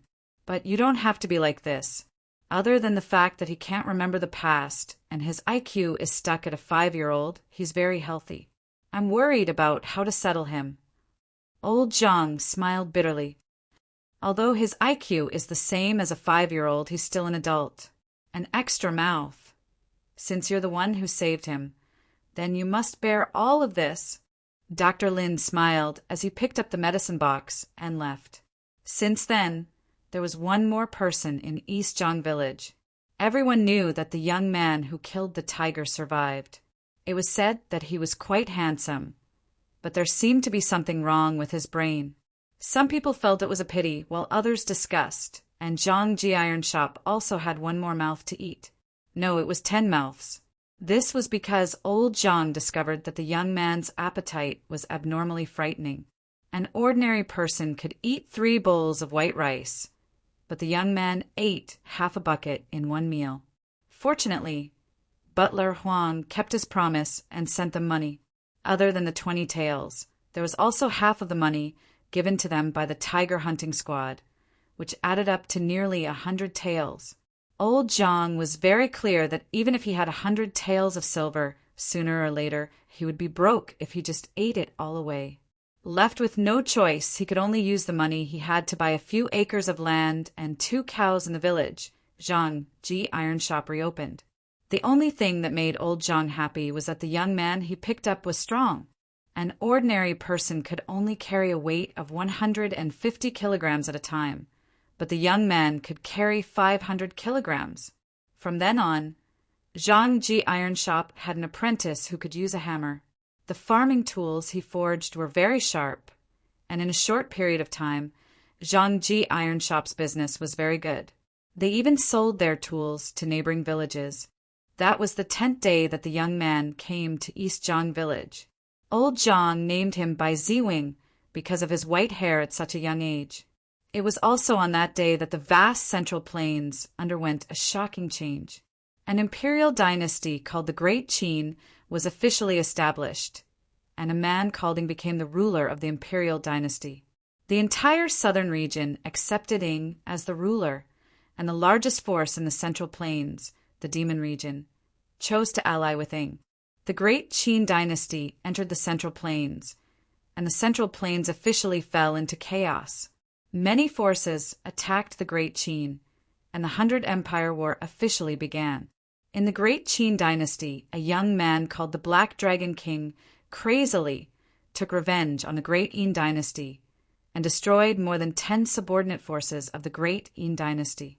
A young man in white with an ancient sword on his back crossed the border and killed his way into the Tianfeng Sea area, causing the emperor of the Great Li, Shang Wudao, to flee in panic and causing 2 emperors' throne cultivators to fight. The Huang Kingdom of the Eastern Wilderness and the Shi family of the ancient clan sealed off the Tianfeng Sea area. The empress of the Great Li Dynasty, Yun Yi, sealed off the Tianfeng Sea area and declared war on the Great Li Dynasty. The Great Li Dynasty was surrounded by enemies, and all these changes had no effect on East Zhang Village. The people continued to live their lives of working at sunrise and resting at sunset. The only effect was that the Great Kuan Dynasty, which East Zhang Village belonged to, was also forced to participate in the war. There was a great conscription in the country, and every village was sent to every household. Even the young men of East Zhang Village were no exception. The county government sent out troops to forcibly transfer them, and those who disobeyed were killed without mercy. Zhang Ji Iron Shop was also affected. As a young man, Bai Ziwing should have been exiled as well. However, the whole village testified that Bai Ziwing was a fool, and after old Zhang secretly gave the conscription officer 20 taels of silver, he was finally let off. Even so, Bai Ziwing joined the team of repairing the plank road with the village's elderly who could move. End of this chapter.